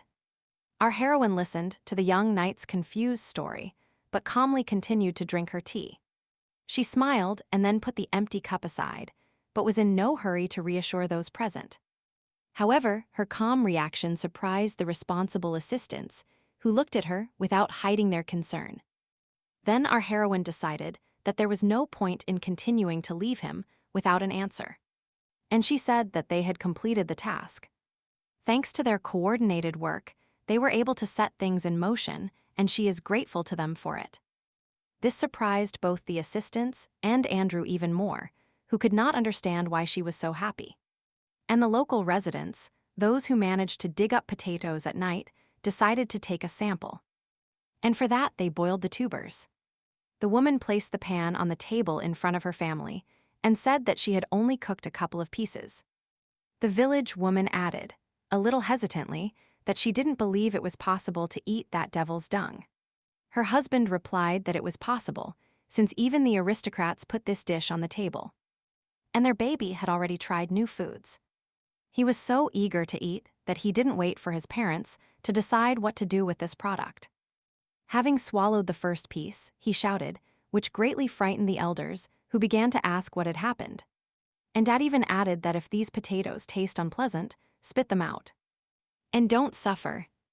But the child looked at his ancestors one by one and replied that he was just hot. And he pulled the handle for the next portion because he really liked potatoes and said they were delicious. And sweet. Then the parents thought about it because they were adults and the prejudice towards dung held them back. But after a few minutes of watching their son, who had already eaten what he cooked, they decided that they needed to cook more. The villager approached the mobile shop to buy food, but the seller was already taking away the last box. And he was about to leave. But seeing a late buyer, he asked what he wanted to buy, but immediately warned him that everything was already sold out. Then, the man asked the merchant to reserve some potatoes for him when the next shipment arrived. The shop owner was surprised because it was the first time he had heard of such a product. And he asked him to explain what it was about. And a local resident, in a conspiratorial tone, told the merchant that they now call potatoes devil's dung. The merchant asked if the archduchy had really decided to raise horses, since in every village they asked for this product. The man already realized from his own experience that dishes made from tubers are delicious. So he said that the fruits would be useful everywhere. Chris came to our heroine with a report after reading the document. He happily told her that they had succeeded. And Helen added that she reported that people had stopped rejecting potatoes and that their consumption had increased. Another thing is that merchants began to buy tubers, and the process continues without her intervention. Delighted with this news, Julia asked her assistant to select the northern aristocrats who maintained a friendly relationship with them. Helen replied that she would provide her with that list in the near future, but asked why. And the young woman replied that they were now moving to the next level and that it was time for the North to learn about potatoes. Our heroine organized a banquet and invited guests who gathered in the Great Hall. And they quietly talked about the Archduke's family. Some were very interested in what changed on the estate after the dismissal of Count Tula. Julia, accompanied by her husband, came out to receive the guests and greeted the arriving aristocrats. She then continued that, because they hadn't held banquets for a long time, she approached the preparations with special attention. She also added that all of today's food was made with potatoes, which offended most of the guests. Our heroine listened to them say that choosing such food for a banquet was equivalent to wanting to poison. And she replied that she understood their suspicions about this plant, but they should know the book on medicines written by Heroda. The guests heard that the book appeared in the Golden Age, and that the potato was described there as a valuable medicinal vegetable. The young housewife added that since such a book speaks of the usefulness of these fruits, then there is no need to worry, but enjoy the banquet. And approaching the guests, she asked the musicians to play the latest musical compositions. Pleasant and melodic music flowed throughout the hall, inviting everyone to dance. The guests cheerfully supported this idea and, dividing into pairs, began to dance the waltz, enjoying the holiday. Some of the invited aristocrats approached the prepared tables to taste the prepared dishes. The cooks approached the banquet with full responsibility for their young mistress's order and prepared a variety of dishes. One of the young aristocrats took a bite and thought to herself that this delicacy was surprisingly tasty. The other lady looked uncertainly at the most confident diner and was in no hurry to taste the chosen dish. But curiosity got the better of her, and she took a small bite, which she then ate slowly. And she did not regret it, because the unexpected and pleasant taste surprised her so much that she took another dish. While the guests were dancing, the young woman thought that she was happy with how the celebration was going. Her husband, looking at her, concluded that he did not understand her intentions in holding the banquet. He expressed these thoughts to her, that In his opinion, now was not the time for such a party. After all, if they are preparing for famine, would it not be better to stock up on food in advance instead of inviting guests? Julia, after taking a sip of her drink, replied that everyone had already started planting potatoes in their territory, and that the harvests could be gathered in just 2 weeks, so they were prepared for the coming drought. But if they suffer in other lands, this can lead to unnecessary disputes and conflicts with neighbors. Moreover, thanks to this banquet, they will be able to attract the attention of other northern aristocrats to potatoes. She continued by saying that the people of those lands would also be safe and indebted to them. Smiling, the young hostess finished by saying that this was a great opportunity to increase their influence. Paul listened attentively to such a detailed explanation of her actions and was amazed. He thought that she was so prudent that she had thought of all the steps in that direction. Then he asked her if everything described in the book about the health benefits of eating potatoes was true. But when she replied that she had written it herself, his surprise knew no bounds. It was beyond his comprehension. While the young owners enjoyed the conversation, the aristocrats began to discuss them because Paul seemed quite normal. And one of them even thought that harmony reigned in the heir's family, which contradicted the rumors about his character. Then they began to talk about Julia, who became such a young mistress. But she was sold because of her Count family's debts. The young guest was not happy with the fact that they had entrusted the management of the estate to a person like Julia. Her friends supported this idea because they would be much more suitable for such a noble family as the Alder. The aristocrat asked what the young hostess would do if today's banquet, which she took such pains to prepare, unexpectedly turned out badly. Her interlocutor supported this idea because if they ruin the holiday, our heroine will be expelled. The brides imagined that, in this case, any of them could claim the heir's bride. And the bravest lady came up with an idea that could easily eliminate her rival from the horizon. Then she told the others that everything was fine because she only knew one way. Chris was chatting with the guests, sharing information about potatoes. When an incident caught his attention, the assistant heard a lady collapse in the middle of the hall, and another asking about her well-being. He hurried to help and began to ask what was happening. And they told him that the food at the banquet was to blame. Another friend added that apparently poison was added during the preparation of the potatoes. The culprit of this incident really looked sick, which of course worried the other guests. The aristocrat felt as if the poison had already begun to act in her body, and she didn't even need to pretend. She said in a choked voice that something was pressing on her chest and that she was getting worse. Her interlocutor saw how she was slowly losing consciousness, but could do nothing about it. Everything went according to plan, and the aristocrat collapsed in the middle of the turbulent hall. Chris did not leave the lady trying to understand what was happening, and did not hear the young owners approaching. Julia was very worried about this situation, so she immediately began to question her assistant. He told her that he didn't know what happened, and continued that everything was fine. And then the lady fell. Our heroine did not want to miss the seconds of escape, which were so important. So she took her pulse. She realized that everything could be more serious than it seemed at first glance. Seeing her blood flowing, the young woman thought that the mana of this aristocrat was greatly affected. Julia looked at those present and asked them if the guest had anything else. The brides replied that they had not noticed anything suspicious, but the lady told them that she had only tasted potato dishes. Our heroine became thoughtful because this could not happen due to the banquet food. She took into account everything, even the added ingredients, which were carefully selected, and hypoallergenic. Then she had to calm down internally. The young woman's life now depended on it.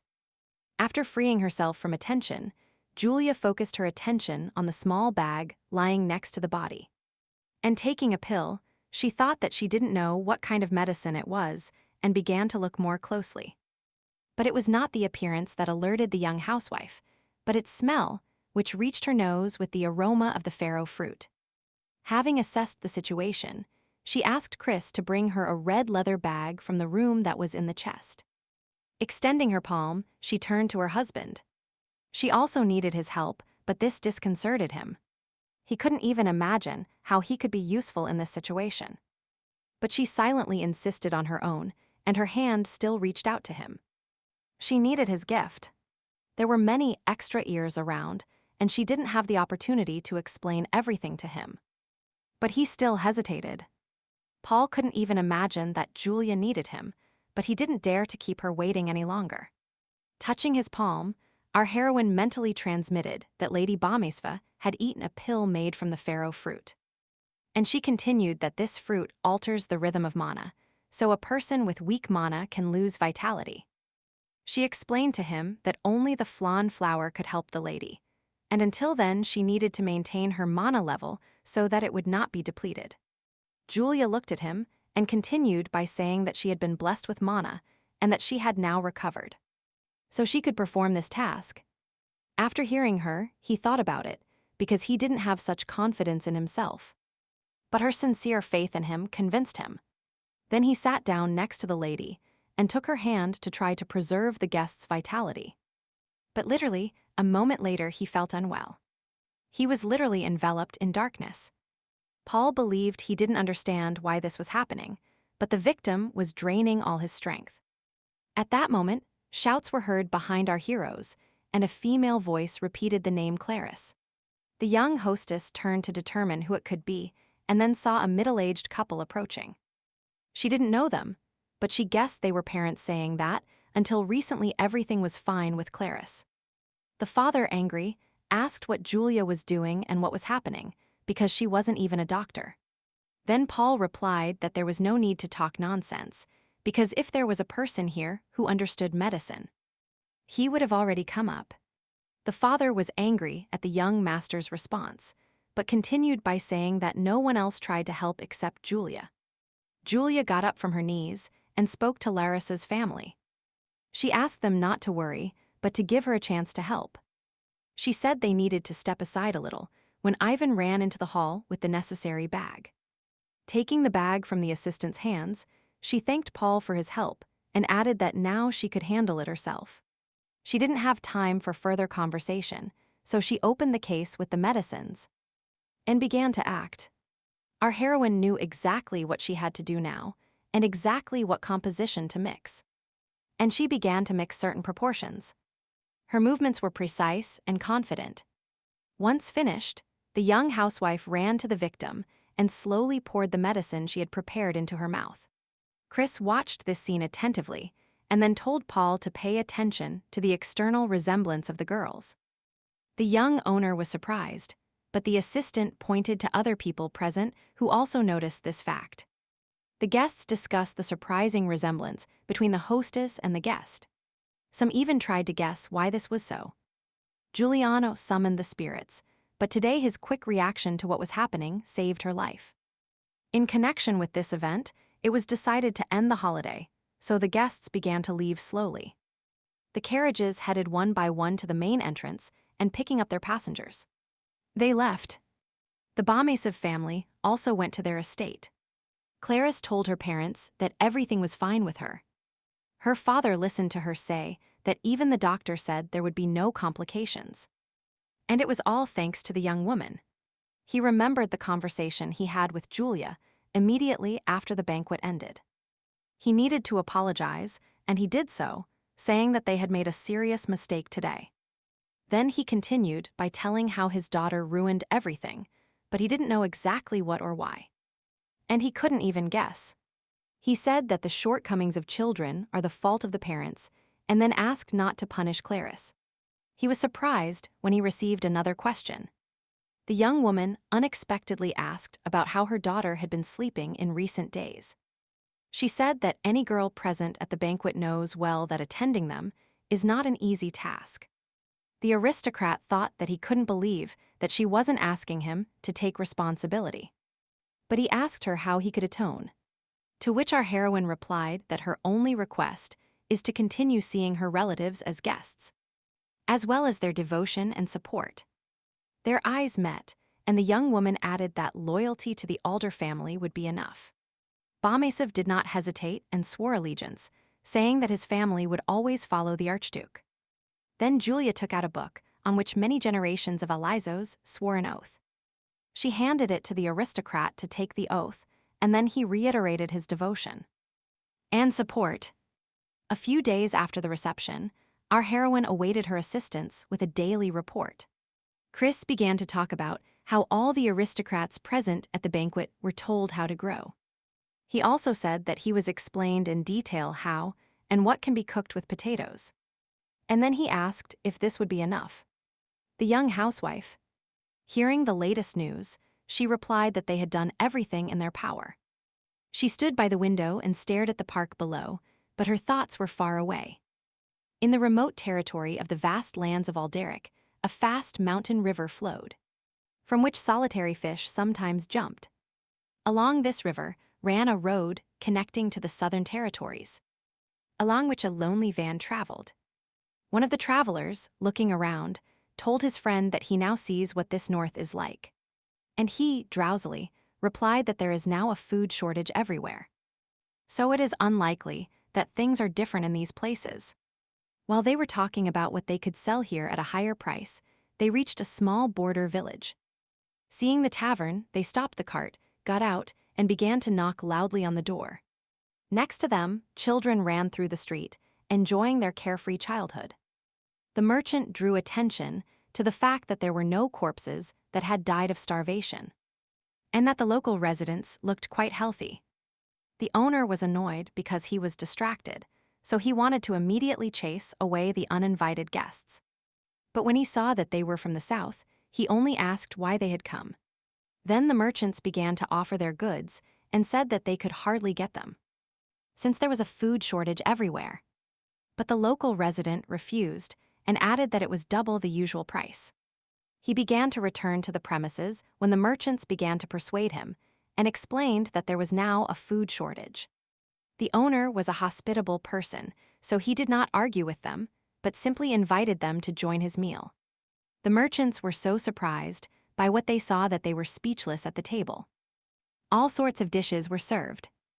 They stood silently at the door, still looking at all these dishes they did not expect to find inside. Helen read a report stating that everyone is now changing their food for what is described in the cookbook they distributed.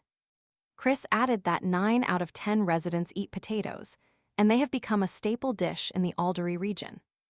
Our heroine, after hearing the report, was satisfied with these statistics, but she still asked if there were any casualties. Helen reported that, compared to the southern and central regions, there were no differences, and there were no deaths. Then the young housewife asked about the neighbors.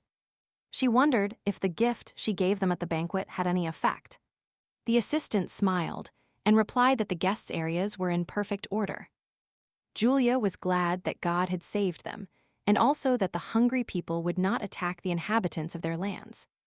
Chris decided it was time to finish the report, so he said that in that case they would continue with the observations. And he advised her to rest.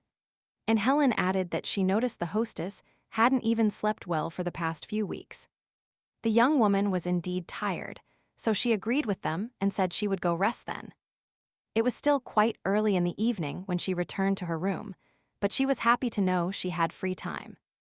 But her attention was also required by her husband, who knocked on her door. He wanted to see her. Pablo was entering when he started saying from the door that he had received a report on the state of the territories.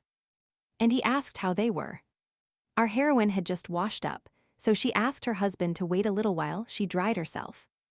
It was the first time he had seen her in such light underwear, so what he saw left an indelible impression on him. Admiring her slender figure and soft skin, he could not take his eyes off her elegant curves and soft lines. Our hero felt his heart begin to beat faster, and his breathing became intermittent. He had seen her facial features many times, but never before that moment had they seemed so attractive to him. There was something mysterious and attractive about them. In those moments, it seemed to him that he was seeing Julia for the first time. She said something to him, but he did not hear the words. Only moving lips were in front of his eyes. Pablo did not understand what was happening to him. This was a completely new state for him, so he turned around. Then he thought he probably looked very stupid, so he ran out into the hallway. and ran away. Our hero wanted to determine what was happening to his body, which was not behaving predictably. The next day, Pablo went to train, but he could not sort out his thoughts. Therefore, it was not difficult for his mentor to take the sword from his hands, which bounced off and rang loudly against the stones. Will extended his weapon directly towards the young master and said he was in some clouds. Then he added that if he continued like this, Pablo could leave his wife a widow in the first battle. But our hero himself wanted to understand what was happening because he tried to concentrate. But his heart kept beating strangely. Remembering last night, he thought this might be a sign of some other illness. In addition to the blessing of Mana, her hands appeared in his mind. He brought them closer to him, and his voice pronounced her name. Then Pablo felt the touch of her soft hand. She stroked his cheek, still repeating his name. Julia took her hand away and then opened her arms to him, towards which he felt drawn with all his soul and body. He could not resist this desire, so he pressed against her chest, and new sensations completely covered him. Several moments passed before any thought began to appear in his head. She released him from the embrace, and extending her hand towards his face again, began to slowly lift his head. Then he raised his eyes to her. Her face was so beautiful that it took his breath away. Without taking his eyes off her, he was so confused that he could not utter a word. His young wife began to lower her face, and he could already feel her breath. He could no longer remain indifferent, and his lips stretched out to meet her face. At that moment, our hero unexpectedly woke up, but the last sensations had not yet left him. To shake off sleep, he sat up abruptly in bed and tried to concentrate on calming down. He found this difficult to do. His heart kept beating in his chest, and the vision of Julia was still before him. He thought this could not continue, so he decided he needed to talk to someone about it. The young master spent a few more days thinking about whom he could trust, and the choice fell on Michael. When he told the young gentleman everything, he burst into restless laughter that disconcerted him. Pablo could not understand what there was in his story that could make his companion laugh so much. Who continued to have fun. Finally, Michael calmed down and said that the young master said that, when he saw Julia in this form, he felt something strange inside. The gentleman placed a friendly hand on the young gentleman's shoulder and told him that he had come to see a specialist. Our hero listened carefully to everything the young man said, and although this explained his feelings, he did not feel better knowing it. On the contrary, he now felt awkward when he met the young mistress in the hallway. Julia had already taken her hand off his shoulder because she had already caught his attention. But he was ashamed to even look at her. She was pouring herself a cup of tea when she remembered Pablo's reaction to her appearance. And that haunted her. Having invited Andrew to her house, she decided to discuss this problem with him. It seemed to her that he could help her.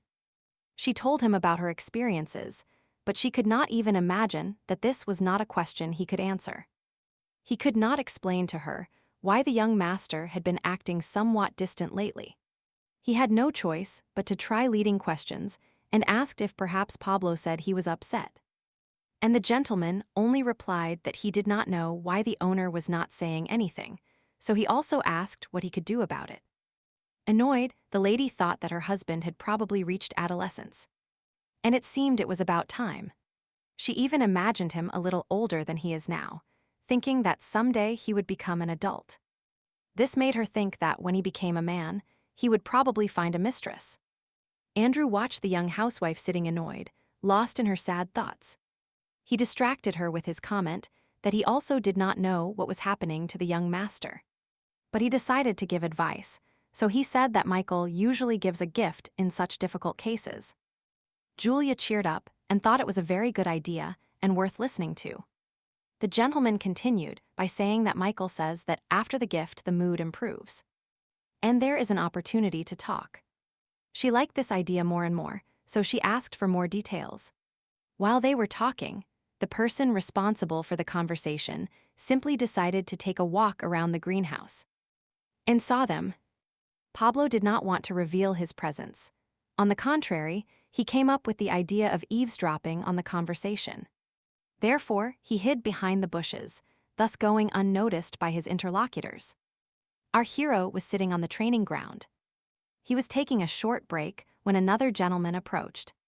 He looked up and saw Michael, who was late for his daily training today. The gentleman was in a very good mood and cheerfully greeted the young master.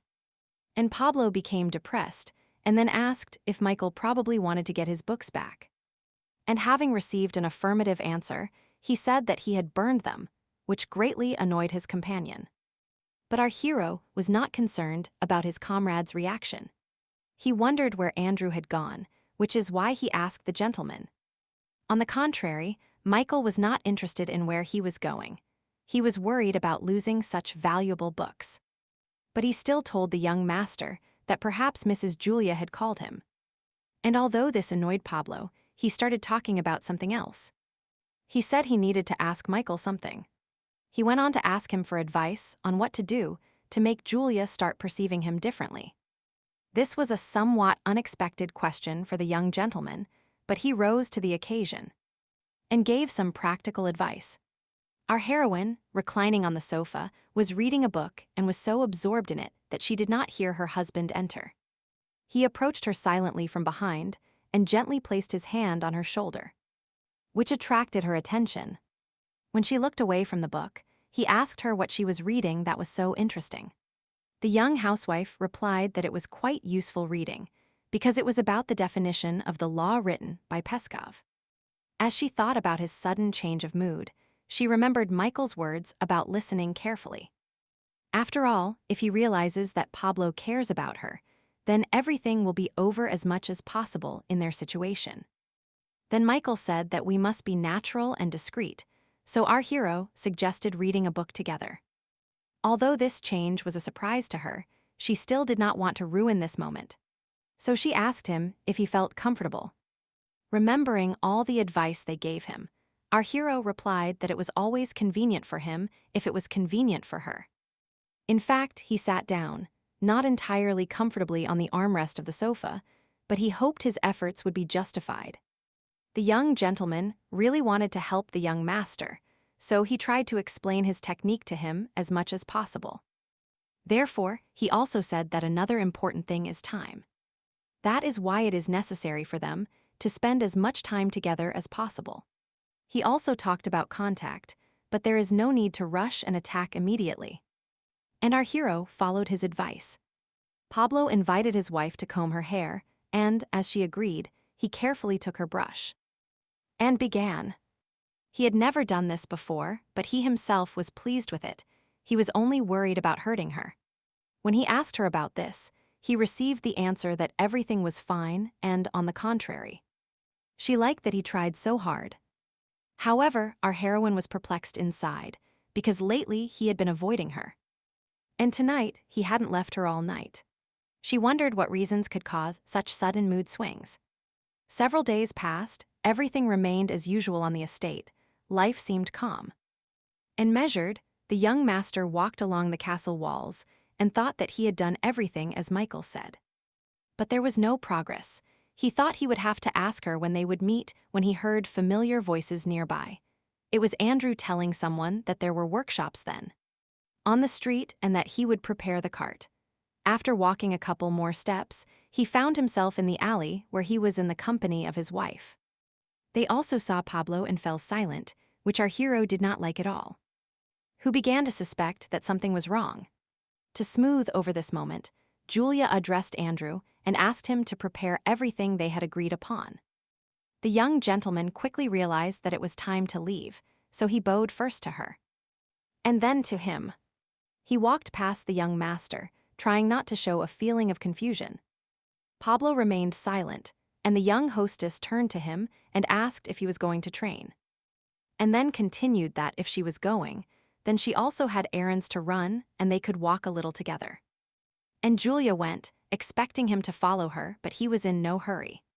He was just clenching his fists in anger. He thought silently about what was happening, what these two were hiding from him so carefully. Andrew went to the stables, and on the way he thought that it was not very convenient for him to be in front of the young master. Approaching the stable boy, he asked him to prepare the horses and the cart so that the lady could leave at any moment. Then he heard footsteps of another person and turned cautiously. He saw someone enter whom he did not expect.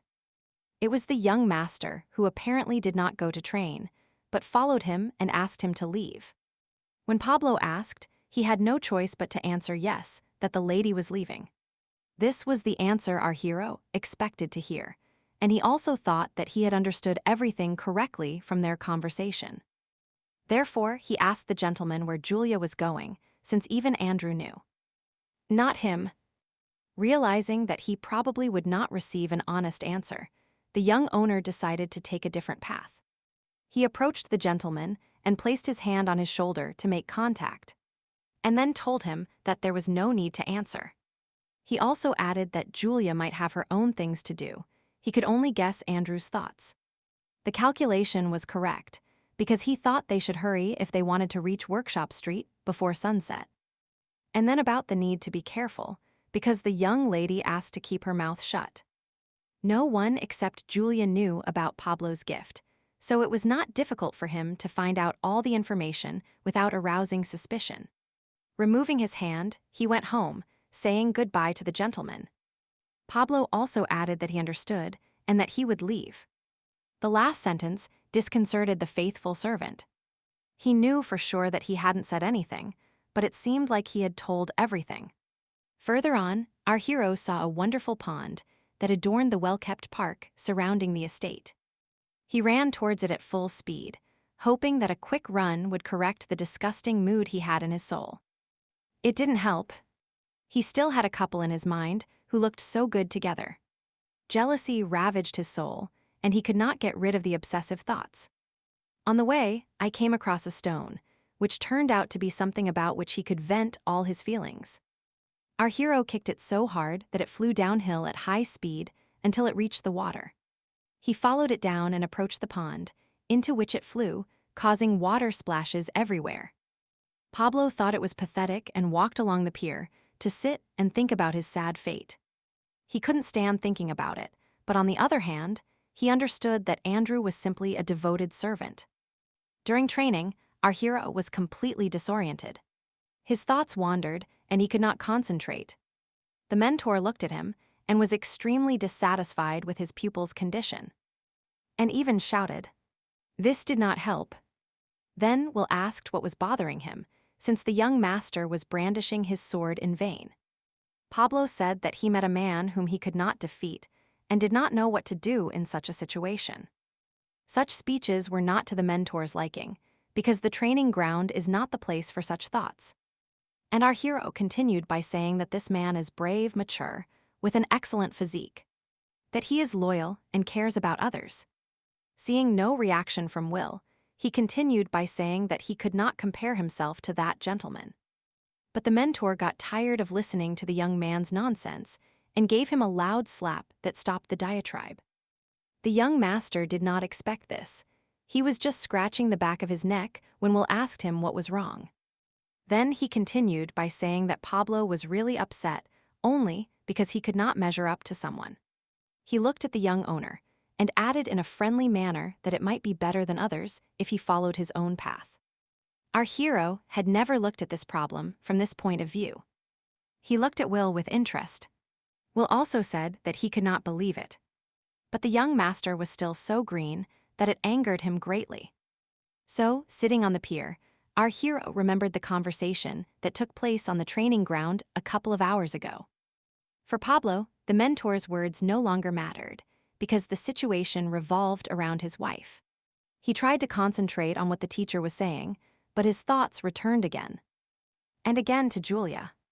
It was unpleasant for him to think that she was going somewhere with Andrew, and he never found out what was happening.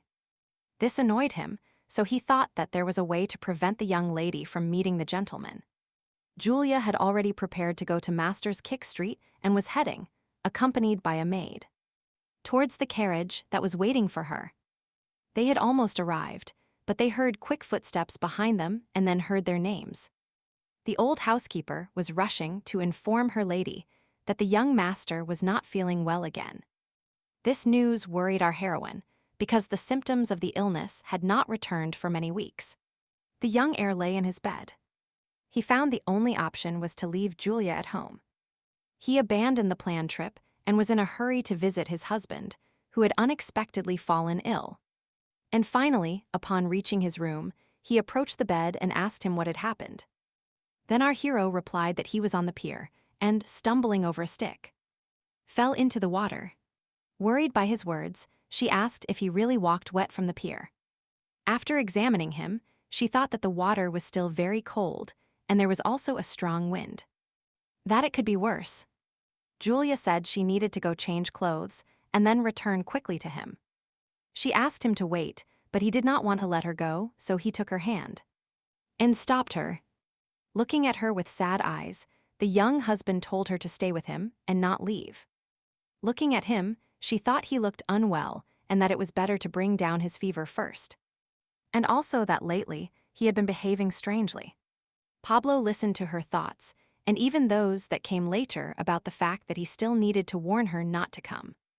Then he put all the feelings he was capable of into the tone of his words, and asked her not to leave.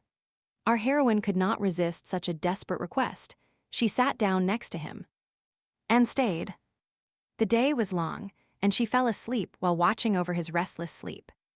This is how he discovered her upon waking. The young master sat up in bed and realized that the temperature had dropped, and that his body no longer hurt. He looked at Julia sleeping and thought that her amazing abilities always amazed him. Pablo was grateful to her, so he decided it was better to lay her down on the bed. And he did so.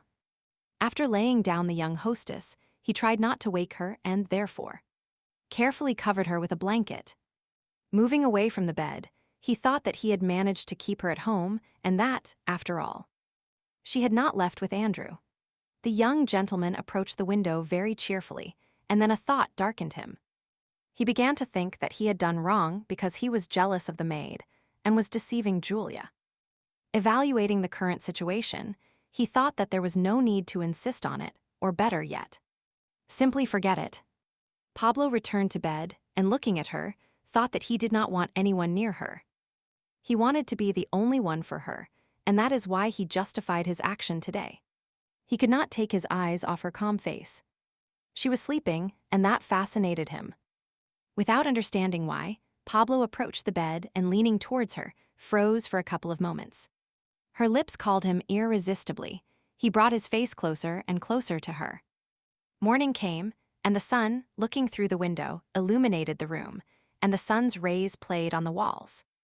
Julia woke up stretched, began to open her eyes, enjoying the new day. Finally recovered from sleep, she saw Pablo snoring quietly beside her. She quickly sat up and thought that she had fallen asleep in his bed and hadn't even noticed. This thought gave way to concern for her young husband. Then she placed her hand on his forehead. With this movement, she woke him up. Then she asked him how he felt and if he had slept enough. And since he felt fine the night before, he replied with a smile that whatever happened. His cheerful mood quickly spread to her, so she returned his smile and said she was happy. Getting out of bed, she prepared to go to her room and told him she would ask for food to be brought. Then she added that he should not get out of bed for the time being. She would go change clothes and would return to him. He remained lying in bed and listened to her voice. Without delving into the words, they were no longer important to him. When Julia left, the memories of the previous night returned to him. He did not expect her to worry so much. Our hero remembered how he stopped at the last moment so as not to kiss her.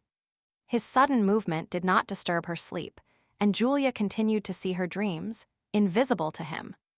Sitting on the edge of the bed and watching her sleep, he thought about what was happening to him and what he would do next. He remembered everything Michael had told him about the feelings he was experiencing now. But it didn't help. Julia was sleeping, and he wondered if everything would be fine, because there was no place for him in her heart. However, he was already sleepy, and his last thought was whether he should follow her orders. Our hero lay down next to his wife. Her face was so close that he could feel every breath. Under his wife's calm breathing, he fell asleep, and nothing bothered him anymore that night. Pablo sat up in his bed, and these memories did not leave him. He wanted to sort out his feelings. Moreover, the motives for his relationship with Andrew were beyond his comprehension. And this infuriated him. He could not leave it hanging as it was today. All these thoughts no longer just bothered our hero, but no longer allowed him to sit quietly and wait for her return. So he got up and went to Julia's room to talk to her and possibly get answers to his questions. The young housewife was tidying herself up after undergoing morning water procedures. Elga was combing her hair when they started talking, and to the housekeeper's question, Julia replied that the gentleman was fine. The old maid asked if everything was really fine, because it seemed to her that Pablo was behaving strangely. This comment caught the attention of our heroine, so she replied that this fact also worried her. Then, the housekeeper replied that it was actually a transitional period, because it was the right time. At those moments, our hero, immersed in his thoughts, was approaching his wife's chambers. He approached and was about to knock on the door when he heard the women talking inside. Since the door was ajar and he could hear every word, they talked about what had happened at the banquet. Julia said that all the girls were looking in his direction, and that perhaps in the future he could approach one of them. Helga replied that she did not know. Then Julia said that they married against her will from the beginning. Then she added that it was all because of his status as heir, as well as Pablo's illness, and continued that now that he has recovered, she thinks a companion would suit him better. The young housewife said that the status of their families was different, as well as the 5-year age difference. So her job was to watch him until he met his true love.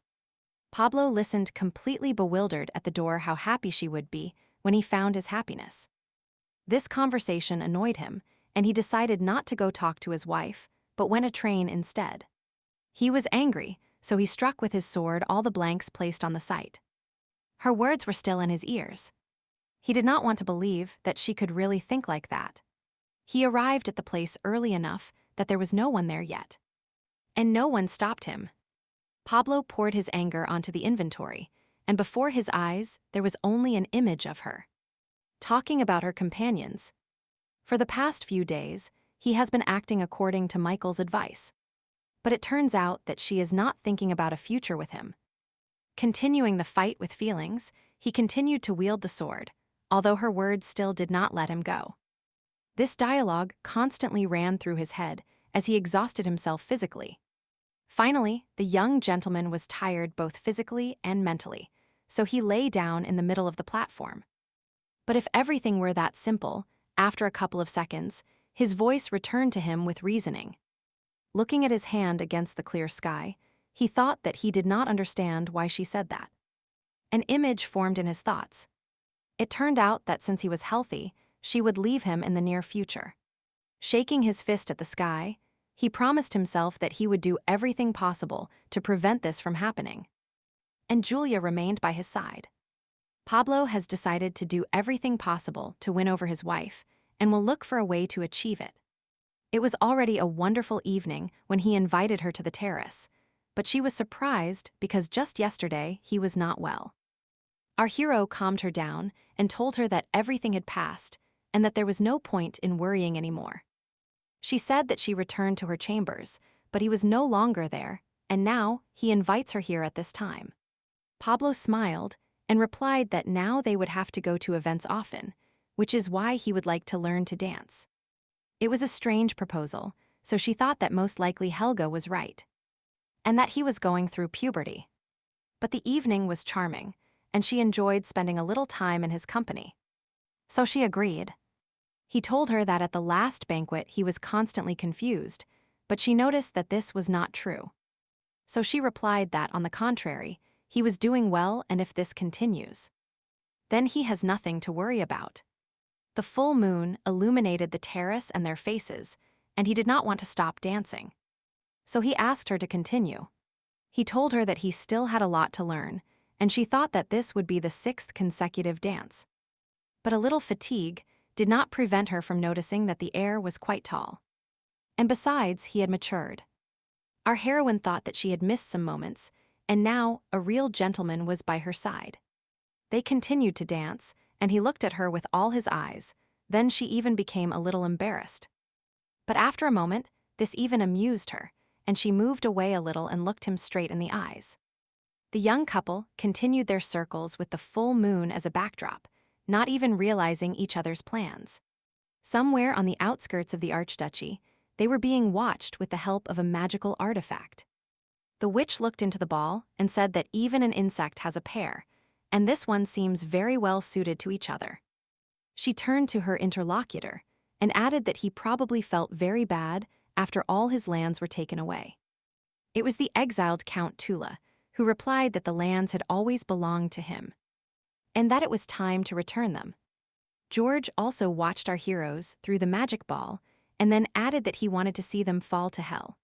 Smiling, the woman replied that there was no need to worry about the future they dreamed of because it was already in their hands. The image in the ball disappeared, dissolved like a light morning mist. Under the rays of the rising sun,